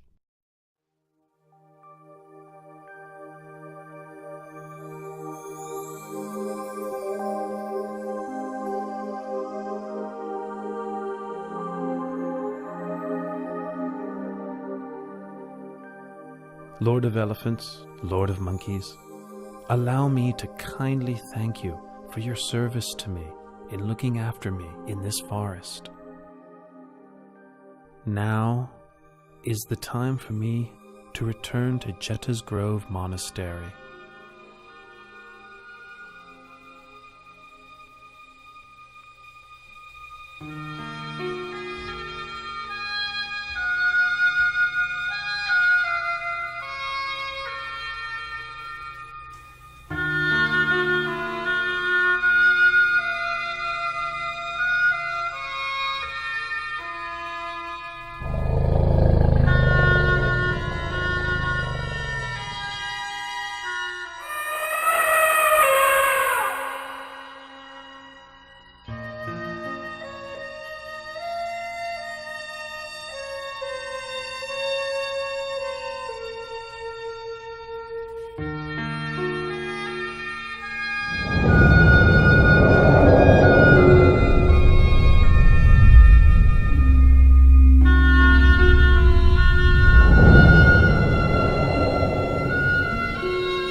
How many tens of thousands of years more must pass before another such great being appears in the world?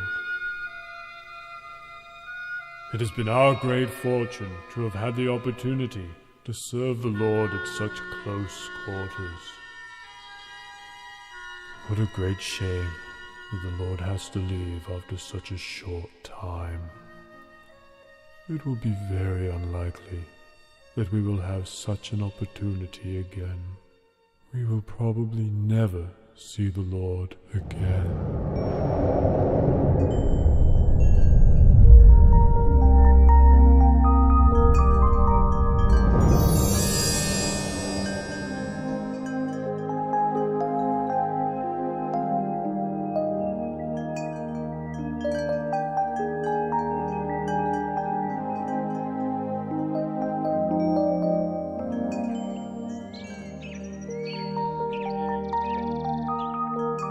The Lord Buddha has forgiven us for our dispute.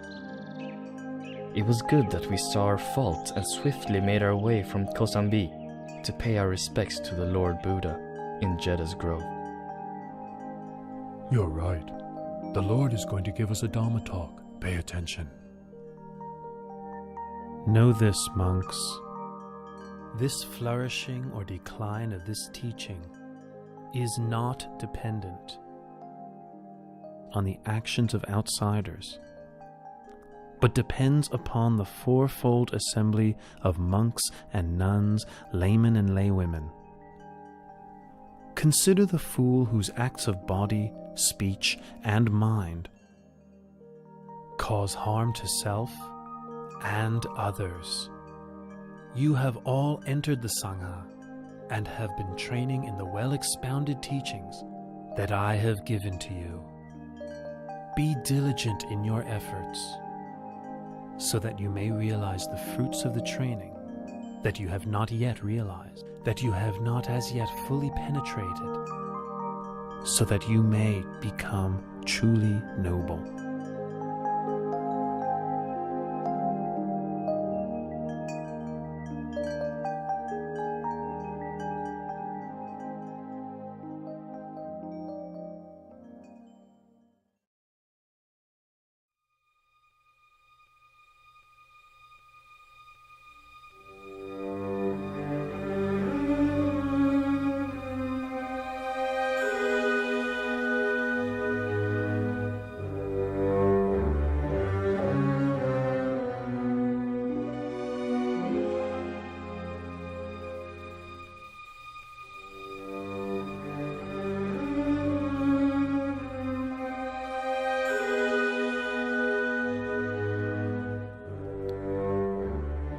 In a short time, Angulimala will commit matricide.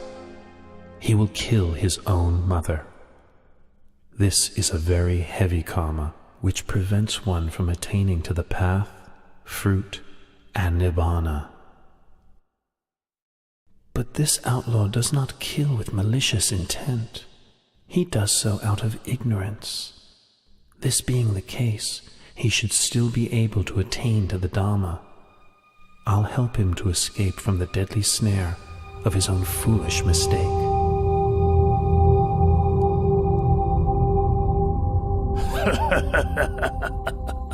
I've already collected 999 human fingers. If I kill just one more person, I'll have the full 1,000 fingers, as instructed by my master.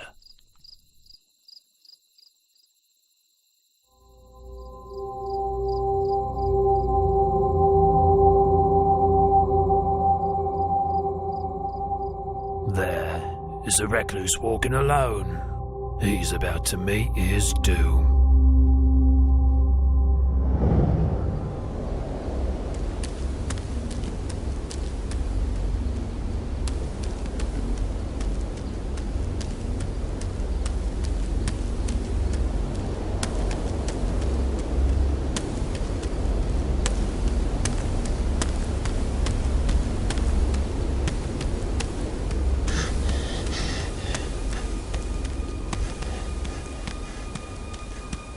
That's strange. The summoner ahead just keeps on walking. But I'm running to exhaustion and still can't catch him.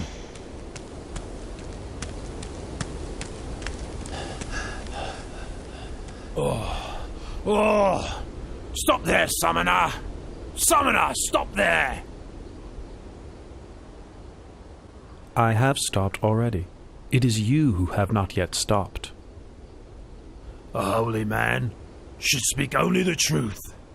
But there you are, striding onwards, telling me you've stopped. Here I am standing still, and you tell me I haven't stopped?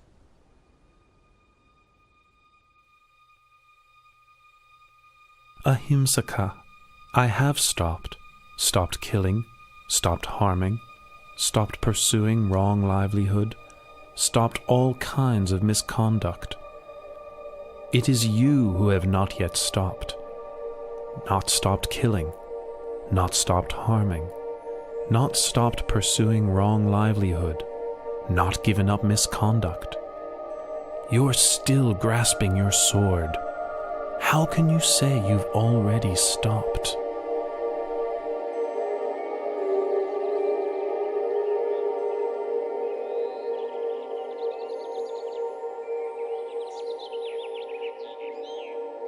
The words you have spoken are immortal and true, but never before heard, even in my master's hermitage. Ahimsaka, all things which arise are of the nature to eventually cease.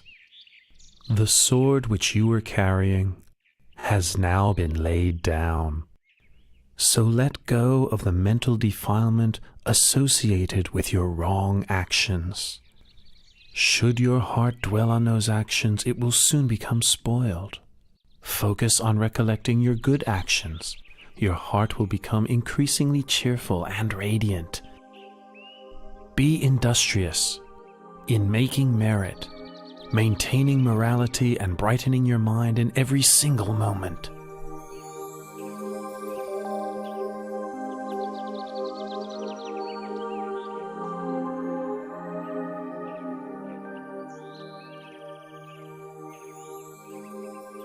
From now on, I devote myself wholly to Buddhism. Please give me ordination in your excellent dispensation. I agree to give you ordination. Follow me back to Jetavana Monastery.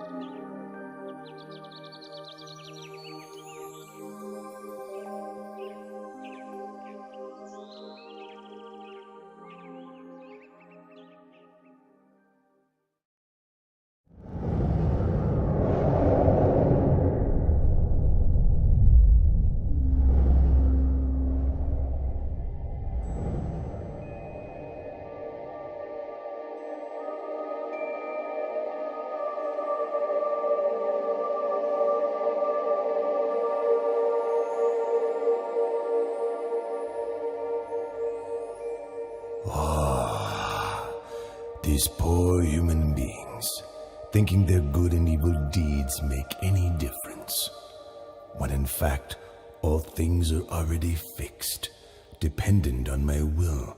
They are so ignorant. The Brahma god Baka has the wrong view. I will help him to see the truth of things.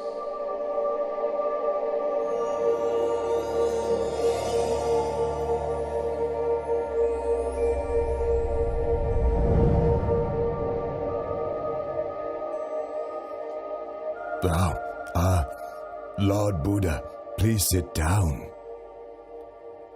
Has the Lord Buddha some important reason for coming to see me? Or would this be more of a social call? Baka, I am aware of your thoughts and beliefs. Knows my thoughts and my beliefs. Well, never mind. I've never concealed them. They are the truth, on heaven and in the human realm. Everything that exists in this universe is all fixed and eternal, all created by me.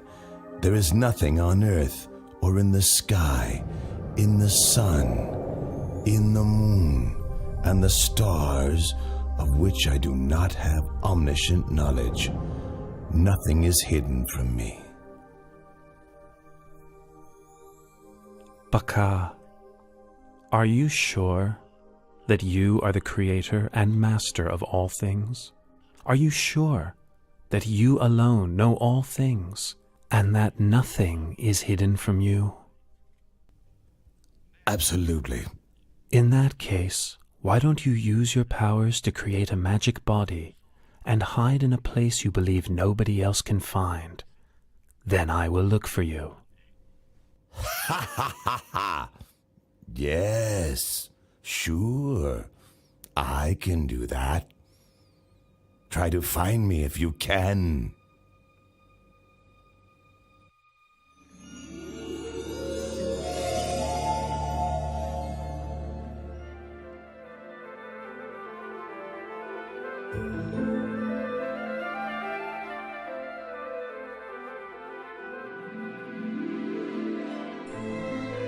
Baka, you want to be a bird, do you?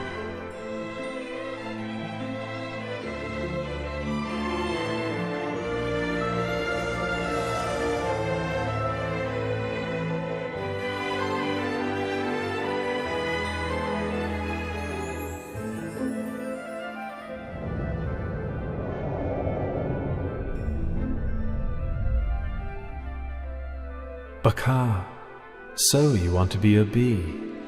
Is that why you're buzzing around the flower pollen?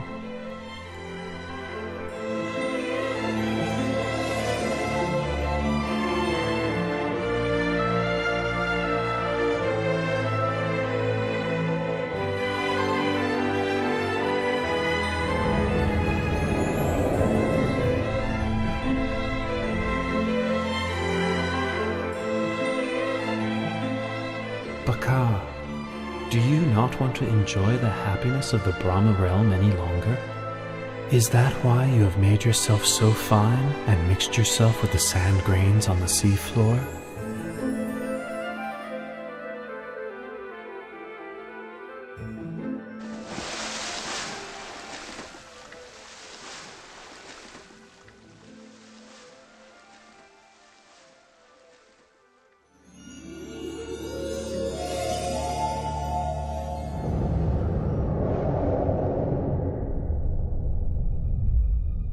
Lord Buddha, I grant that you are capable of finding me.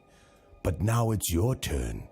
If I can find you, then I will admit that you are the omniscient one. One more all-seeing than me.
All right, I give in.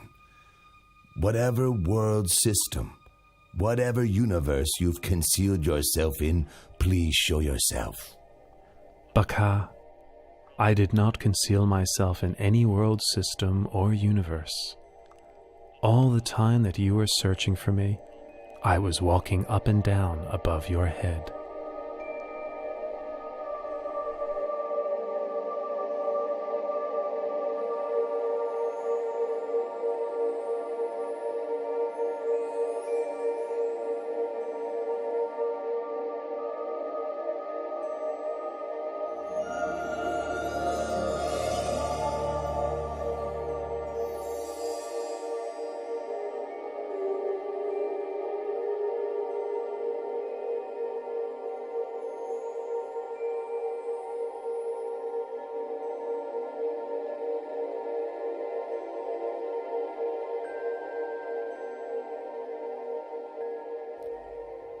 Lord Buddha, I offer my obeisance. The powers that you have shown to me exceed those of all the deities and Brahma gods. Baka, pay close attention to this teaching. The power and pleasures in this Brahma realm are very long-lasting. They encourage you to think that all things are permanent. In fact, all phenomena have the nature to arise, persist for some time, and then pass away. All things exist in dependence on causes and conditions. All beings are born of their actions, heirs to their actions, are related to their actions, have actions as their refuge, are owners of their actions. Whatever actions are performed, good or bad, we must receive the results.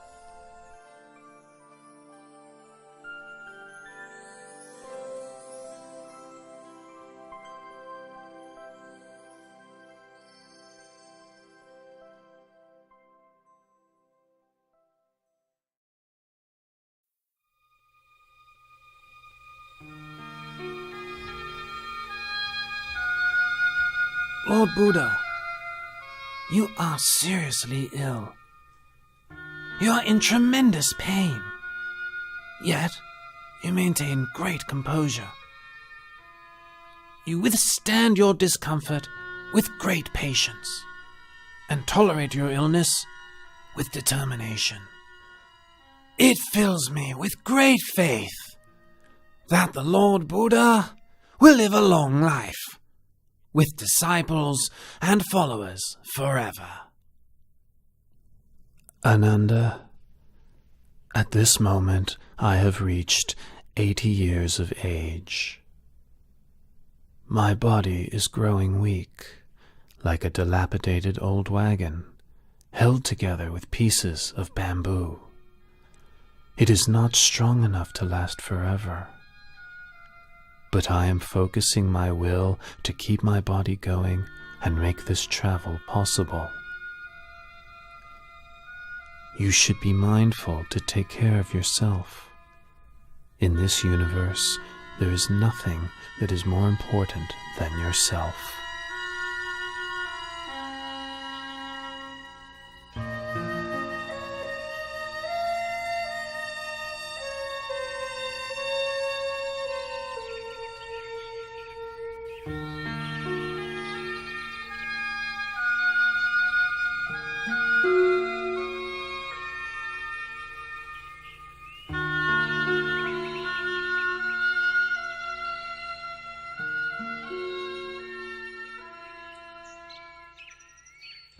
Ananda, the precincts of Baliwea Chettiya are peaceful and quiet.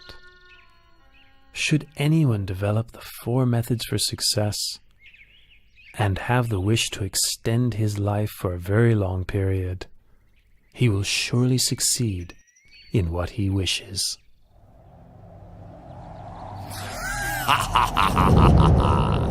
The Lord Buddha has displayed the light omen to Venerable Ananda, in order that Venerable Ananda might invite him to extend his lifespan and continue teaching the Dharma for a longer time. Don't count on it! I must obstruct Venerable Ananda's heart and prevent him from understanding so that he will remain silent and appear indifferent to the light omen. Ha ha ha ha ha!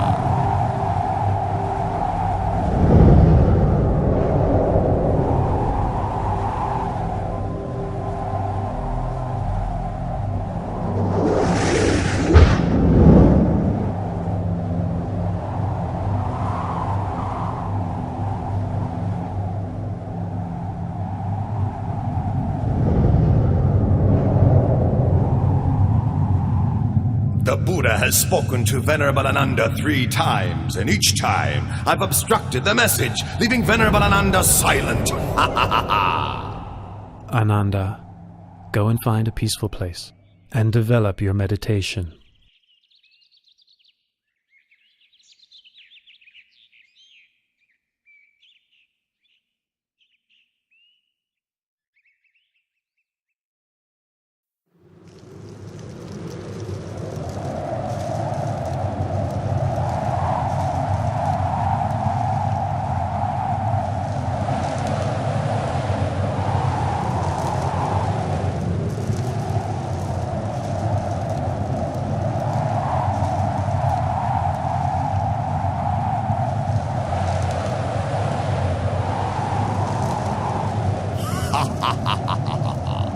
Do you remember that after you had attained enlightenment, you said that for so long as the assembly of ordained and unordained Buddhist men and women had not yet become established in Dhamma, humans and gods had not yet attained to the path and fruit, and Buddhism had not yet spread widely in all directions, you would not yet pass into Parinibbana.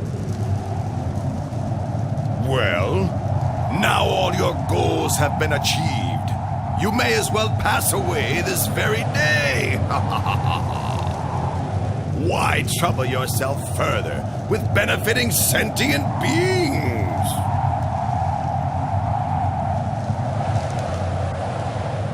Mara, no need to get heated up with worries and speculations. In 3 months' time, I will enter Parinibbana. Be sure, then, to keep your promise.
Oh Lord, what was the cause of that sudden unexpected earthquake?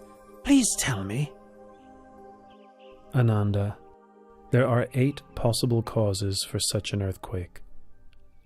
1. Movement of the winds. 2. A person with psychic powers. 3. The Bodhisattva departs from the heaven of Tusita and enters his mother's womb. 4. The Bodhisattva is born. 5. The Buddha becomes enlightened. 6. The Buddha gives the first teaching, setting the wheel of Dharma in motion. 7. The Lord Buddha lets go of the life principle. And 8. The Lord Buddha passes away. I have now let go of the life principle. In 3 months' time, I will enter Parinibbana. This is the cause for the earthquake which just occurred. Oh, Lord Buddha, please live on to the end of this eon to teach the deities and humans. Lord Buddha, please live on to the end of this eon to teach the deities and humans.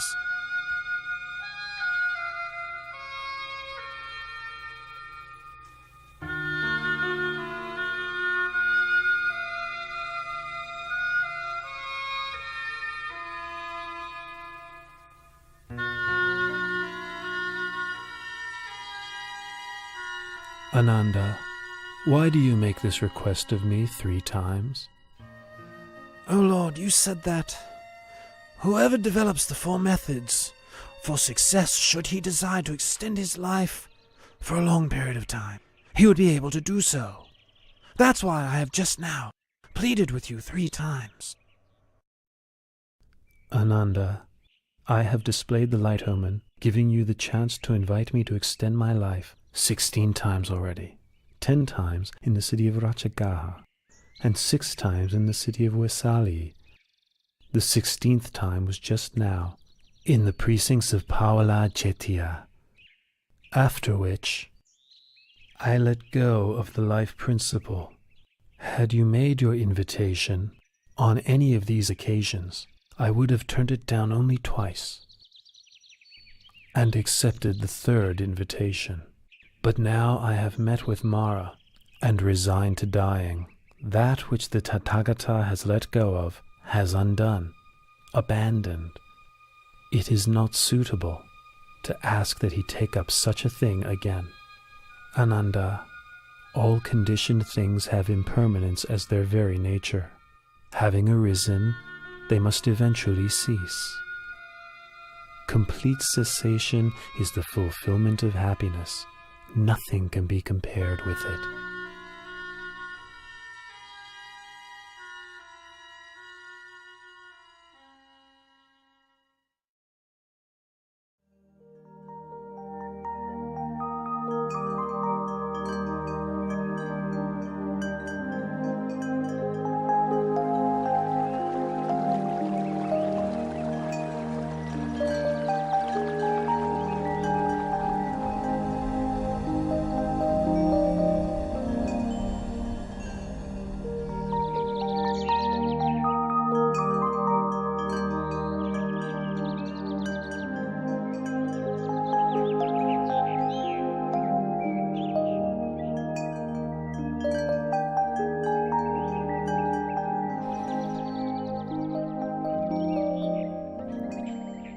A wise person should lift his mind out of longing for sensual pleasures.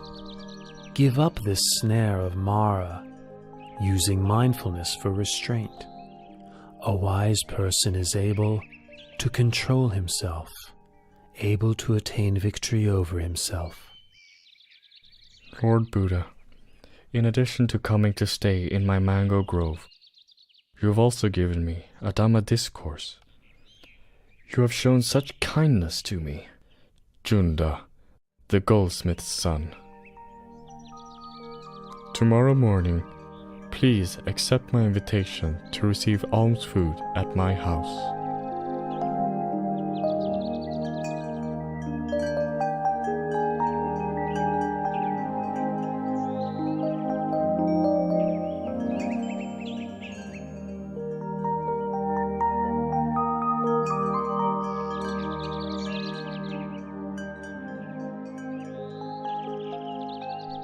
This dish is called sukaramatava. It is a fine and nutritious food. Please may the Lord accept it. Junta, this sukaramadava is food that has been prepared, especially for me, and is suitable only for me. Apart from mine, no stomach could digest it. I give you the remaining portion to please bury in the ground. And for my monks and disciples, please bring them food of another kind to eat. Yes, Lord.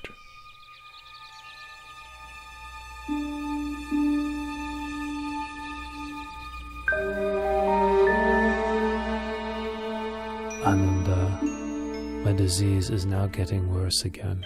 We must quickly travel to the town of Kusinara. It is there that I will pass into Parinibbana.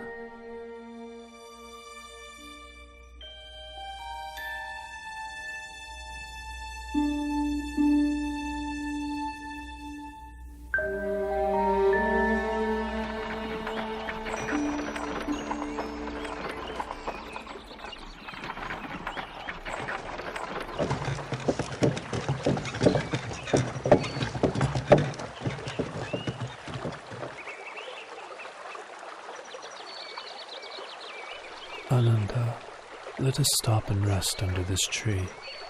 And please fetch me a little water to drink, will you? This river is drying up, and a caravan of carts has just crossed. The water is muddy and unsuitable for drinking. The river Kakuda is not far from here. Its water is clear and cool. Please, travel on a little. It's not very far. You can drink and bathe there.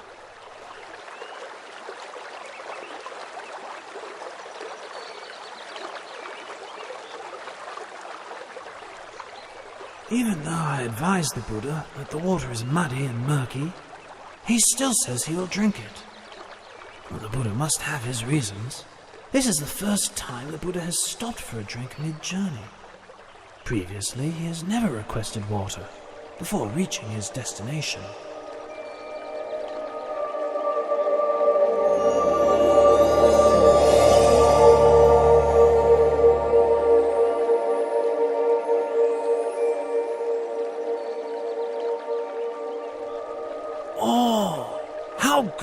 is the Buddha's power.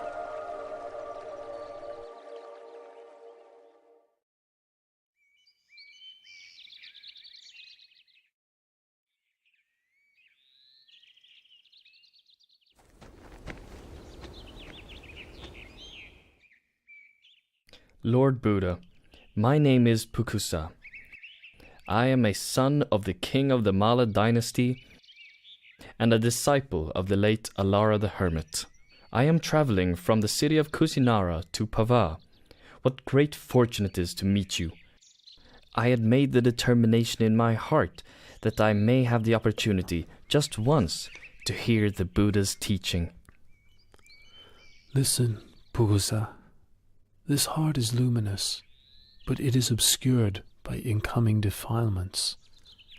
The uninstructed worldling isn't aware of this truth, and so doesn't train his mind.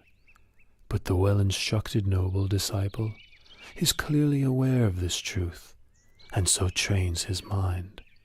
Pukusa, I know of nothing which can change as rapidly as the mind. You should therefore maintain your focus on the mind. Recollect the virtues of the Buddha, Dhamma, and Sangha. Recollect your own well-practiced morality, and recall to mind those sacrifices that you have made for others. Reflect on the heavenly beings. Come to various happy states through cultivating generosity, morality, and mental development. When reflecting on these things, your heart will be free from lust, hatred, and delusion. You will therefore experience an understanding of Dhamma and the delight that comes with understanding Dhamma. The experience of delight gives rise to rapture. With the experience of rapture, the body becomes tranquil. The tranquility of the body gives rise to happiness. With happiness, the mind becomes firm and stable. This is called peace, non-suffering. The mind is ready to enter the stream of Dhamma.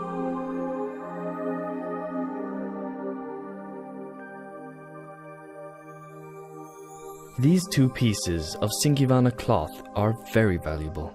The cloth is fine, delicately woven with a golden glow like the coals of a warm fire. May I offer these cloths to you as a gesture of worship? Please accept them, Lord Buddha. Pukusa, I would like to accept just one of your cloths. The other, please offer to Venerable Ananda, my attendant.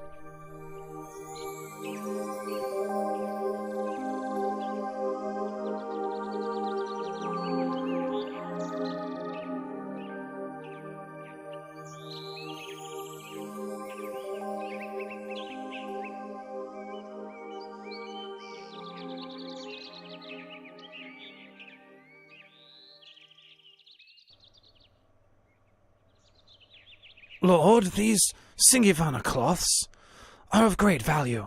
Please accept them both, and wear one as a lower robe and one as an upper robe.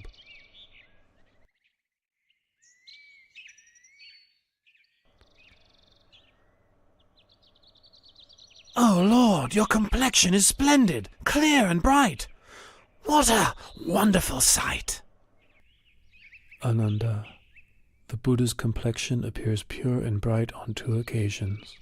One before the moment of enlightenment, and the other before the moment of parinibbana. We must quickly travel on to Kusinara.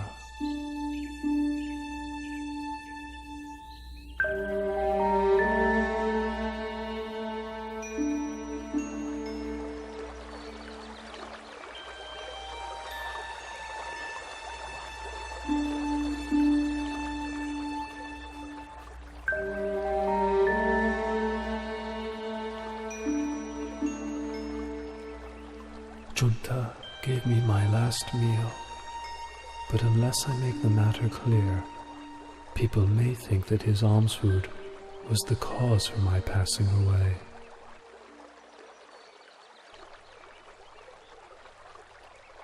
Ananda, Alms food offered on 2 occasions is of special merit, and will give great fruit.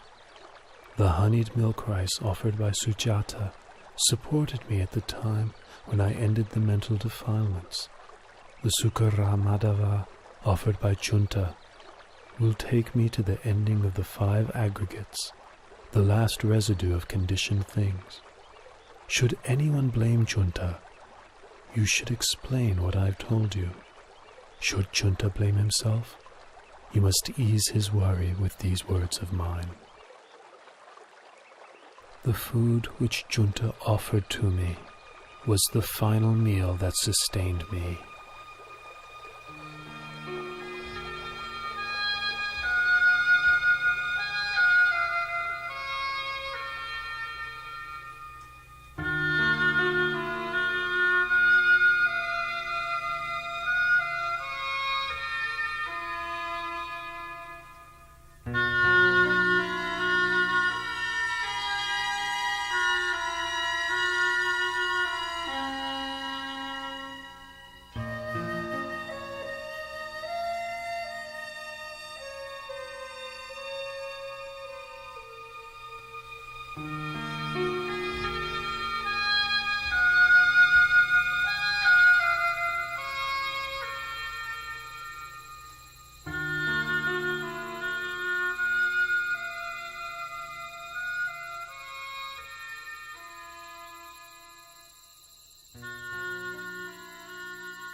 Ananda, from now on, I will not rise up from this place again.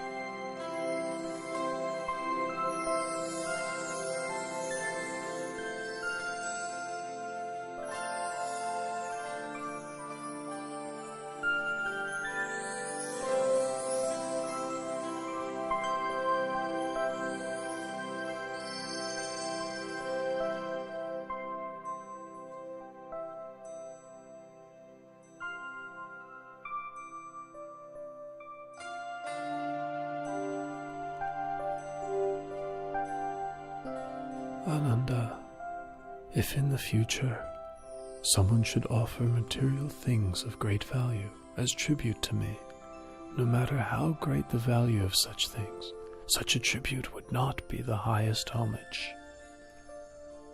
Ananda, whoever should practice according to the Dhamma which is rightly taught by me, such a person pays the highest homage. Ananda, I will pass into Parinibbana tonight. Lord Buddha, please don't pass away in a small town as Kusinara. Please travel on to a large city, such as Savatthi, Kosambi, or Varanasi. These cities have large numbers of nobles, Brahmins, and householders who have great faith in you and the lessons you have given them. Ananda, do not fault Kusinara for being such a small town. In the past, it was a great capital city with tremendous wealth, abundant food, and many citizens. The sounds of singing and music were heard throughout the day and all night. Another thing, should I go to pass away elsewhere, Supada Paribhajaka would not meet with me, and therefore would miss the opportunity to attain enlightenment. If I should attain to Parinibbana in another city, a great war would break out with squabbling over my bodily relics as the cause. Here in Kusinara lives Dona the Brahmin. He is capable of quelling such disputes. He will distribute the relics of my cremated body amongst the nobles who come here from many different cities. As a result, there will be no war. These are the reasons I have made the effort to reach Kusinara. In the past, great numbers of those with faith in the Dhamma would travel from every direction to seek you out, listen to your teachings, and ask you questions. But from now on, all those people and myself will be deprived of the opportunity to see you and to have an audience with you. Ananda, there are 4 places which are apt for recollection of me. 1. Lumpini Park, where I was born. 2. Bodh Gaya in the state of Magadha, where I was enlightened. 3. The Deer Park at Isipatana, where I gave the first Dhamma teaching. And finally, the place of my Parinibbana Salavana Park in Kusinara, right here. Those who make pilgrimage to these 4 locations will experience disenchantment with the world and feel inspiration to follow in my footsteps. Lord Buddha, in this celibate life, one often encounters women. Some are mothers, sisters, and relatives of monks. Others are those with faith in the triple gem. How should a bhikkhu practice in relation to women? Ananda, a bhikkhu ought not to look at women at all. It is better this way. But if a bhikkhu must see women, how should he behave towards them? Ananda, if it's necessary to see women, they ought not to engage in conversation with them. It is better this way. If it is necessary to converse with women, how should a bhikkhu practice? In that case, a bhikkhu should have well-controlled mindfulness and sense restraint. He should have orderly speech, and guard his mind from falling prey to lust or infatuation. The beautiful things of this world themselves are not sense desire, but the lust which arises in one's mind due to unwholesome intention, that is a person's sense desire. Once one has abandoned pleasure in unwholesome states, the beautiful objects of this world still exist, but there is no way one can be harmed by them. Lord Buddha, after you have passed into Parinibbana, how should we treat your body? Use the method for treating the body of a wheel-turning monarch. Wrap the body in 500 layers of white cloth, lined with cotton wool. Then place it in a coffin with perfumed oil. Then place the coffin on a pyre of sandalwood. Once the body has been cremated, enshrine the relics in a stupa, which is to be built at a crossroads, so that people can pay their respects there for a long time to come.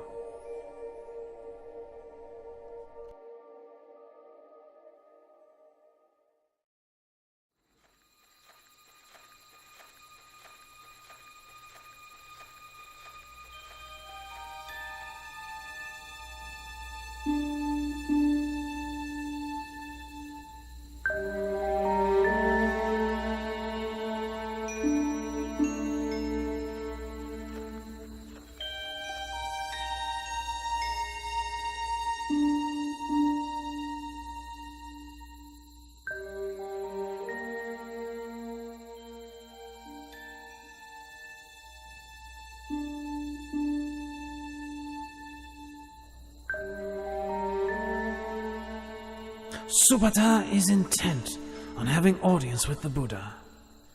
Now each of the Malla dynasty kings have just finished approaching the Blessed One, who is sick.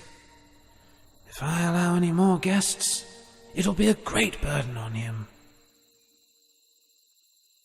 Supata, I can't permit you to see the Buddha. At this time, he is seriously ill and must rest. Ananda, please allow Supata to come to me. At this time, there are 6 renowned schools of doctrine. Each has many followers. Of these 6, can you tell me which are led by an arahant? Supata, in any faith which does not have the Noble Eightfold Path, there is no true samanas to be found there. Should bhikkhus or non-bhikkhus continue to practice the noble Eightfold Path. This world will not lack for arahants. Now listen to my teaching of the Dhamma. This heart is luminous, shining like the moon, but it is subject to incoming defilements. As such, it is dulled and obscured, like the moon concealed by passing clouds.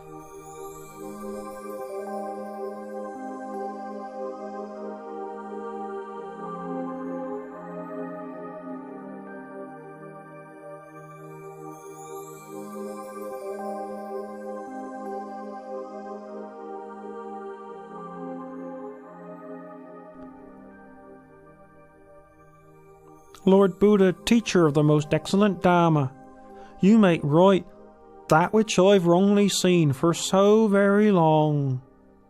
Please may I take ordination in the Buddha's dispensation? Ananda, please take on the task of ordaining Supata as a bhikkhu.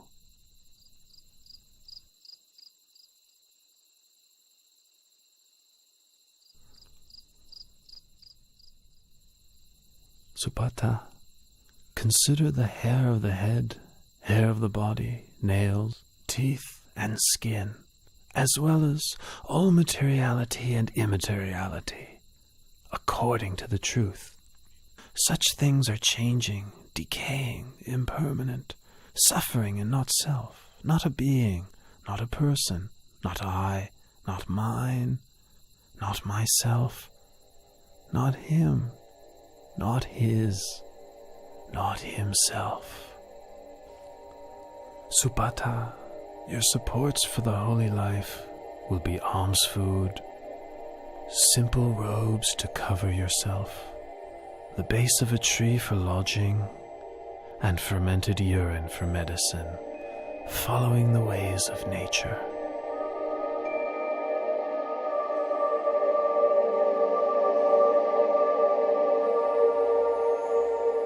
Having received instruction from the Buddha, Subhada went off alone and practiced contemplation until attaining to arahantship that very night. Venerable Subhada is considered to be the last disciple who attained to enlightenment while the Buddha was still alive.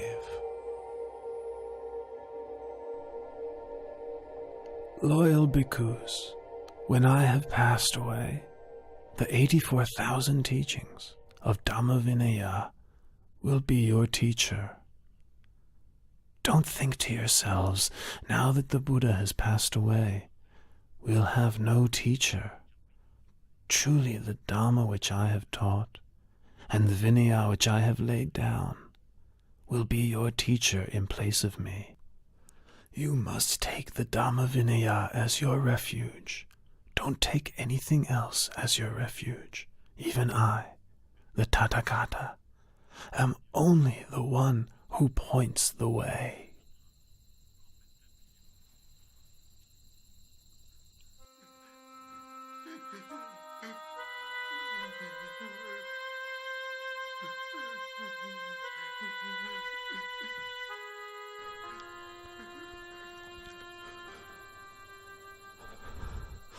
The Lord Buddha is about to abandon me and enter Purnibbana. With all my effort attending to and following the Buddha, I have still not attained to arahantship as the other monks have. Venerable Ananda, I've been sent here to find you. The Buddha wants to see you. Ananda, come and sit close by.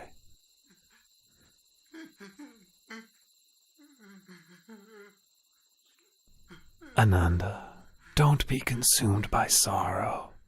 It's natural for all conditioned things not to last. All that arises must decay, break apart, and pass away. You have traveled with and cared for me for a long time. Now you must make efforts towards your own liberation. In no long time you will be fully enlightened.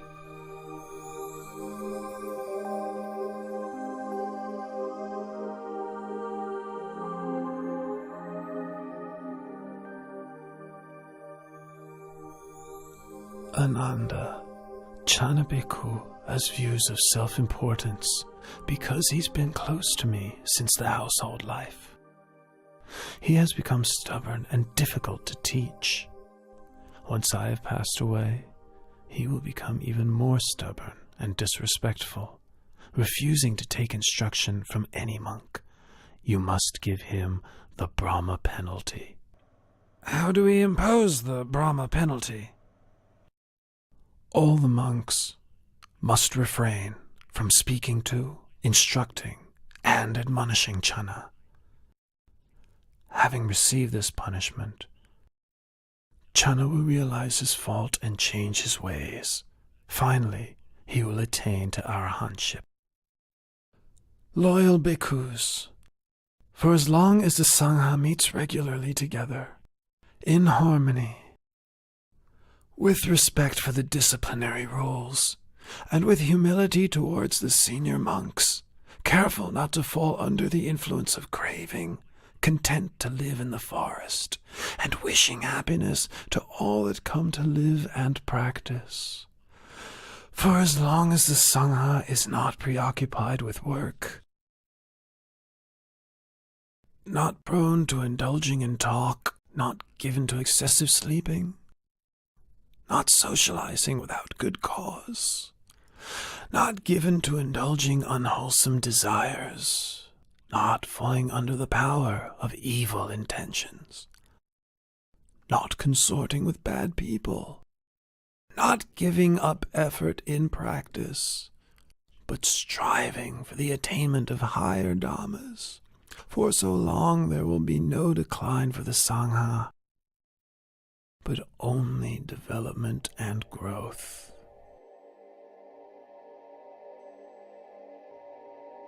Bhikkhus, I remind you that all conditioned things are of the nature to decline and cease.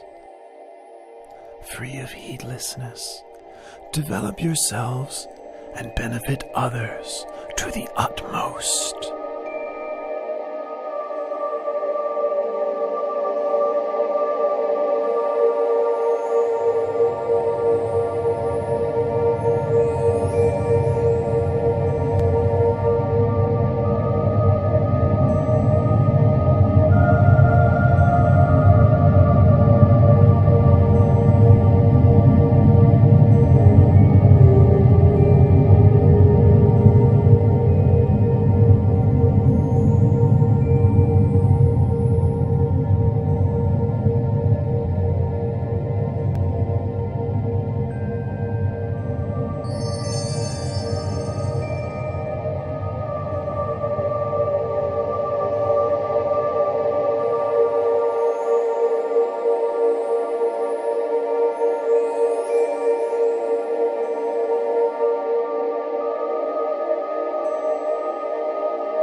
After the Lord Buddha's cremation ceremony was over, Dona the Brahmin was given the task of distributing the relics of the Buddha amongst the nobles and Brahmins who had gathered there. In each of the 8 states represented, a stupa, or chediya, was built for enshrining the relics, so that people could pay their respects to the remains of the Buddha. 1. King Ajatasattu of Magadha built a stupa in Rajagaha. 2. The Likhavis built a stupa in Vesali. 3.